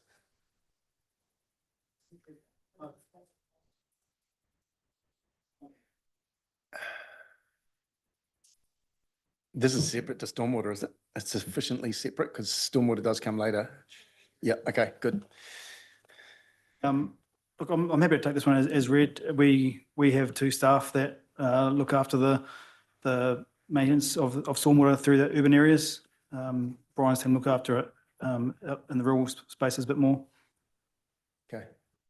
Are you doing all the urban areas? Or you Yeah. mean the non-road bits? Sorry, the non-road bits. Yeah, yep. Yeah. There's like things like St Kilda. It's largely a stormwater function, but our teams look after that. Oh, okay. So all the detention ponds and stuff, that's what you're talking here? Yep. So we look after all the amenity around it, the water side of it that sticks with the stormwater team, but all the amenity that goes around those areas, the drains and things, we look after that are gardened or mowed. Yep. Tough question here. You probably haven't got an idea of order of magnitude there. You said two people, right? Two staff, that gives us an idea. Yeah, I want to say 150 to 200K. Yeah, yeah. Two staff's a good indication. So, yeah.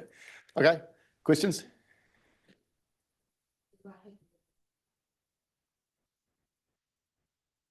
No, I'm getting there. Hurry up. Okay, let's put this in. Who thinks we should do less in this space? Who thinks we're about right? That's everyone. Right. No one wants more. Okay, playgrounds. An area that we've been historically quite far behind in.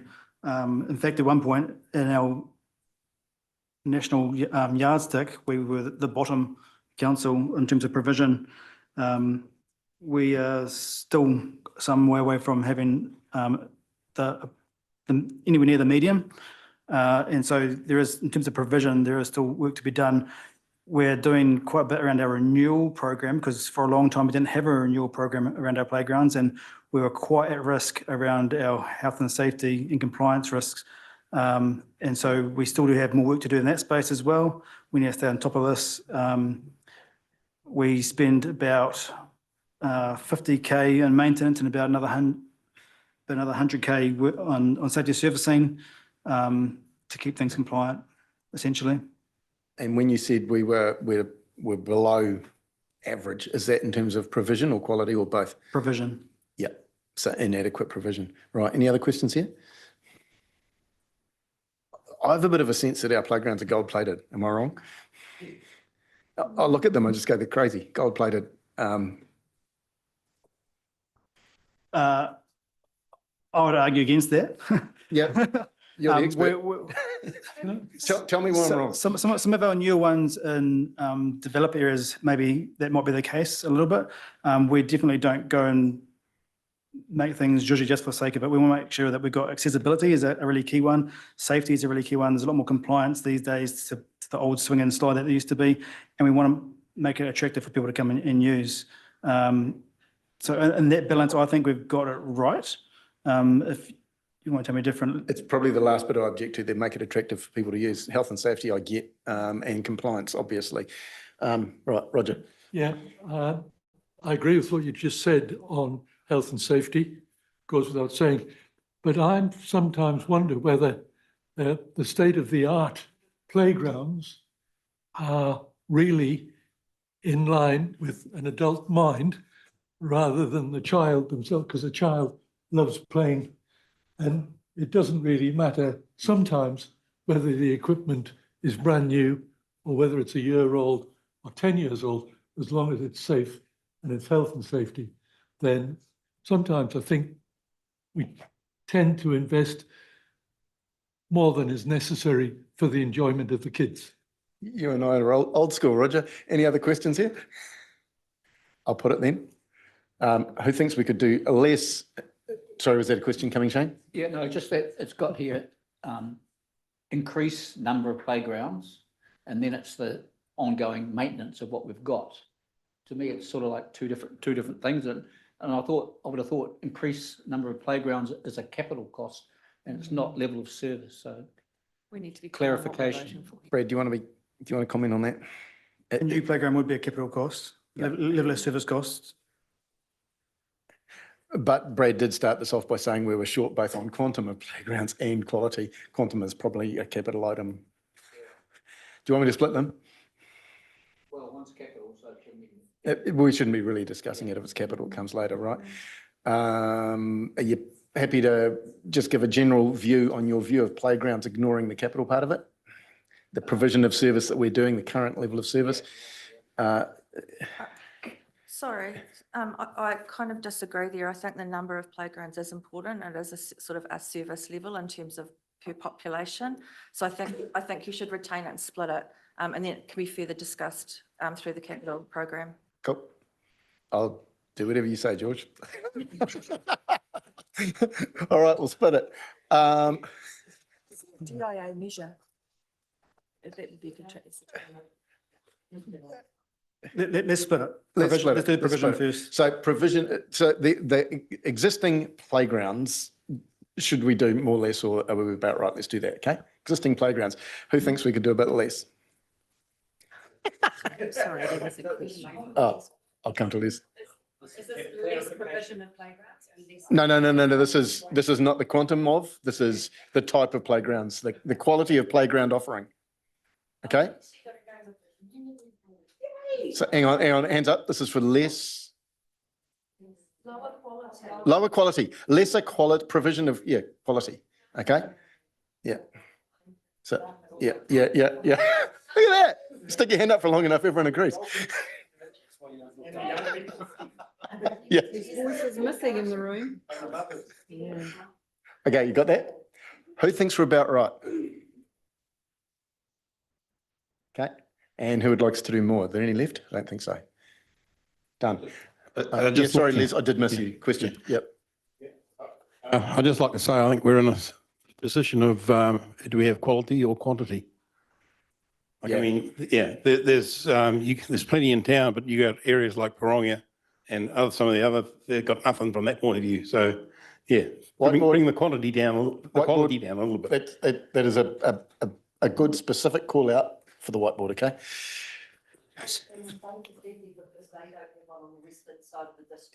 Yep. Okay, Mike?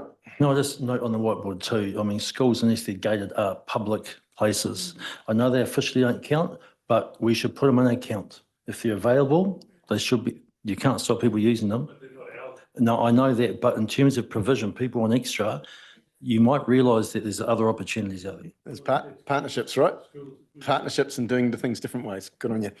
That left us with quantum of playgrounds, which Brad has told us we are short on. I'll just put this straight away. Who thinks we need to increase the quantum of playgrounds per head of population? That's essentially what we're saying. So that's the question. Let's start at the top. Who thinks we should do more of that? We should have more playgrounds per head of population. Okay. Who thinks we're about right? You're not allowed to vote. Oh, yeah, I'm there. I got told I wasn't allowed to vote by Claire. Okay, you got that, team? And who would like to see us reduce that? Okay. Oh, yeah. It's always one.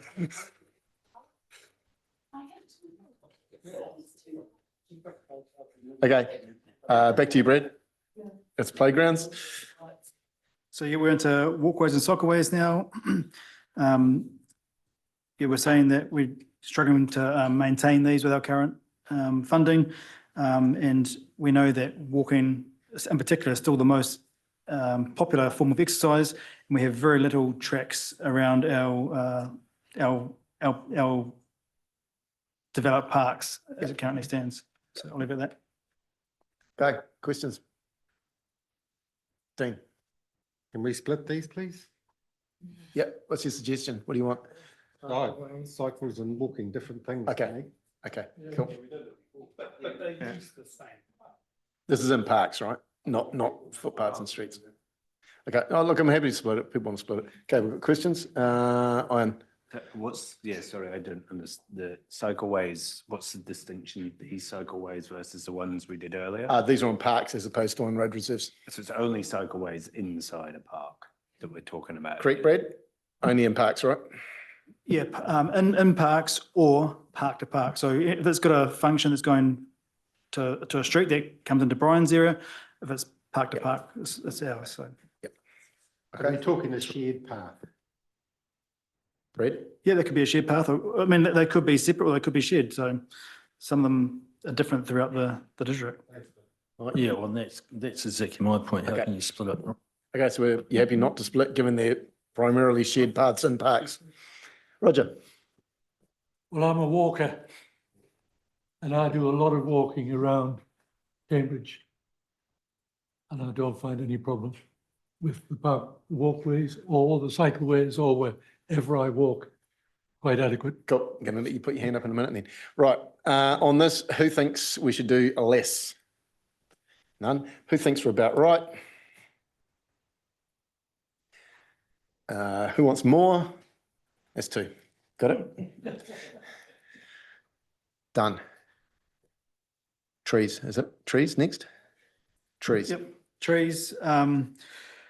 So this is almost a renewal program. We're not actively outside of what's happening in our growth areas that developers are leading for the majority. This is kind of replacing trees that we've lost through new natural attrition. Well, we've actually got quite a big gap at the moment with our cyclones that we had a couple of years ago. We're trying to catch up on that. Also, and when we think about renewal space, we think about the right tree for the right place now. So if we've got trees under power lines that are costing us a lot of money to replace, do we take them out, replace with a more suitable species or a different location? We've typically had about $40,000 per year for this activity. In the last financial, we stripped that right down to about 10 just to try and help the business fight our annual plan. And I'll leave it at that. There's maintenance as well, right? The guys going around that you see all the time. Correct. So we've got about 1.5 in maintenance costs as well. That's largely best practice and making sure we stay on top of our risk of our asset as well. Yep. Obviously, we had the very unfortunate situation where a tree did take the life of someone. We were able to have really backed it up with our hard evidence of maintenance program. Okay, questions here, people? Yeah, Roger? I don't know what happens in TA, but I think in Cambridge, very good relationship between council and the Tree Trust. And the Tree Trust do a lot of work, replacement as well as new planting.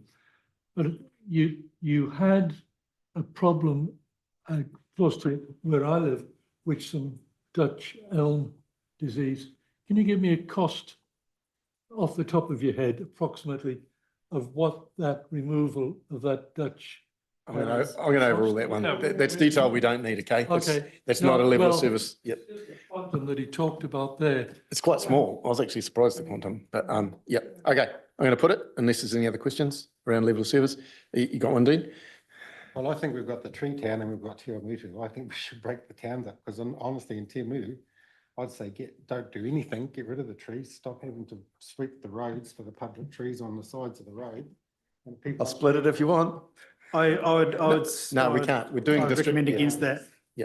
Yeah, where there is a big equity difference between the two towns.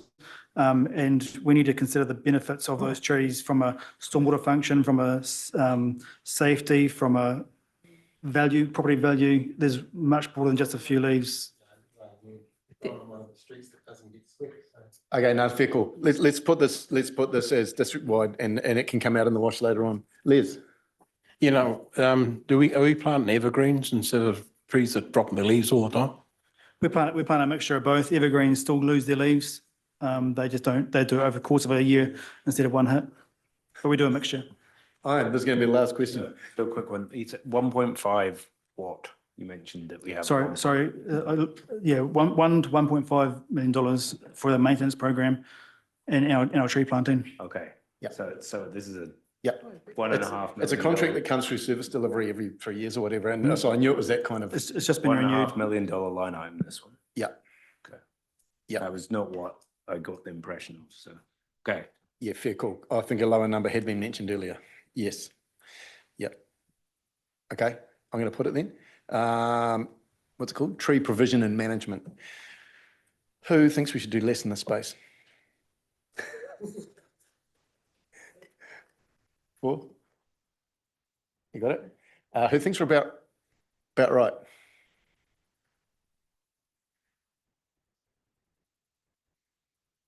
And who wants us to do more? Okay, thank you. Back to you, Brad. Moving on to cemeteries. So we're saying we're not meeting we're not going to be meeting our level of service here because we've got both Te Amutu and Hautapu cemeteries, which are filling to capacity over the next 3 to 5 years. So we do already have a project in the current long-term plan to acquire more land, which will be, that's legislatively what we need to do. We have to provide spaces for interment. So, yeah, off the top of my, we do get revenue from those burials and ashes interments as well. I think I'll have to do a bit more work around just what that split is. I think it might be about 200K that we invest outside of that revenue. And of course, the new cemetery space will be a big capital item coming through in the capital part. Correct. So level of service with existing cemeteries, we should probably focus on here, right? Any questions? Claire? It's probably like to include. I wanted to test the statement about you reaching capacity because I was involved with the review of all of the cemetery, management plans. And there was a note in those that said there had been not any analysis on, I suppose, accounting for the more popular use of ashes interment compared to traditional plots.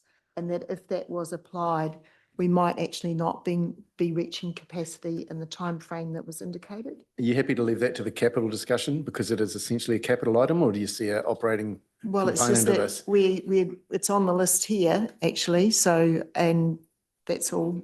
Yeah, I'm happy. I think it should be on the list, but why is it up there then? Yeah, on the screen.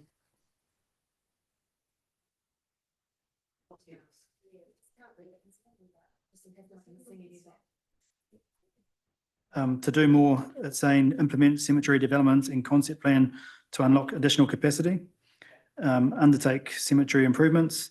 To do less is limit cemetery improvements, and status quo to retain the current level of service for amenities and facilities.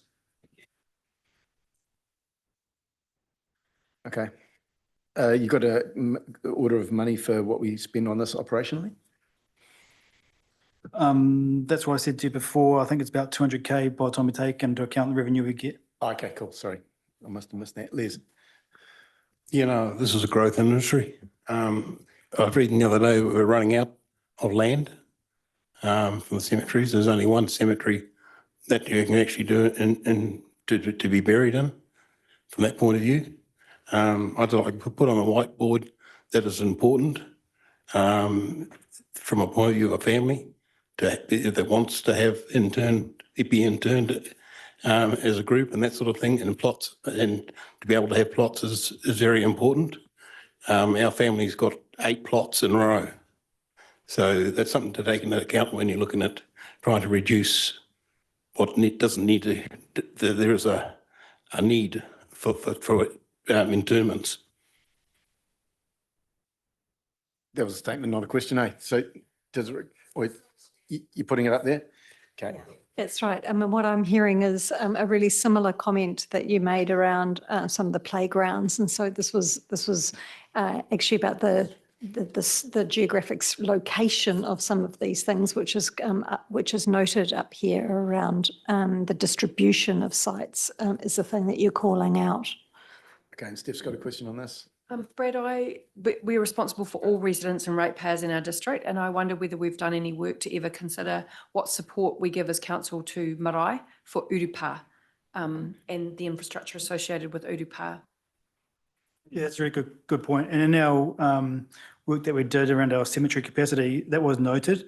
And essentially I said that how could council do more to enable and access, because a lot of those urupa are on private property and they have access issues. So that's what I touched on. We haven't had the capacity or resource to look into that. So if that's something we want to do, then we'd need to essentially, would that be a level of service increase or? It would. It would, Yeah, yeah. so- yeah. Fits I in just differently. encourage councillors to have consideration for that because some other councils do provide infrastructure support such as roading and access ways for urupa, water supply, etc. So it's something that struck me wasn't here and is important. Okay, Ange.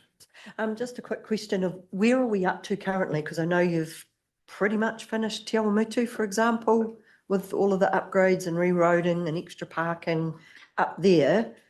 So how many more cemeteries need to be brought up to speed based on what you've said here? So in terms of Te Awamutu Cemetery, yes, we've almost finished those capacity to enable the rest of the capacity. We've still got 3 to 5 years, depending on how death rates go over the next couple of years. Sorry, I don't mean as far as like on here, you've said community expectations increasing better amenities and facilities and vehicle pedestrian access. So I know in our time on the community board, we've seen different ones come across the table, like for out at Pukeatua and different places, or Hopewell Road, Patarangi Road. And I know some of that work has already been done. So how far along are you in getting the existing cemeteries up to a decent? Sorry, yeah, I'm with you now. So you're Yeah, correct. sorry. We did concept plans for all cemeteries at that point in time. And so we've largely done Te Awamutu, we've largely done Leamington Cemetery, and then our next focus is Pirongia. And over the course of the remainder of that 10-year program window of works, we'll continue to press ahead. Okay, let's put this, people. So cemetery provision, level of service, who thinks we should do less in this space? Who thinks we're about right?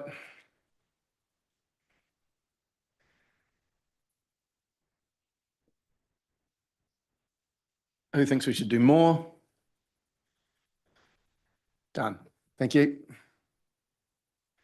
Related but different, internment options. Yeah, I won't go into that too much. That's essentially what we're doing to put people or ashes in the ground, part of the work our sextons do. Have you taken any questions? Is what would an increase in level of service look like in this space? And would it cost money? I'd recommend that you retain the current level of service. Okay. We can't really reduce our level of service because we need the staff to, from a health and safety point of view, to get the activity happening. I don't think we need to increase it at this point in time. Anyone disagree with that? Cool. So status quo. Gives me a show of hands, please. Okay, everyone's happy with that. Good one. Finally, public toilets.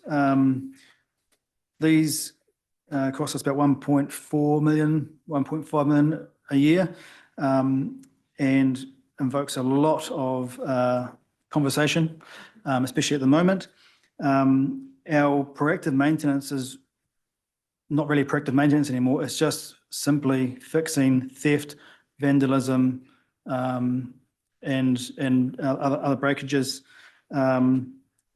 We also have a mix of models. So obviously our urban centres, where there's power and water, we can have flushing toilets and what have you. Our reserves, and where we tend to get quite a few of our complaints is sort of the vaulted long drop model of toilet, just because we don't have services to feed them. Also, some of our existing buildings are nearing the end of their life cycle. We've actually been doing a bit of a renewal program over recent years and will continue to do so. But some of those older ones, the muck and the grime's kind of ingrained into the materials of the time of the tiles and walls and things. So while they're clean, the perception is they're not. So I'll leave it at that and take any questions. Good explanation. Thanks. Questions, Roger? Yeah, and again, it's a question of all of our toilets are treated as an asset, and therefore we have a depreciation allowance that comes back in. I'll look to the end on that, but I believe so. Right. Yeah, So we've got to replace, that's what I'm saying, that the depreciation reserve can be used for replacement of toilets? Yep, Yes, sure. yep. But if we're going to increase the level of service, it's a level of service discussion. If we're going to these flash modern toilets, Yep. that's money, right? So that's essentially what we're here for. Is any other questions? Before I put this is quite a good one. Everyone's got a sense on this. Public toilet provision. Who thinks we should do a little bit less in this space? Who thinks we're about right?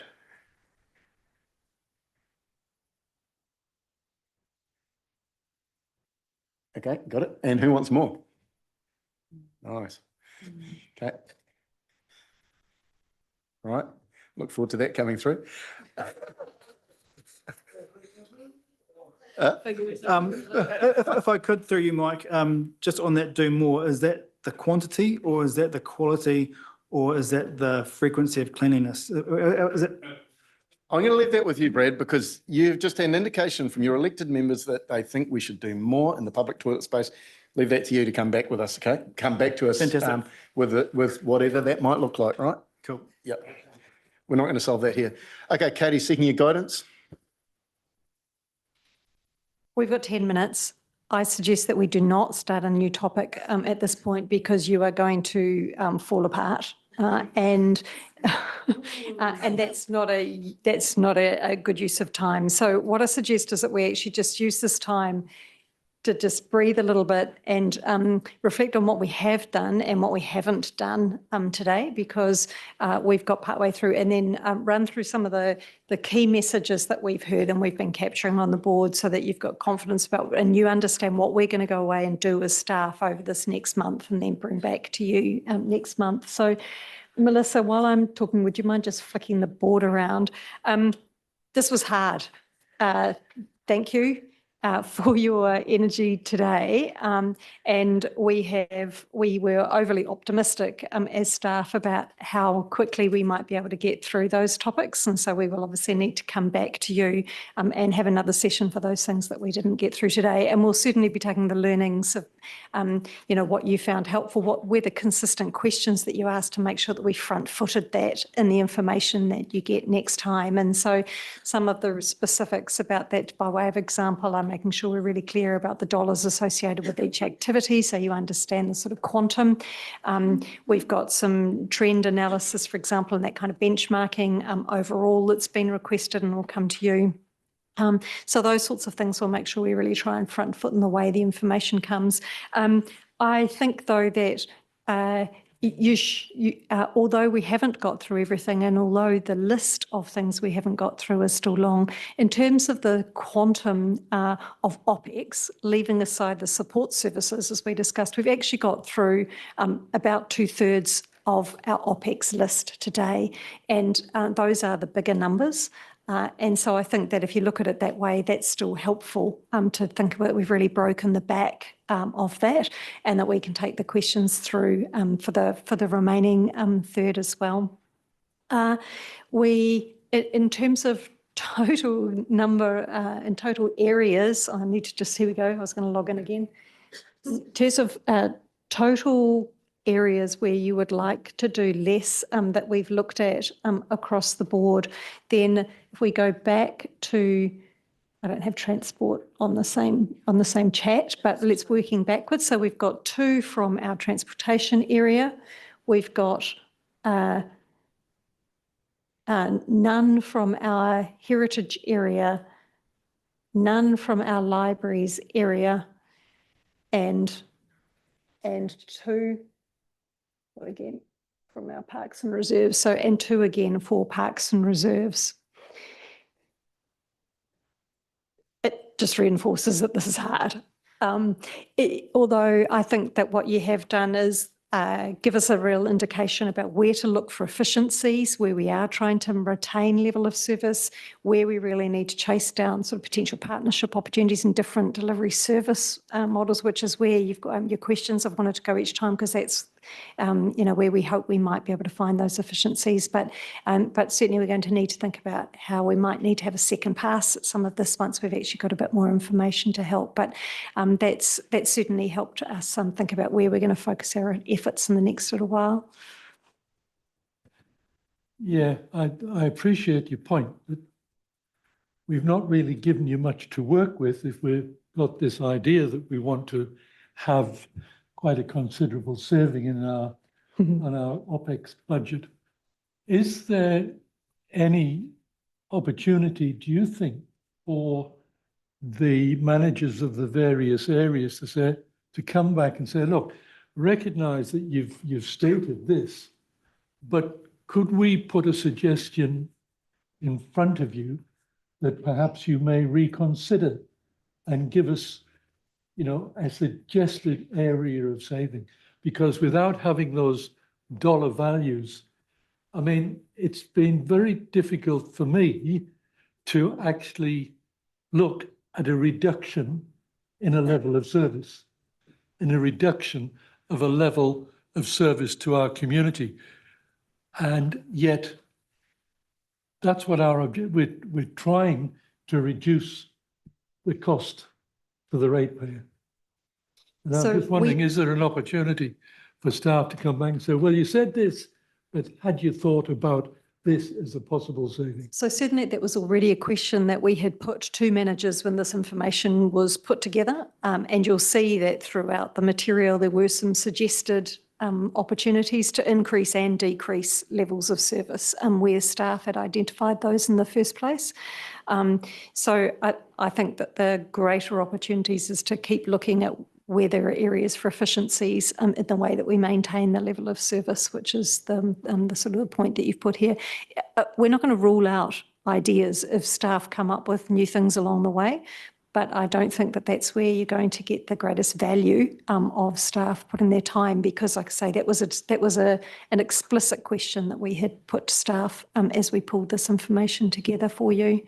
And I think that this is your opportunity to signal where do you think, from a community perspective, where do you want to see levels of service change from where they are at the moment? Yeah, look, I don't think it's too much of a problem in a way that we haven't come up with a whole lot of level of service reductions. The fact we've worked through them systematically is what counts. And if we hadn't have done it, we'd get to the end of the long-term plan process and go, oh, hang on, we're not happy with the number that falls out the end, but now we've been through this. So the managers were asked to come up with these potential savings. I think we've canvassed them reasonably well, and this will carry on. Also, there is some potential that once you've been through this once formally, if you do have to come back as an iterative process, it's going to be a hell of a lot better, because we could just zone straight in on a couple of things that were kind of close, and they give us somewhere to look. That's why we've been recording where not outright majorities, but where the appetite was.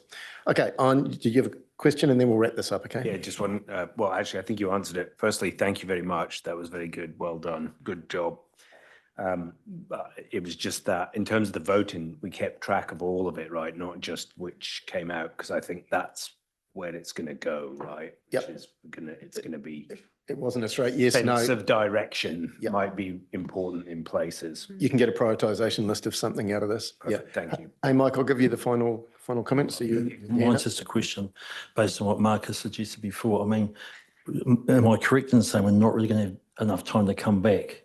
Because the next time we meet really is August. I know we've got a quick meeting next week, but Marcus's thing around some electronic way to do this. Now, I know it wouldn't not be perfect, because the question thing might be more difficult, but is there any way, if people, what's the feeling of a table of creating something that we could actually finish it off, not in this forum because there is no time, but I'm really conscious we didn't get through all this.